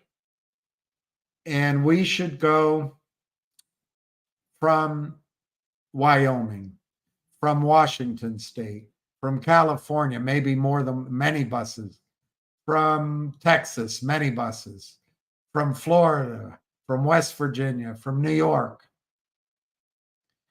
And we should drive those buses into DC. We should take out a block of rooms in one of the hotels, probably the one just out. I don't know if that's north or east of the Capitol. I think it's east of the Capitol, just outside of the sort of hill area. And we should all stay in the same hotel. We should have meetings at the House and at the Senate. If we can get a meeting with Gensler, we should do that. We should have a conference room where we invite speakers. We should have journalism and movie cameras, and we should show up in the houses of our representatives physically. Human beings should show up. I don't know how long, a week, morning after morning after morning after morning after morning, in every single Senate office, in every single House office. And if we can stand it, maybe we stay there for 2 weeks. I think that's how you stop the corruption. That's my answer. It's a big task, and it's hard. And I think as I already stated, I think we need a cabinet level position. We have to move away from the Bill Clinton, I'm only going to tell this to you once. I did not have sex with that woman, Ms. Lewinsky. You got to get away from Rubin, Secretary of Treasury Rubin, and President Bill Clinton's idea that the markets can self-regulate. They can't. So I think you need to set up a cabinet position. Of course, one could argue our Department of Defense is totally corrupt. I don't think our State Department is. I don't think our Department of Justice is below the top Clinton levels. The head of the FBI, Comey, I think he was totally corrupt. And he went to the same school as Matt Gaetz.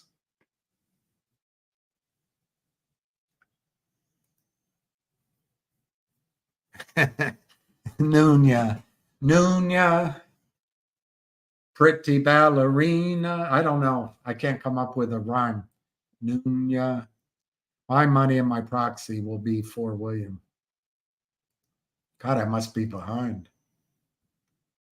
Yacht girls and wine sound pretty sweet to me. Yeah, there would have been a time in my life that the yacht and the wine. I always found those kind of girls sounded better as an idea than in reality. Yeah, at the expense of robbing. Exactly.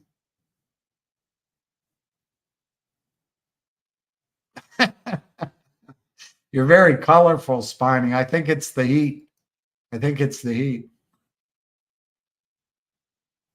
is tough, John. And that's why I'm going to take your question seriously. And I would take it one step further. What if we set up an LLC for that specific purpose of facilitating those kind of trades? It would have to be transparent and not break the laws. But it would have to, see, that's the thing, John. It would have to have integrity so that criminals don't come in and substitute crap for the real stuff. Did you ever see Norm Macdonald? He said, what's that guy's name? That Kenny G has a new Christmas album out. Happy birthday, Jesus. Hope you like crap. I thought Norm Macdonald was very funny. Oh my gosh. 50 million for 5 years. Is she a woman? I hope it'll balance out the pay gap. It's owned by a hedge fund. So, Bill, what the hedge funds do is, and I don't think it's in writing, and I don't think it's provable, But if you're sitting if you're meeting at the Capitol Grill and you're standing at the bar, and then you go have a steak sandwich, meal, sorry, and then you return to sit in the little seated area to smoke a cigar, or you go over to one of the other restaurants, the caucus room, you sit down and you make the offer, the CEO knows that the other side of the deal is, I'm going to go along with the deals the hedge fund brings to me. What these big pools of money need to do is create rates of return. It's somewhat easier. It's not always easy. If you have $100 million, it's somewhat easy to make 20 million on $100 million, to return 20%. And it might be easy to do that for several years. You might have 1 year as down. But if you have $1 trillion under management, you've got to make 200 billion to get 20% year in, year out. It's a lot harder without cheating and without buying CEOs and without putting in finance. I personally think, Bill, that Wall Street has destroyed the alternative fundraising market that used to exist as Pat Byrne described as such beautiful agency business. You used to have brokerage firms, research firms, even smaller exchanges could all coordinate and help smaller companies. And then you had exchanges like the over-the-counter market, which were broken into the over-counter market. And then there was the pink sheets. And we used to literally get pink sheets every day. So I could get the quote on my Bunker Ramo and then my Quotron for the over-the-counter market. But I couldn't, for the pink sheets, I literally had to go get the pink sheets, find out who the market maker was, call my desk, or, it was before email, but you could send it through the tube, call into New York. There were different ways to do it. Get a quote and get back to your client. But we were discouraged from trading on the pink sheets for obvious reasons. But with the over-the-counter market, I do remember maybe there was one other level, but the over-the-counter market was basically the pink sheets, the OTC, and NASDAQ. NASDAQ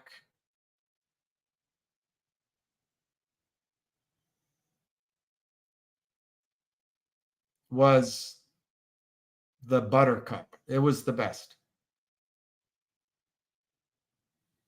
NASDAQ was the best. You could get your quote. The quotes were an electronic system. NASDAQ was the best. But the over-the-counter was good too. But then in the over-the-counter, if you had a stock, I don't know, make it up. Well, Apple started there famously and stayed there and then went to the NASDAQ. But the over-the-counter markets,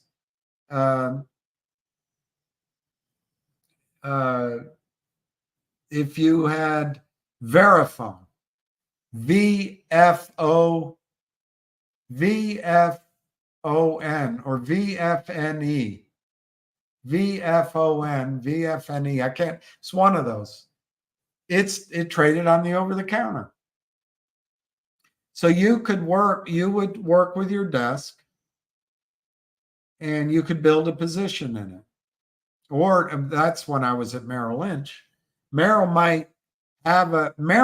is a market maker for Verifone. No, it's VFIC. VFIC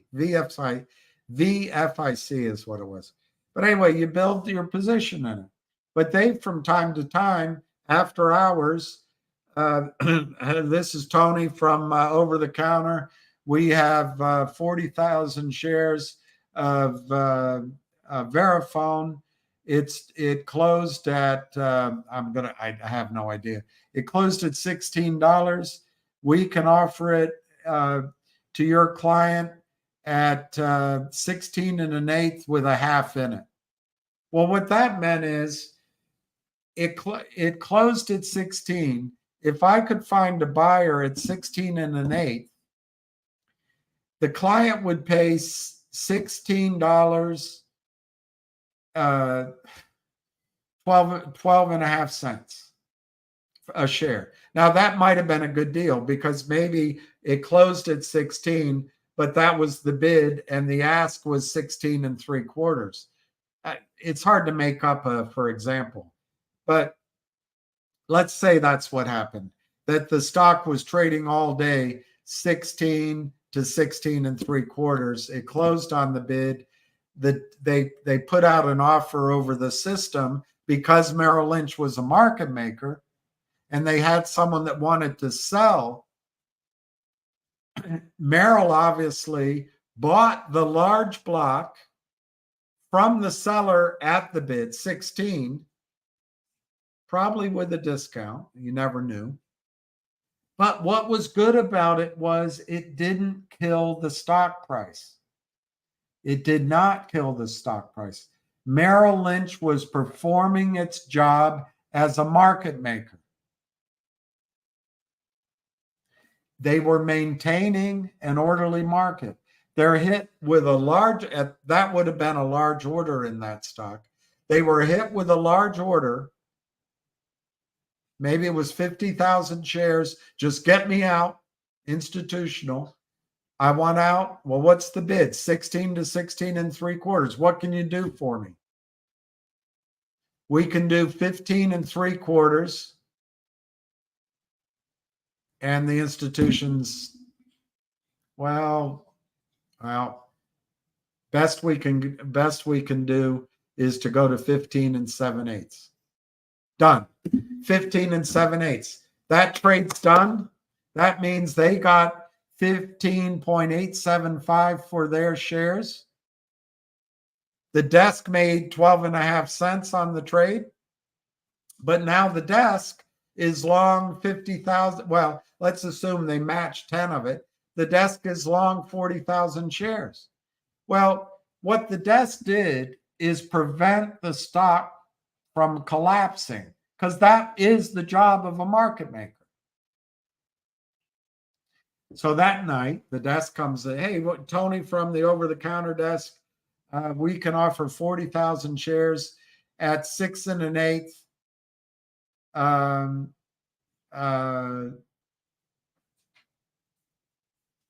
To your client, and we can pay you 1/8. Well, the secret was, that's not a good example. Maybe let me do it at 16 1/4. The bid was 16, the ask was 16 3/4. We can offer it to your client at 16 1/4 with 1/8. So that was a way of saying, if you got your client to buy it at $16.25, which was 50 cents cheaper than they could have bought it all day. So the client's getting a good deal. We can pay you as a credit to your commission run, 12.5 cents a share. Now the house would take usually about 60% of that. So on a gross level, you're getting the 12.5 cents. But by the time it comes to your paycheck, but anyway, it's there. But the client back then, there was a commission book. The client would pay 16 1/4 plus commission, whatever the commission was. So you might, as a guy staying late, making phone calls who liked the story, I take down 10,000 shares and I place it across my books instead of making maybe a commission of, I don't know, I don't know what the commission would have been. 4%. I can add to it an eighth. That all goes on my gross, and I probably, the payout was 40%. Probably. It might have been lower. It might have been 30%. And if I was a low producer, it could be as low as 15%. But the point is, and I'm sorry, Bill, it takes so long. The point is, we used to have brokerage firms, market makers, and Verifone, VFIC. We also had a institutional relationship with the company. We had an investment banking relationship with the company, and we had research on the company. So I was one of 8,000 brokers. I studied that story. I liked that story. Why did I like it? Because I had a friend of mine, a college friend of mine, who took a job working for them, and he told me all about it. He was selling the Verifone systems to doctors, and so a patient could pay for their service with a credit card. And I loved the idea, and I built a position in it. But anyway, that's how markets are supposed to work. When a big order comes, the market maker's job is to maintain an orderly market. They can't cross the whole position on their order book. So they say, okay, we'll take it. They absorb it, and then they trade it out. They're taking some market risk. But Merrill Lynch, as a market maker, had 8,000 or 4,000, I can't remember what it was back then, brokers they knew they could turn to. They had a buy on the stock. All of that is gone now. None of that exists anymore. That beautiful agency business that Patrick Byrne talked about. It's all gone. So when you get a shite like Jeffrey Lind, who's just a front for a hedge fund like Polar, they just sell. And when 40,000 shares they have to sell, not only do they sell the 40,000, they sell 100,000 more that don't exist. And they drive it down, down, down. And if they want to, they can hire a guy like Roaring Kitty. I'm not saying they did. And they can build a position for themselves, nothing orderly about it. They build it for themselves. They get this guy to come on and giggle. They build up the excitement. The stock goes up 30 points. And then their client can do a deal through Jeff East in the front. The client does a deal, and bam, 75 million shares come out as undelivered from the prime broker, and they cross with retail. It's done. And guess what Polar Investments can do? They can finally take the money out of the prime broker's account. I'm telling you guys, this is an industrial scale onslaught on the American markets. The only way it works is on the reputation, which Adina Friedman relies on, of how the markets used to be, and the fact that the United States is willing to go to war to protect the United States dollar and the United States bond markets and the pricing of oil in the dollar. And in that context, the government is controlled by Goldman Sachs. Remember, when in 2008, when George W. Bush said, this sucker is going down, that guy with the bald head that used to play football, Blankenshine, ran over from Goldman Sachs and advised the White House. He got to look at all of the books of Bear Stearns, Shearson Lehman, others, Merrill Lynch. I'm not sure about Morgan Stanley. He got to look at all the bond portfolios. And guess what? Goldman Sachs got first crack at all of the good ones. The government is controlled by Goldman Sachs. The regulators, Gary Gensler, is controlled by Goldman Sachs. The Dina Friedman, that silly little girl, is controlled by Carlyle Group and etc. And her own dreams, her own illusion of being the vanguard of women taking over Wall Street. Look, I don't care if the person in the job is a woman, a man, or a unicorn. Just do the job. Just do the job. Doesn't surprise me that it's owned by a hedge fund. The two-pistol revenue, do you believe it'll now this month or by Q3? You know, Pharaoh, you the persistence of your questions and the specificity leads me to believe you always know what news is coming. And you say things that I haven't said, but in some ways I may have said. But I will tell you, Pharaoh, when I'm told something in confidence, I can't share it. When I know something that's material information, even though you're a relatively big audience in the sense that you're not just one person, I can't tell it to you. I just simply cannot. That would be a violation. I mean, you know, maybe someone would say, maybe somebody could defend me, but that to me would be a violation of my obligation to uphold securities laws, to uphold the integrity of the market. So I can't really answer what I think you're asking as a specific question. I cannot.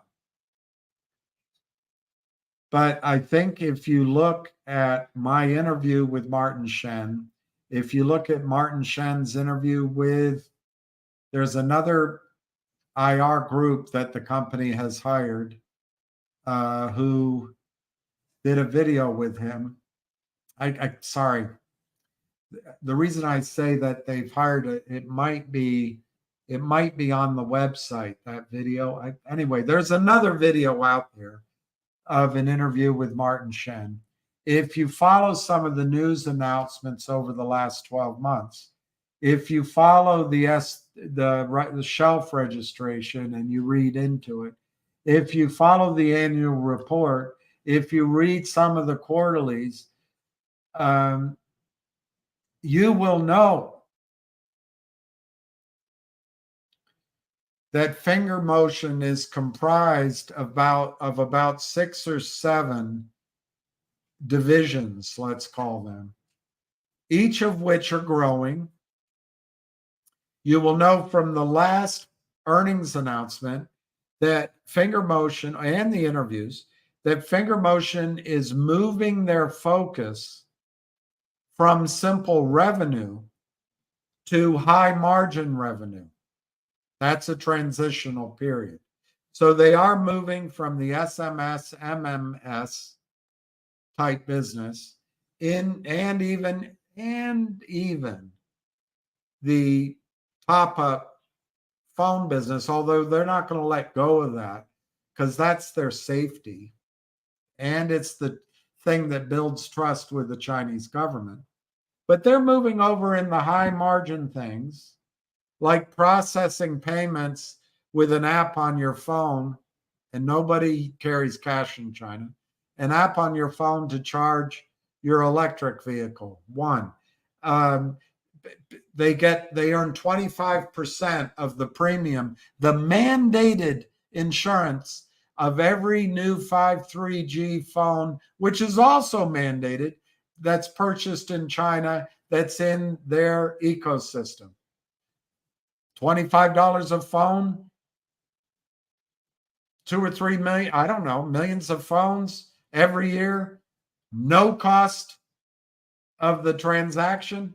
They're focusing on that. The ramp up is slow because the warranty company, if they have warranties, they have to have places where the people that have the phone can take their phone for the repair. That's being worked out, not at fingers cost, at the cost of the insurance company. That's going on, but it takes time. But it's happening, and the margins are going to be huge. And once it's in place, the growth trajectory is going to be huge. They're working with the second stage, it might be the third stage now, laboratories and scientists to come up with the mathematical analysis of the data they collect on the phones that they have the minutes on, that they can track. That data is going to be used first for the insurance companies. 2 of them, Munich Re and Pacific Life Re. It's going to be used in health insurance, fire insurance, automobile insurance, home insurance, motorcycle insurance, boat insurance, long-term care insurance. Any of the insurance areas that have matured in the United States and the Eurozone, but are still in their nascent stage in the world's largest economy. They're already in the monetization stage of developing that with those insurance companies. But guess what? They're using laboratories. They're using the work with the Chinese government. They're using scientists. They're building that out. It takes what? TIME. It takes time, but it's going forward, and it was announced all along. I think those earnings, those monetizations are going to show up in the second quarter of Finger Motions 2025. That means our third quarter 2024. That's my opinion. It could be delayed a bit, but whatever that shows up, you're going to get guidance on how it's going to grow, what it could mean as it moves into all of the insurance areas in the Chinese market. They are also developing that data in these laboratories with scientists. They're developing that data, and you can use your imagination, Farrell. If I were the Chinese government, and I personally, in some ways, don't see much of a distinction between the Chinese government and the control of our government by banks and the highly overeducated, woke, liberal nightmare that's coming out of the liberal arts colleges today and infesting our government with idiocy. And limiting our ability to have access to news and alternative views, limiting our ability to even point out that there's only 2 chromosomes and they match up in only 2 ways. But anyway, the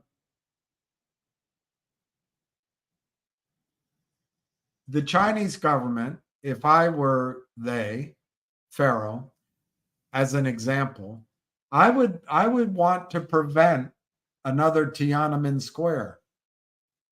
I'd want to prevent a gathering of protesters in, I don't know, the financial district in Shanghai. I'd want to prevent a revolt of lorry drivers.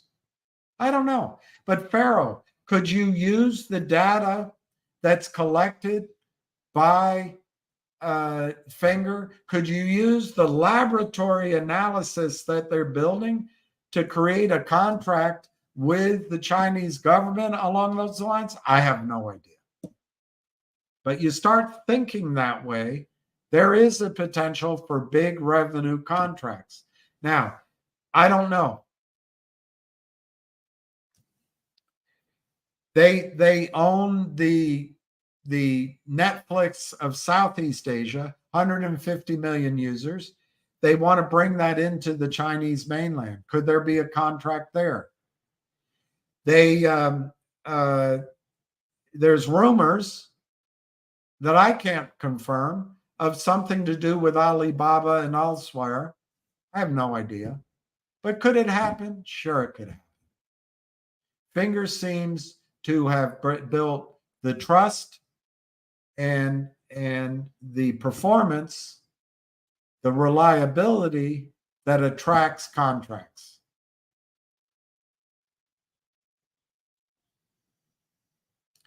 Finger Motion continues to earn money as, as their phone users go into online shopping. Maybe a contract could come in that direction.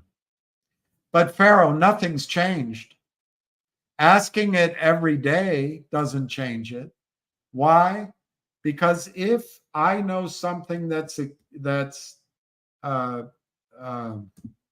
material and it hasn't been disclosed yet, we have to wait for the announcements from the company. I think it comes close. I think, which Pharaoh, I don't know if you remember, but the shutdown in China, the economic lockdown, went longer than it did elsewhere. And it wasn't over until sort of early summer last year, to my memory, thereabouts. So there's been a lot that Fingers had to deal with and manage as revenues were tested. But they paid off their debt. They shut out Lynn Partners. They are never going to go get a toxic financing ever again. That's a CEO who understands that you cannot believe the liars.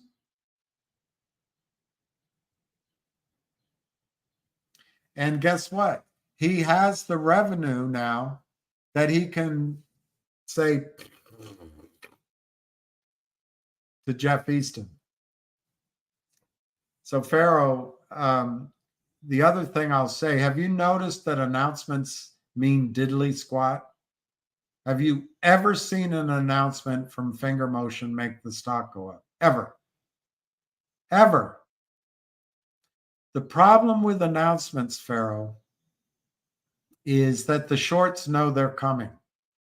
The criminals know they're coming. And their crack research team over at Finger Motion, not Finger Motion, at Lynn Partners and Polar, whoever their clients are. I don't know if it's Polar. I don't think it is Polar. They just start selling and they counterfeit shares. And they put out a Benzinga facilitate crappy bearer report. No path to profitability. And remember, there's no offsetting research reports from dedicated investment banks. There's just nothing. And so crappy bearer, under the lazy eye of Gary Gensler, paid off eye of Gary Gensler, they destroy the stock price. So Pharaoh, your goal in Finger should not be to anxiously await every news announcement. I will tell you, 9 out of 10, 19 out of 20 news announcements, the stock is going down. It's just how it is. So stop obsessing about news. Pharaoh, what your goal should be with Finger, in my judgment, there was a period last year where the way the stock was trading, it looked like something was up, but it stopped. And then you had to face the facts. It's the George Jones song, which I would play, but they take away any hope of monetization. I'm the cold, hard truth. You just got to look at the cold, hard truth. Finger Motion has an extraordinarily large, outstanding naked short position in my judgment. Can I prove it? No. Can I prove that Pablo Escobar delivered millions of tons of cocaine through our borders? No. Where'd the cocaine come from? Well, it's just here. Where does the selling come in? And FINRA reports the numbers day in and day out. But oh no, you can't believe those numbers. FINRA never reports the buy-ins. Are you telling me FINRA only reports the non-locates but doesn't report the coverings? Come on. But anyway, you can't know in the big stocks, but you can know in GTII and Finger because they're so thinly traded.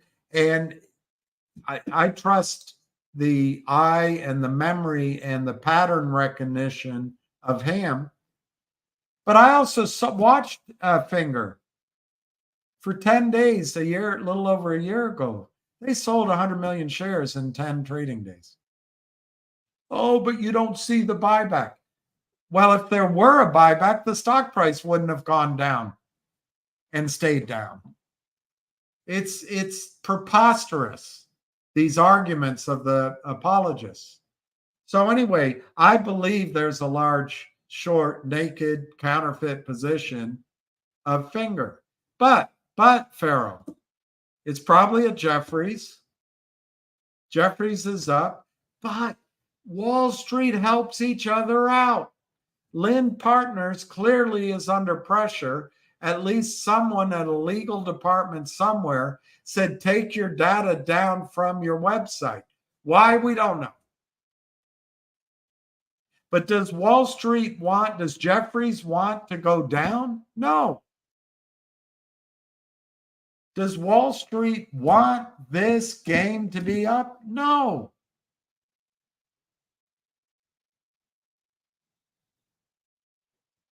So they still keep selling Finger shares which don't exist. Somebody's doing it. It is not Jeff Easton. He said, I posted it somewhere. He said I forget his exact words. He said he didn't say placement agent. We were the blankety blank for that offering. We were the something. And we placed it with 4 clients. Maybe 1 or 2 of our clients are shorting the stock. It's one of those 4 clients. And they're big. It's a big hedge fund. And they're continuing to sell. And they short it, and they short it, and they short it. And just because Finger Motion settled with Lind Partners doesn't mean this massive short position isn't out there. Doesn't mean the criminals aren't still selling. They are. News isn't going to make it go up.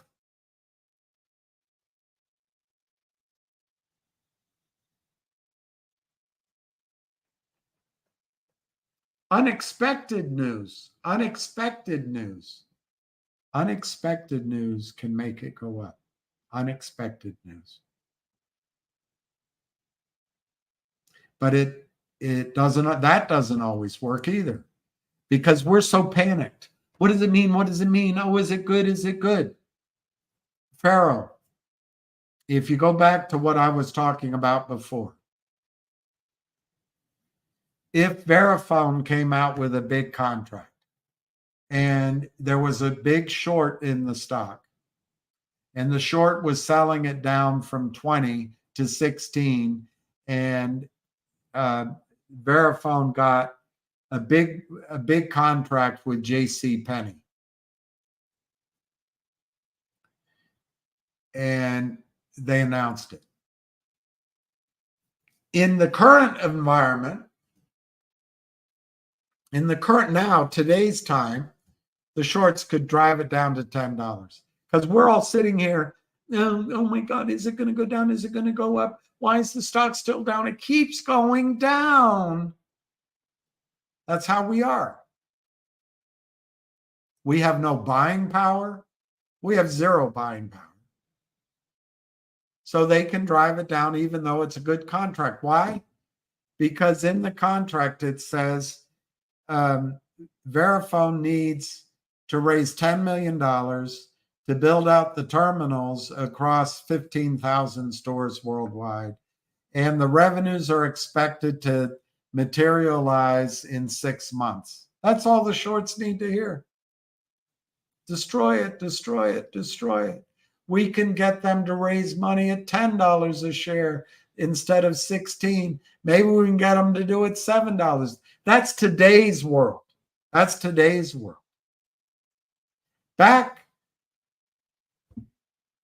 when, I don't remember how many years ago, so long ago, in the 80s, that news of a new contract from J.C. Penney for Verifone, you'd have a Merrill Lynch analyst, you'd have a Dean Whittier analyst, and you might have a Payne Weber analyst all come out with a reiterate buy, and it would extrapolate the future revenues, come back to what it meant per share and what it meant for the company over the long haul. You would have in-house, Merrill might even do it. You'd have an in-house investment banker who already placed the deal for $10 million. There'd be a road show, there'd be a prospectus, they'd have it soft circled with institutions. They would go, if it's a Merrill Lynch deal, Merrill Lynch would be on the left-hand side of the prospectus, and underneath would be Payne Weber, and underneath that might be Alex Brown, and you'd go all around all the brokerage firms, and you'd build up your book, and that deal would be done at 16.5 or 18. The stock might be at 20 and the deal's done at $20. Doesn't happen anymore, Pharaoh. Does not happen anymore. News today is an excuse for the criminals to counterfeit stock. They sell as many shares as they can to get you to think the news is bad. And then their hope is we can drive the stock down so much that when the company needs money, they come to us. When they need money to fill out their obligation under the new revenue deal, they come to us. And they buy the stock at our fake low prices. They sell it to us.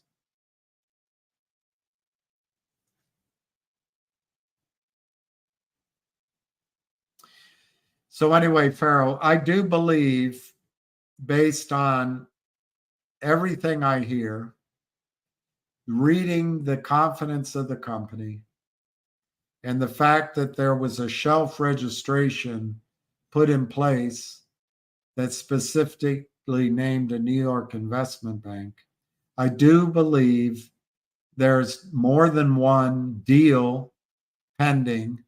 I do hear of revenue deals, 2 separate revenue deals. There may be an acquisition. Who knows? But I think more than one big thing is coming for Finger. And rather than trying, I don't know, maybe you're a day trader, but rather than trying to trade Finger for every hot announcement, I would be seeing these prices as an opportunity to accumulate the shares and buy more. I personally, on Finger Motion, think the stock's going to 6. Could it go to 9? Yeah, it could. But I think it's going to go to $6, $7, $8 over the next 3 months. Maybe sooner. Once it's there, oh, is that all? No, I'm not saying that's all it's going to do. Once it's there and it's got positive earnings, positive cash flow, positive revenue growth, other research analysts, and it doesn't have to go to Wall Street anymore, except for good deals, you grow from $6. And I think from then it could get up into numbers that are $15, $20, $25. I'm not ready to say how long that would take. During that period, Farrell, if they had a bang up revenue deal that came in that nobody could deny, you could see the stock jump. You could see a buy-in. You could see a short squeeze. But I don't think you should be looking at Finger as a short squeeze first. I think you should be looking at it as a fundamental investment, which can double or triple your money. I think in a highly confident projection. I can't give financial advice, of course, but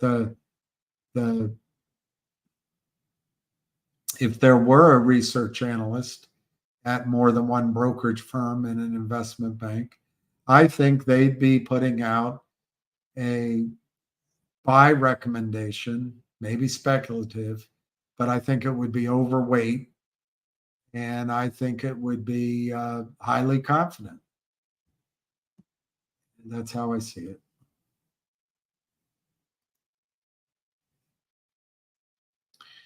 The warrants aren't due yet. The company filed, I think it's called an S1, whatever number's on it, about a month ago. It's in the news.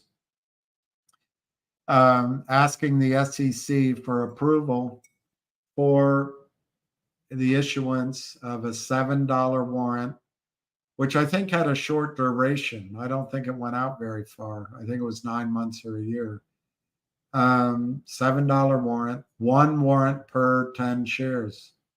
That application has been before the SEC for quite some time.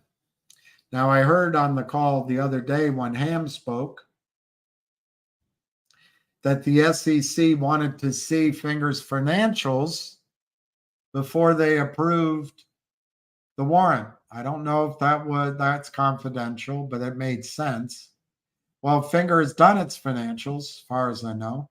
Unless there's some other question outstanding, I would expect the SEC to approve the issuance of one $7 warrant per 10 shares of Finger soon. Once they approve it, A record date has to be set. Everything I know, but I could be wrong, is that record date will be set 10 days after the approval is the record date. So once the approval comes, it'll be announced, a record date will be sent. You'll have time to buy more shares if you want. I think the stock might go up. That's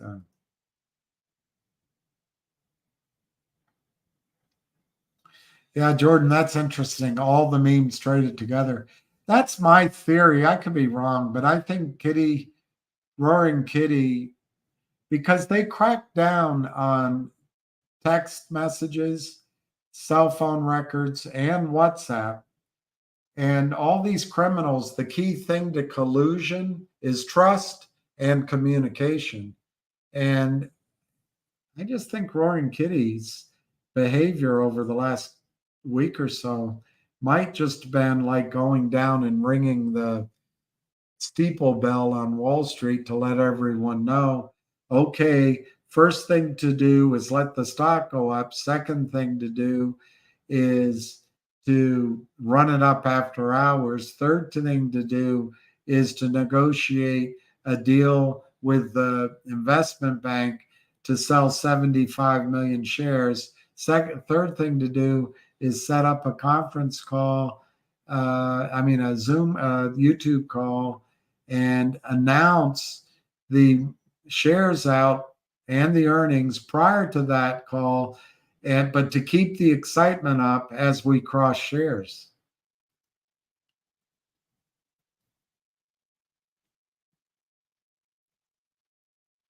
Thank you, Jordan. I sometimes think, Jordan, that these people are behaving in a very misguided way. And I try, rather than call them evil, to always say that they are people who are behaving in an evil fashion. I just always hope there's redemption. But the pressure on Wall Street is very high to make money. And if you get approval from your lawyer and you get some sort of approval from your SEC, and if you have no conscience, it doesn't take much.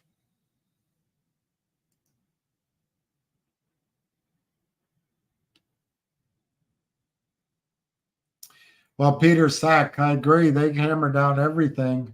And I did say, I think last week, maybe it was the week before, that when you see things in the headlines that are bullish, it could carry a little longer, but it's usually time you better expect a pullback.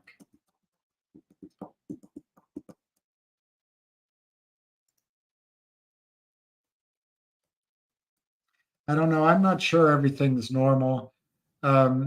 Just watch the bond market. Just watch the bond market. Canada lowered interest rates. Europe lowered interest rates. And everyone thought that would allow the United States to lower interest rates. But then I guess our job numbers came in today hot and heavy for our wage numbers.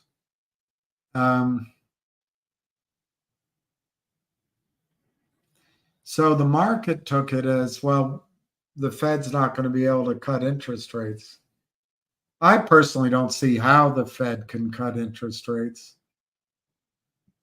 But very, very smart people who I trust are saying the Fed is going to have no choice but to cut interest rates. I think it's going to be hard when inflation numbers and wage numbers are hot. But the interest on our debt has gone from $500 billion a year to over $1 trillion a year. These are silly numbers. And we don't produce anything anymore. the rest of the world is sick of us. They're sick of our woke attitude and our childish, you know, they're just sick of it.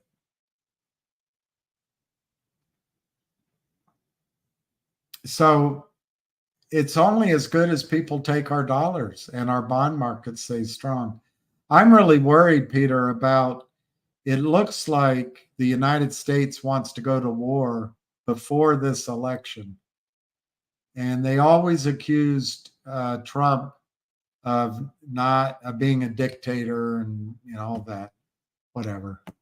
But, you know, the thing I remember is Trump got in that helicopter and left the White House, even though Trump thought that the election had been stolen from him, that it had been counterfeited.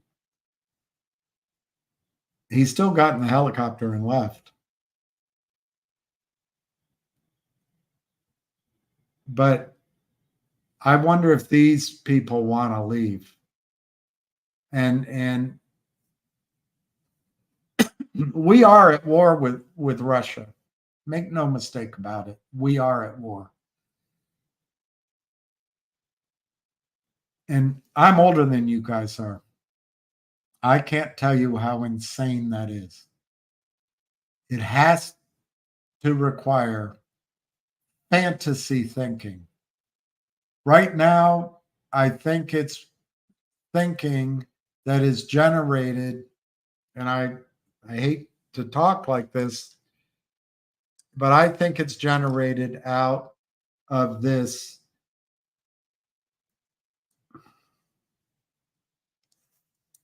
dream it, believe it, achieve it. This whole generation, largely led by the women's movement, but it's also the, you know, it's the simps and the everything has to be woke movement.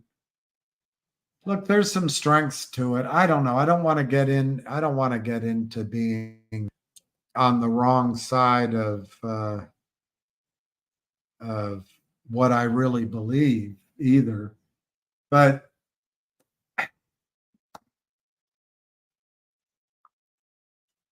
our government is ineffective. Our military is ineffective. Our securities markets are ineffective. Can we get past the idea that everything has to be fair long enough to make sure that everything works first?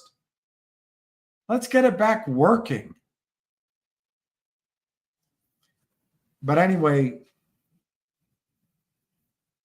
the two women that I know, maybe three, Samantha Powers, maybe that one, the other one in the White House, forgetting her name, and Victoria Nuland. But of course, it's Anthony Blinken, a real wimp. And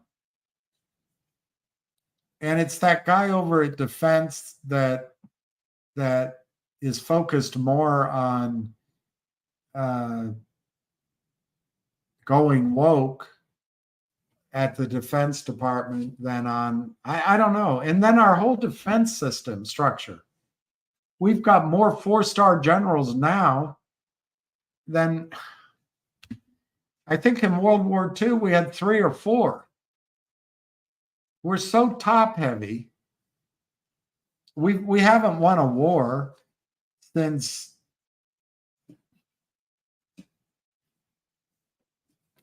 I guess World War II, but you could argue the Soviets won it too.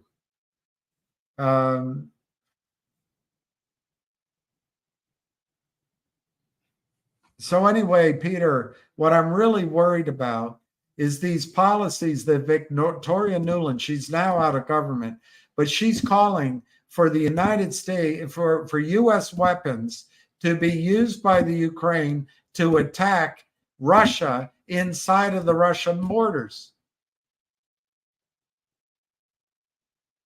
And I think the other one is Samantha Powers. I don't know, there's another one.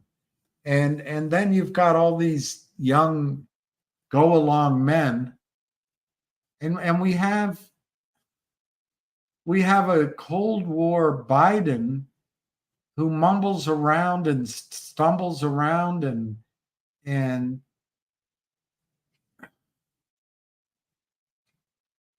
I guess he gets the women's vote because he didn't push a young legislative aide named Tara Reid, who was beautiful at the time, up against the Senate wall, use his hand and fingers to explore inside of her while he told her in her ear, "Oh, come on, you know you like it, you know you like me."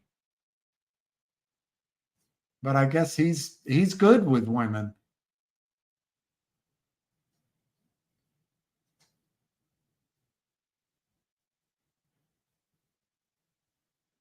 He's the president that said that he didn't want his children attending school in a jungle. But he's good with minorities. He's a president who said, "I wrote the crime bill."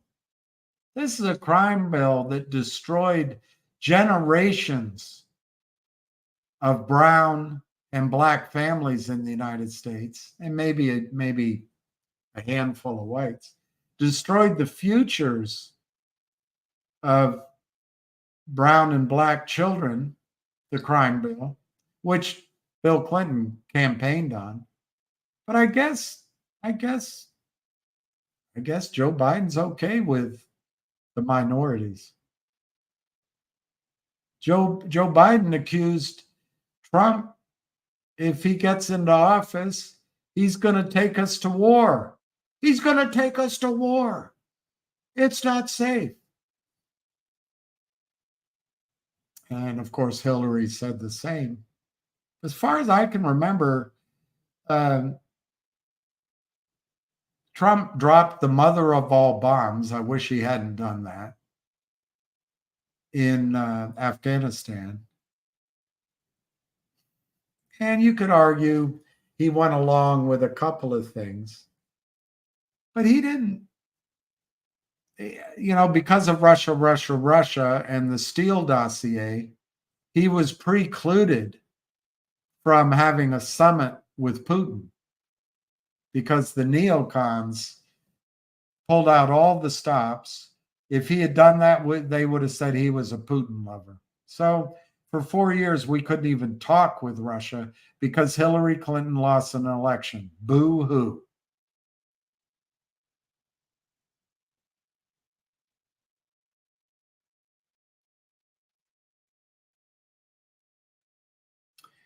And then this guy came into office, and before you know it, North Korea is launching weapons.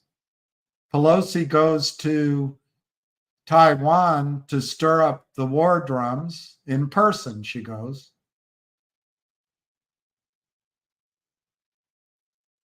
Ukraine, where Biden sat and said, if you don't get rid of that prosecutor, you're not getting the $1 billion.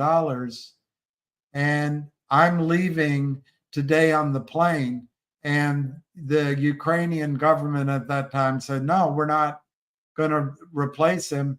He said, I'm leaving at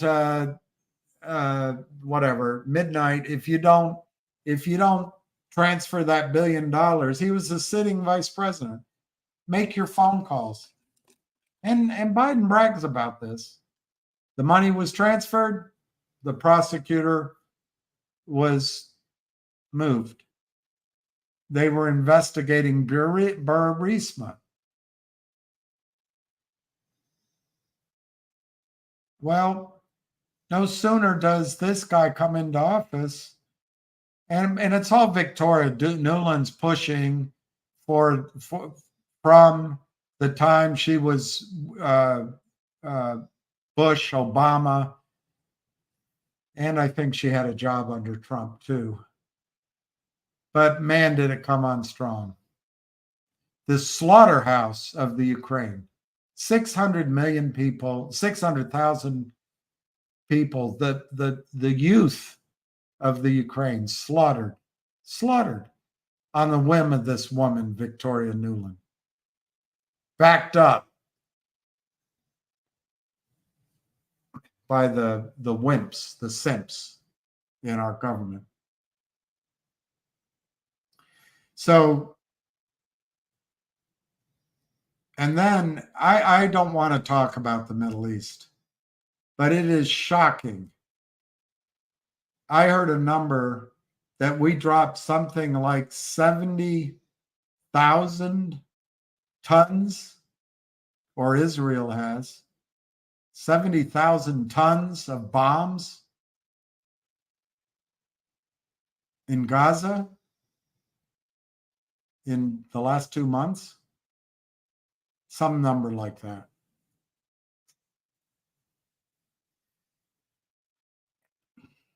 I'm not going to talk about it because it inflames people. But I don't think that this administration has left the United States out of wars around the world. And I really believe, Peter, that there's a theory going on in the Biden camp.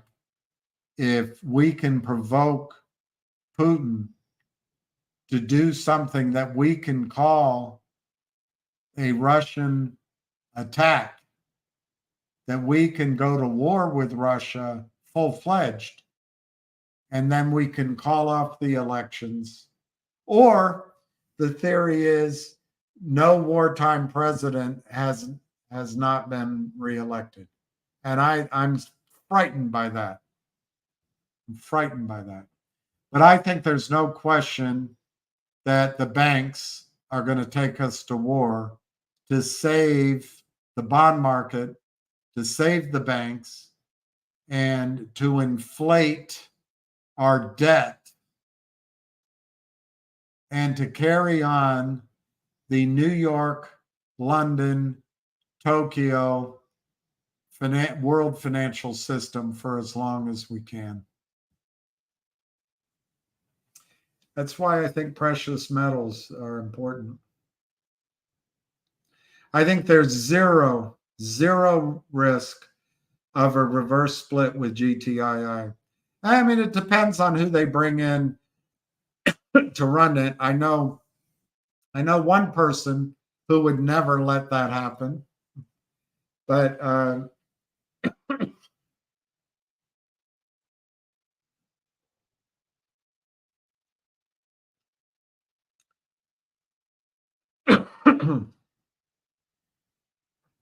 I guess the question you should ask is more of a dilutive reverse split. If I were doing it, I would do no reverse splits.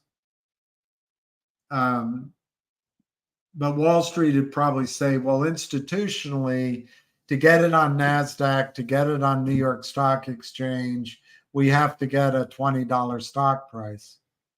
I would still say, screw it. We're not doing a reverse split, because the reverse split bails out Alpine, it bails out Kurt Kramer, and it bails out the hedge funds. So I would just say, hey, we're not doing a reverse split, but we're going to get this stock price up, because that's how to burn them. If a company does a reverse split, even if it works out, let's say it's part of some other transaction, and so the company really works out, it never goes down, you're still bailing out the criminals. And Andrew, if I were CEO, I would never bail out the criminals. I would never do anything to let them off the hook. Why? It could force a squeeze and benefit everybody, but I wouldn't let them off the hook. I'd make them sweat for the rest of time.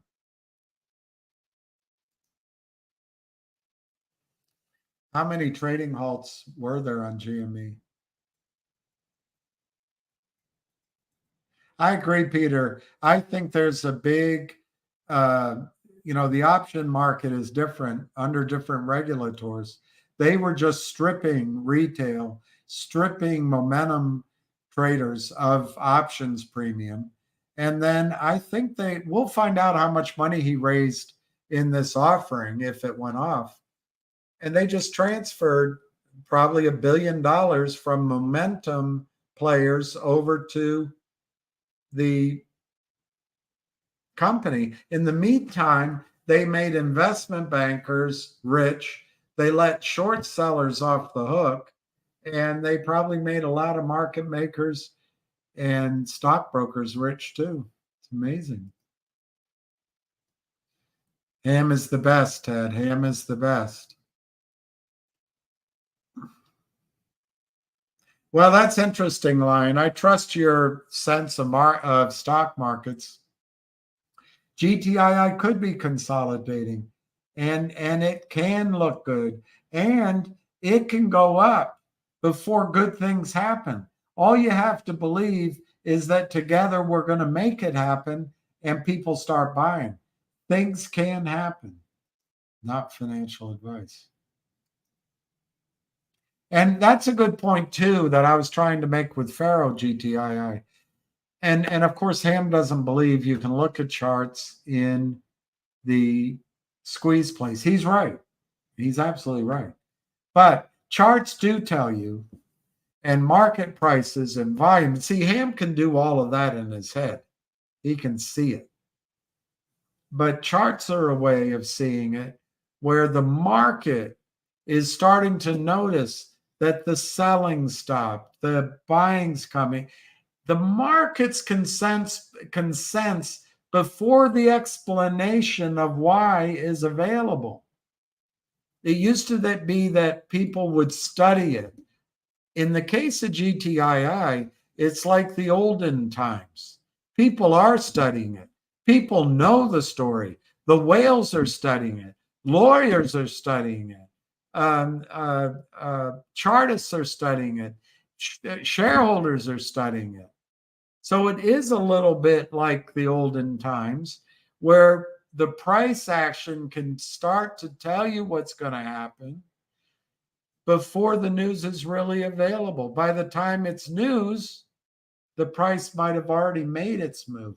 So, Lion, I respect your assessment. I really do.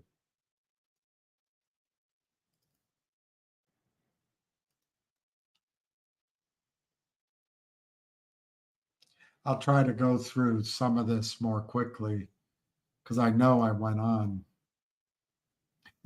I think Roaring Kitty is either a bloody genius or a bleeding idiot.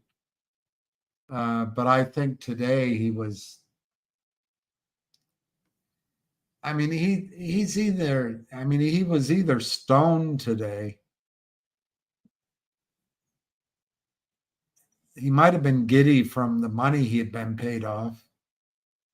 But I thought his behavior was weird.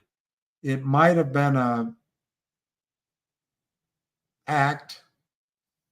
It could have been an act just to stay live for a while, to get people to provide volume for the criminals to do what they did. But I'm not a shrink, but I thought a lot of his activity was deflection and was hiding the fact that there was no there and that he was selling or that his clients were selling. I think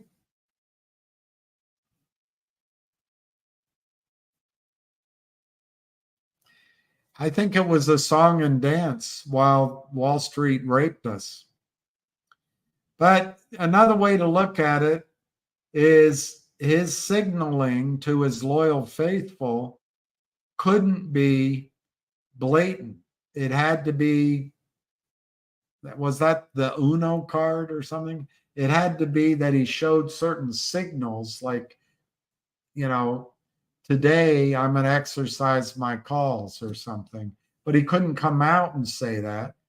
And maybe, Jennifer, there's a chance that there'll be some sort of miracle that the stock is going to just simply soar. But I don't see it, Jennifer. I think GME and AMC are completely under control by Wall Street. And any kind of rallies they let happen, and it's a way of sucking more capital out of the market, a way of, taking as much of the money out of the hands of babes. And they just doing it over and over again. And that's why when I was talking to Pharaoh, I think we have to be cognizant of the fact that this could happen in Finger. They could have it under control a bit. Doesn't mean the stocks aren't going up. Doesn't mean that at all. It just doesn't mean it. To me, it doesn't mean that they're going to let a short squeeze or a rally get out of control, at least the first time. At least the first time. So I don't know. We'll follow it. Jennifer, I thought he was a kook.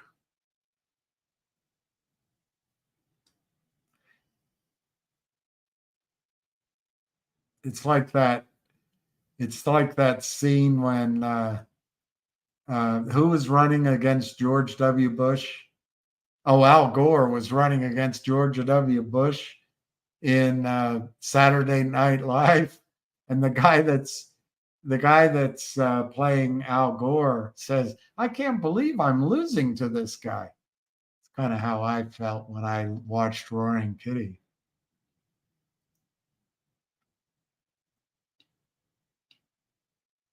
Yeah, I think it was this. I agree, Mark. It was a train wreck.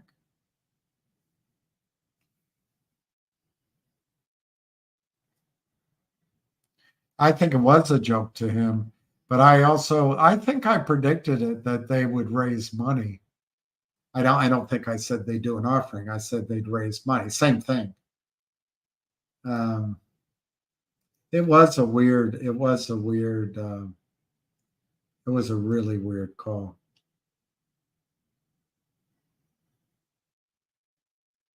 I already answered that. I went too far gone, didn't I? All right, listen to Nunya, Mark. Nunya is smart. It was a nothing burger by design. Wall Street spent hundreds of millions driving the ticker down while he laughed and said nothing about it.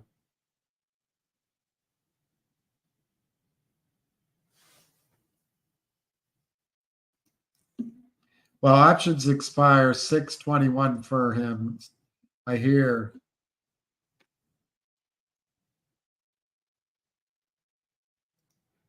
Well, that's interesting. Jennifer, if you're still there, I know I went on. I know sometimes, I don't think people put everything in the broader context. And I'm not saying my context is correct, but I think what the shorts try to do, like that stupid story about the blind men and the elephant, they try to get us to think about narrow things, but it's the broader picture that's what's going on. And it could be as simple that Wall Street constantly pushed the edges and they're just giddy with all the approvals they got through Congress. Or it could have been a plan by several hedge funds and several prime brokers to get it this way. I just want to read something to you. If I can find it, Jennifer. I read it earlier.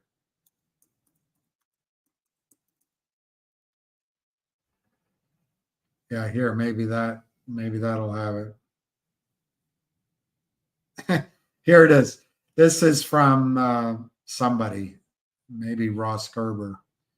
To sum up the bizarre broadcast, Roaring Kitty is betting on GameStop CEO Ryan Cohen's turnaround of GME with options that expire in 2 weeks. No concern whatsoever. He just continued being silly while they drove $40 off the share price. No panic, no concern. He just continued holding. See, Nunez pretty smart.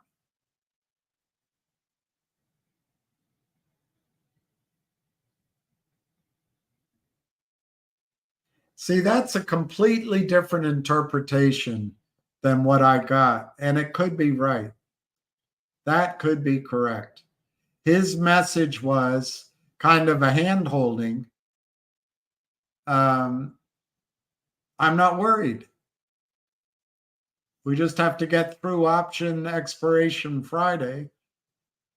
And that's the message. That's very good, Nunya. That's very good. We'll see if you're right. I'll remember. There's one other guy up there that said it too. I don't remember his name, but I remember he said it. Not the same, but he said a similar thing.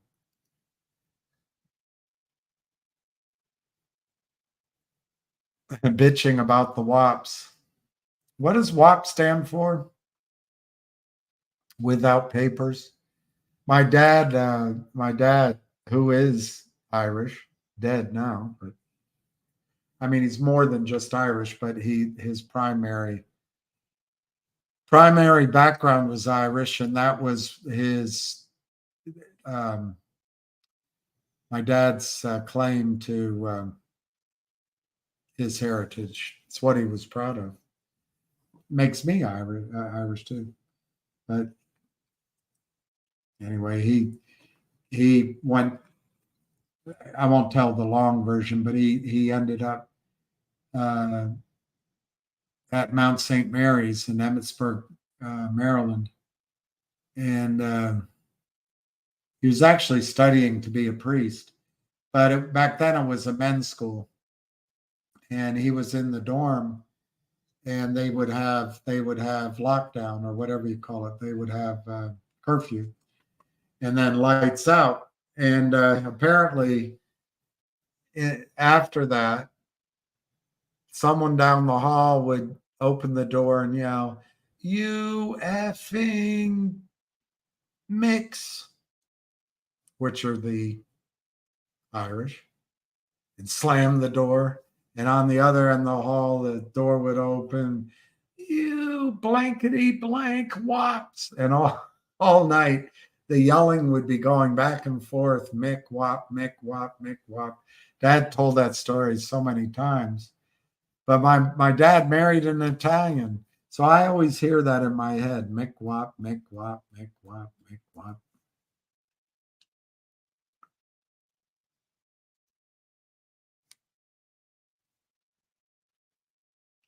Yeah, he should roll it into the future. He should roll it into the future. Or maybe he has more money to put to work. That's very funny, Spiny. He was half-breed Seneca Iroquois. I'm sure I mispronounced that. Yeah, it's terrible. What movie was it? Or was it a book about what we did to the Indians in Florida? It's terrible.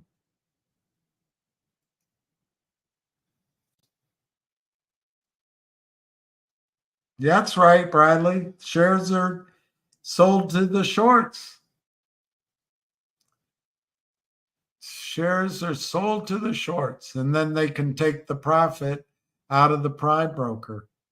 One way to look at it is maybe these criminals are trying to get liquidity. Maybe they're under pressure on some of their bets.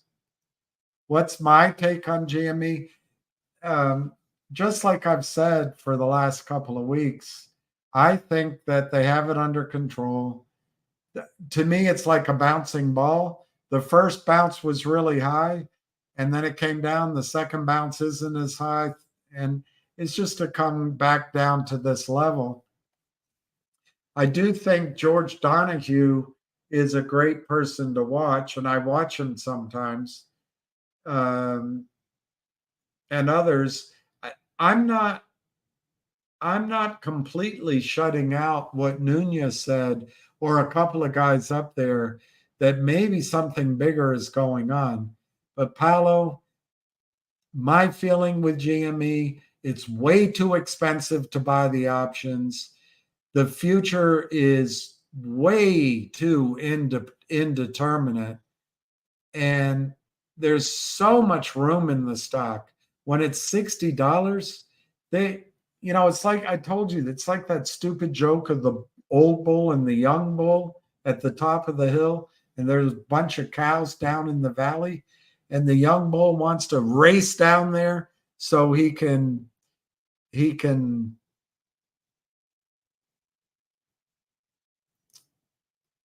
sniff all of them. The big bull, the old bull says, "Hey, wait on. Let's just walk down and we can sniff." No, the young bull wants to sniff one of them. The old bull says, "Let's walk down and we can sniff them all." And I think that's what they're doing as they're working out at GME, is trying to take as much money out before they really hurt it. On the other hand, GME has $3 billion. I think it works out to trying to remember, $6 a share in cash before this offering. So they have about $6 a share in cash. They could do a lot of things with $6 share in cash, but I don't know many things you can buy for cash at $6 without risk anyway. You can pay $6 that are worth $28. So my feeling is GME, it's ultimately like a bouncing ball, is going to end up lower. I think it's completely under control. But I'm really impressed by 600,000 people watching him. Probably 1 million or more watched him for real.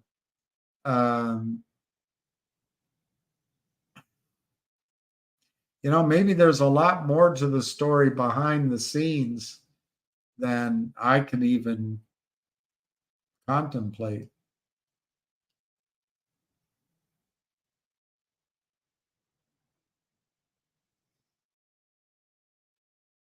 That's a good idea, Bradley. They could buy up other stocks, and then it's a huge short position. They shouldn't do any reverses. Some would say they communicate via video game consoles. Could be. That's a good point. The West started the Ukraine war. The West did. The West started the war. Lou, because you're erudite.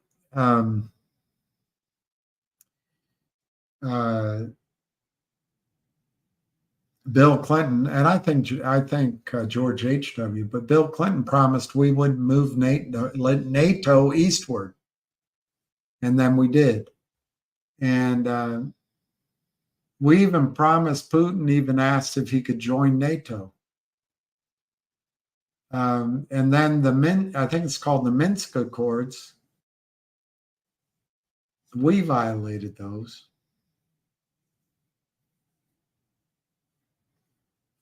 And then we toppled, and I think it was under Obama, under Clinton, but I can't quite remember.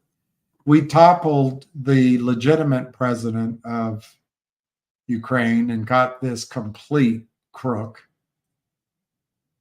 And then we promised, there was a peace deal on the table that Zelensky could have taken, and this war never would have happened. But the blonde Boris Johnson flew in, speaking for the United States and the West, said, don't start it. We'll back you. You can win the war. We started it, Lou.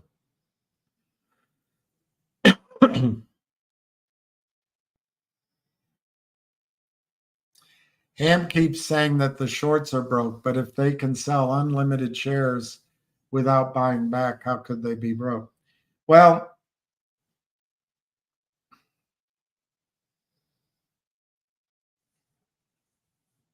there's a lot of answers to that, Ryan. If you're looking at one stock, let's just talk about Finger. They can sell, as you put it, unlimited shares, but there are limits. There's cost. Whilst the settlement is never enforced, there are phone calls. There are deadlines. There are the threats of buy-ins. So they have to move shares. They have to pay off their co-conspirators. There's a cost of borrowing, a cost of selling. There's a cost of maintaining the monthly prime broker. There's nothing, it's not free. So that builds up. The short positions are carried in, and let's just say one LLC. That LLC can go broke, but it also can really hurt the main seller or the prime broker, let's say in Finger. Finger has run up before, pulled back and run up a couple more times. They've sold down. So they've probably increased, Ryan, the number of shares that they have to maintain a margin requirement. It's called, in their case, it's called a house requirement or a, anyway, I use the long side. They have the short side, but they have a margin requirement to maintain maintenance requirement. It could be $5 a share. And with this volatility, it might be $10 a share. So their entire short position is very expensive. Now, these prime brokers work in a many different shares, and they work with these well-heeled funds. So they may have struck different deals so that it's not $10 a share. You can just put your other collateral, your other positions up against it. But Ryan, it's all leveraged. It's all leveraged. And if they're using collateral, let's say GameStop, and the collateral trade, the GameStop trade is going against them, all of a sudden the pressure on the collateral is pressuring Finger. They cannot sell unlimited shares. Wall Street in general, I suppose, can sell unlimited shares, but they can't sell unlimited shares without certain battles along the way. And they're in a battle right now. One of the things that would get them out of being broke is if the company did a reverse split out of the blue. Because let's say they did a 1-for-10 reverse split. They could take 90% of their money out of the fund, the prime broker, because they would no longer have that maintenance requirement. They're not going to do that. But that's the other strategy that Wall Street has. This, I'm telling you, is just, it's the easiest wealth creation in the world. It's just so easy. But the reason Ham says they're broke is they have margin problems. They have maintenance problems. And they can sell more stock to bring in money. Let me say, Ryan, if they sold 1 million shares right now of Finger for $3, they bring in $3 million. but their maintenance requirement might be $5. And they're still underwater on what they sold overall. They have to carry it because they're not delivering. They have to pay monthly costs. They have to pay to borrow the shares. They have to pay the commissions to sell. They have to pay their attorneys. They have to pay their criminal friends. It's not easy being cheesy.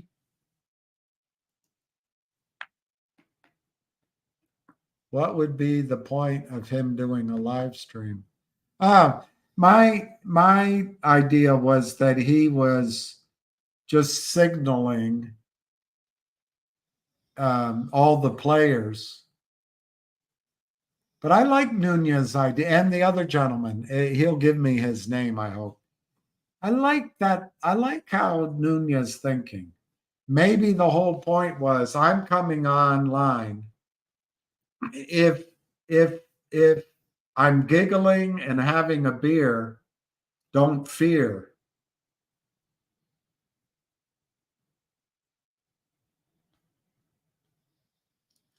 If I'm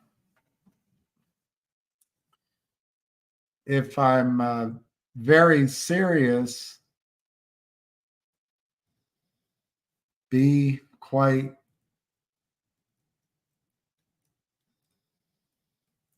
selling Irius. I don't know. But he could just be stoned.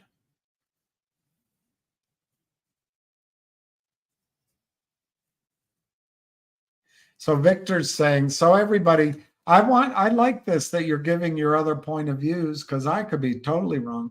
Victor is saying the story is not over.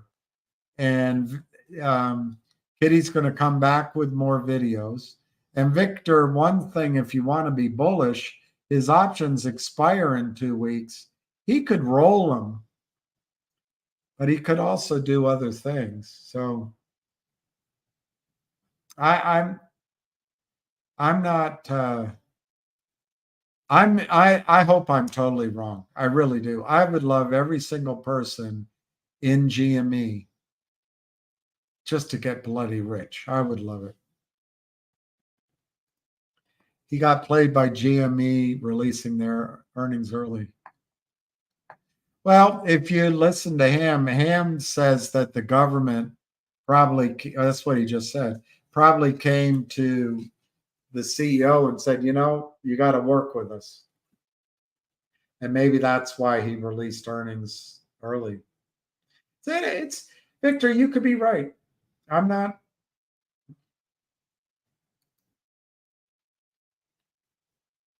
He is calculated. All right. Maybe that was, I'm trying to think of a movie, like that James Bond scene where he's a clown and then he's lethal. I don't know. Could be.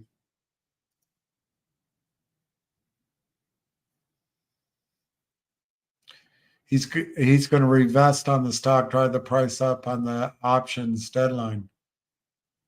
That's interesting. Let me see what else you're saying.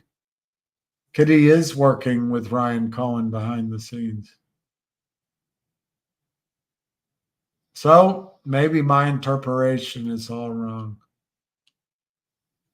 And he's using Ryan's money. That would explain being calm because he's using other people's money. Yeah, he's probably not an idiot. He's probably has some genius going on in him, I don't know the guy. This is a game. So that you have to use game theory, don't you, Victor?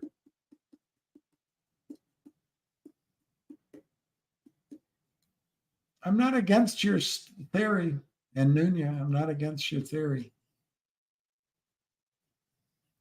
He has a lot of followers and media attention. He can control GME.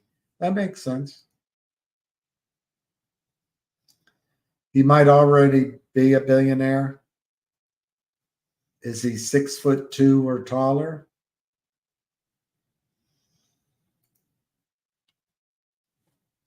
without appropriate papers.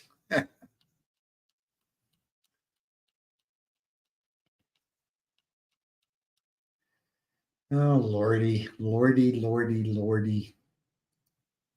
I can't remember George's last name. I can look it up. I can look it up.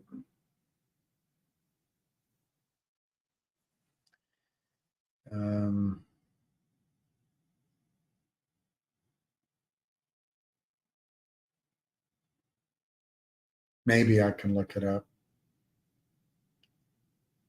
George Palikaris. No, not George not George Palikaris.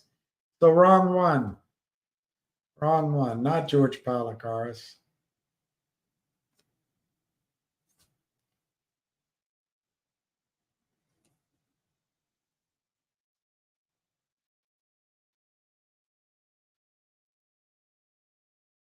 Anyway, whoever the CEO is of Cosmo. Roaring Kitty is still in the money nicely with his options. That's true. That's true. And if he can exercise them causing something, that's a good point. Let me see if any of our stocks are green. Telomere's up 32 cents at $5.95.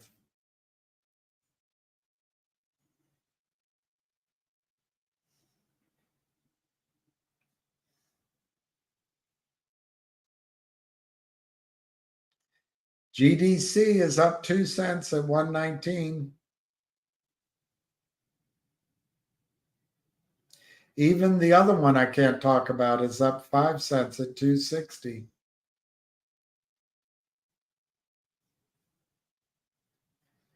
GME is not down. It's only 16 cents down in the aftermarket. So you guys might be right.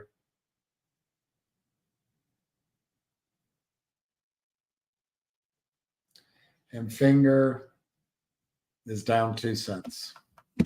I hope you guys are right. I love Tilo. I really liked the players, and I guess he didn't really like that it took me a while. It took me a couple of weeks to get the video out, but I wanted to do a video. Anyway, I should have just put it up, but I tried my best.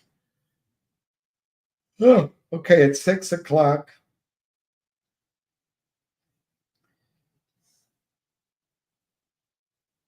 Oh, let me see.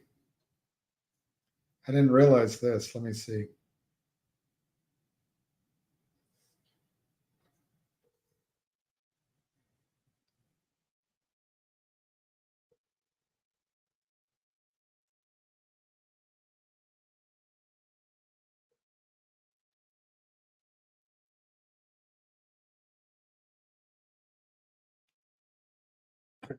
I didn't realize Ham had called me a bunch of times. Maybe he wants to talk to you. Battery 100%. Connected to. I'll wait a while to see, just 2 or 3 minutes, see if he calls back. Otherwise, I'm going to go. Sophie ticker. Sophie, let me look it up. I don't know anything about it.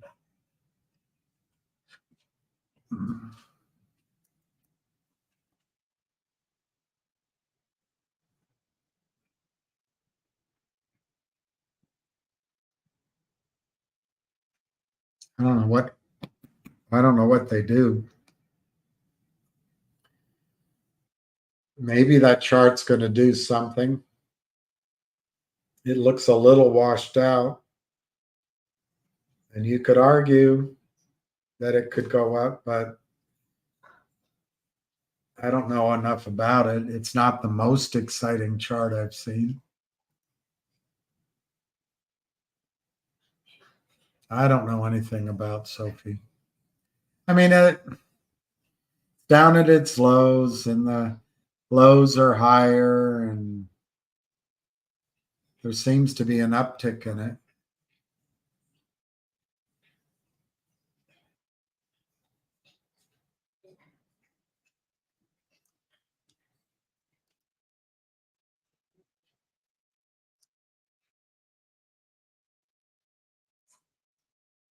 All right, let's think about Ryan's theory.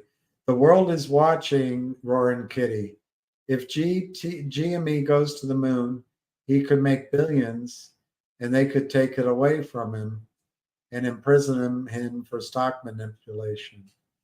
But if he can make a public appearance and show as a regular guy, not pumping the stock, then he's in the clear. Could be a genius move. I like that. That's a good thought, Ryan. In a way, it's like a lawyer would tell a CEO, this is important information, just tell it to everybody. In another way, a lawyer might tell Roaring Kitty, they can accuse you, of pump and dump or market manipulation, but not if you go out and tell everybody about it. And if you warn everybody. I like that thought too, Ryan. I like that thought too. All right, looks like Ham's not calling back. Let's see if there's anything important to discuss.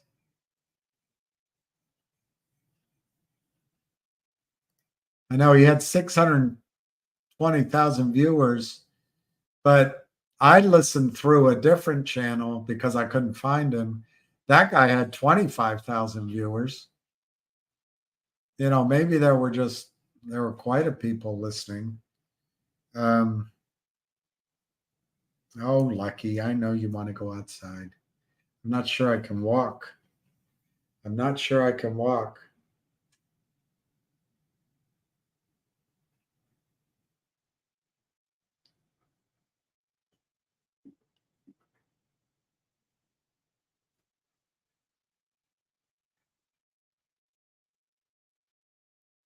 I don't see any news.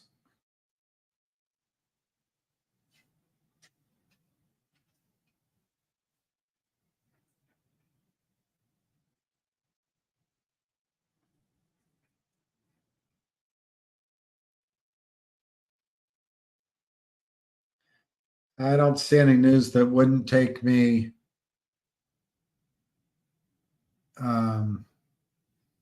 too long to discuss. I already told you that punk Alcaraz, now he's supposed to be a good guy. He won the semifinals against Sinner.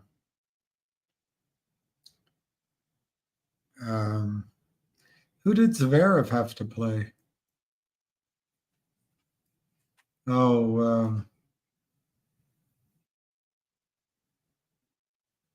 Whoever walked over in the Djokovic match.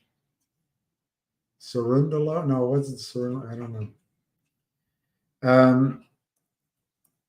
I'm kind of stalling for Ham to call if he wants to, but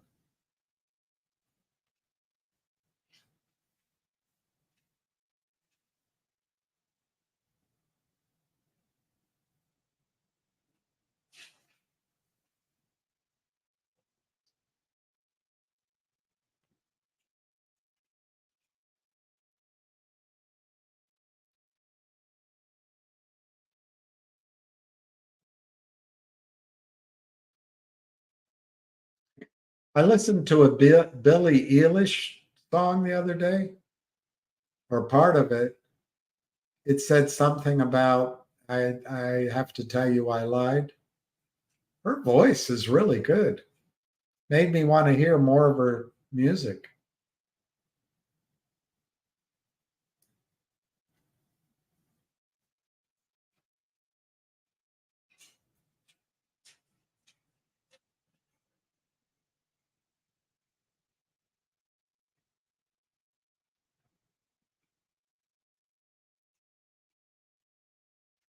All right, I don't see any news to talk about. That won't make me talk for 20 minutes.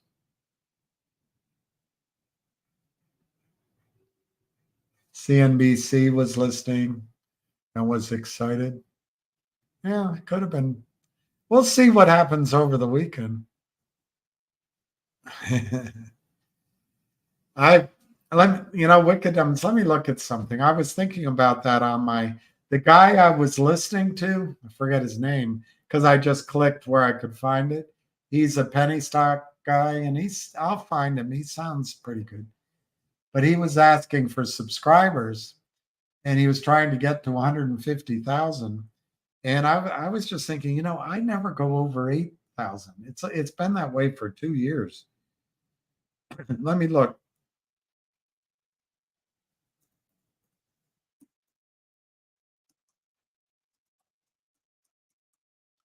Probably my own.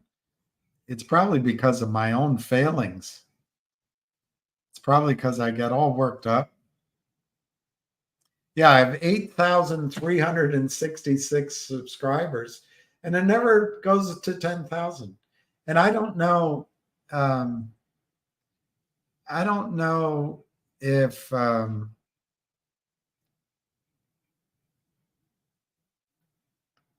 I don't know if I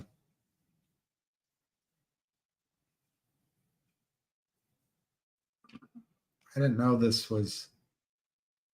I hate it.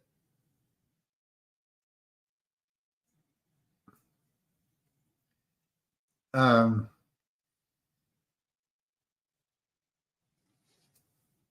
don't know if that's too bad. That is too bad.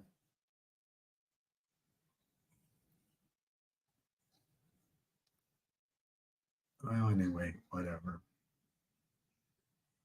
Oh,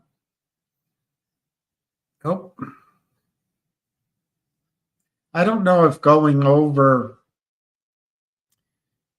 I don't know if going over 10,000, I get some sort of something or other, like a gold watch. Sorry, I'm just typing things I should have done before. All right. I guess Ham's not going to call.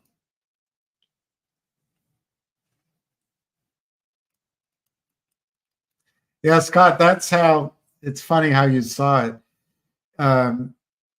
Scott says once Roaring Kitty started his live, people thought he was just an inexperienced kid who got lucky. Share price began to plummet. I mean, that's how it came across to me. Like, I've seen it so many times. I've had it happen to me on tiny scale, where all of a sudden something goes great, and you think it's going to last. It doesn't. It's just chance. I like Yesadon Oscar's point about Tilo. Maybe I'll try to get that guy on a call. All right. I guess Ham, I'll wait 2 more minutes for Ham to call back. And until then, let's see if there's any news to share. Oh, might be a Trump mistrial.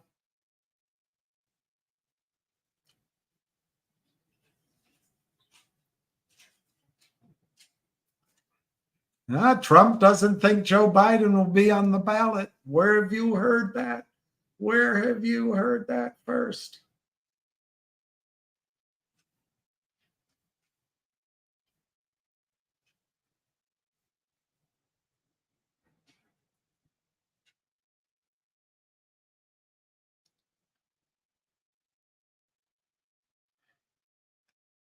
I didn't know Trump sat down with Dr. Phil. Does everybody get a car?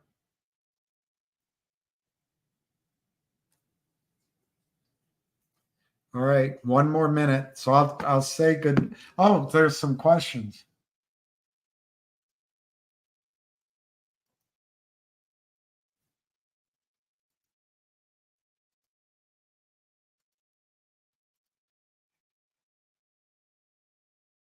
Only one question.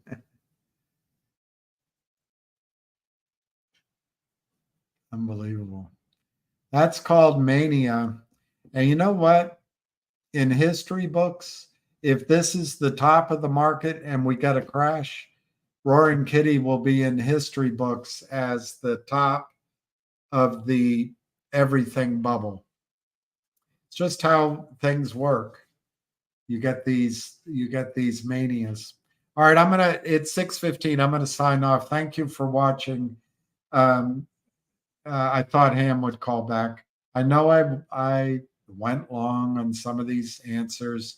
In the future, I'm going to have a new computer, I hope, and I can put videos out in bite-sized pieces so you don't have to say nightmare. Anyway, I wish all of you a good weekend. I really do hope that at least some of us, I hope all of you, can achieve some kind of fiscal resiliency for what might be ahead. And I thank you all for listening. I was on the space call this morning and several other times.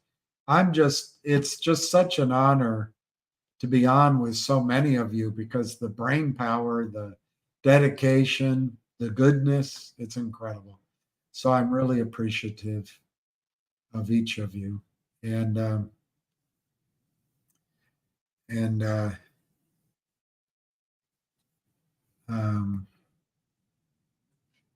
guess I'll leave it at that. We'll pray for peace. I really mean it. We don't need no nuclear bombs. Let's pray for peace. Pray for the children. Pray for the combatants. Pray for the leaders, that they have cooler heads.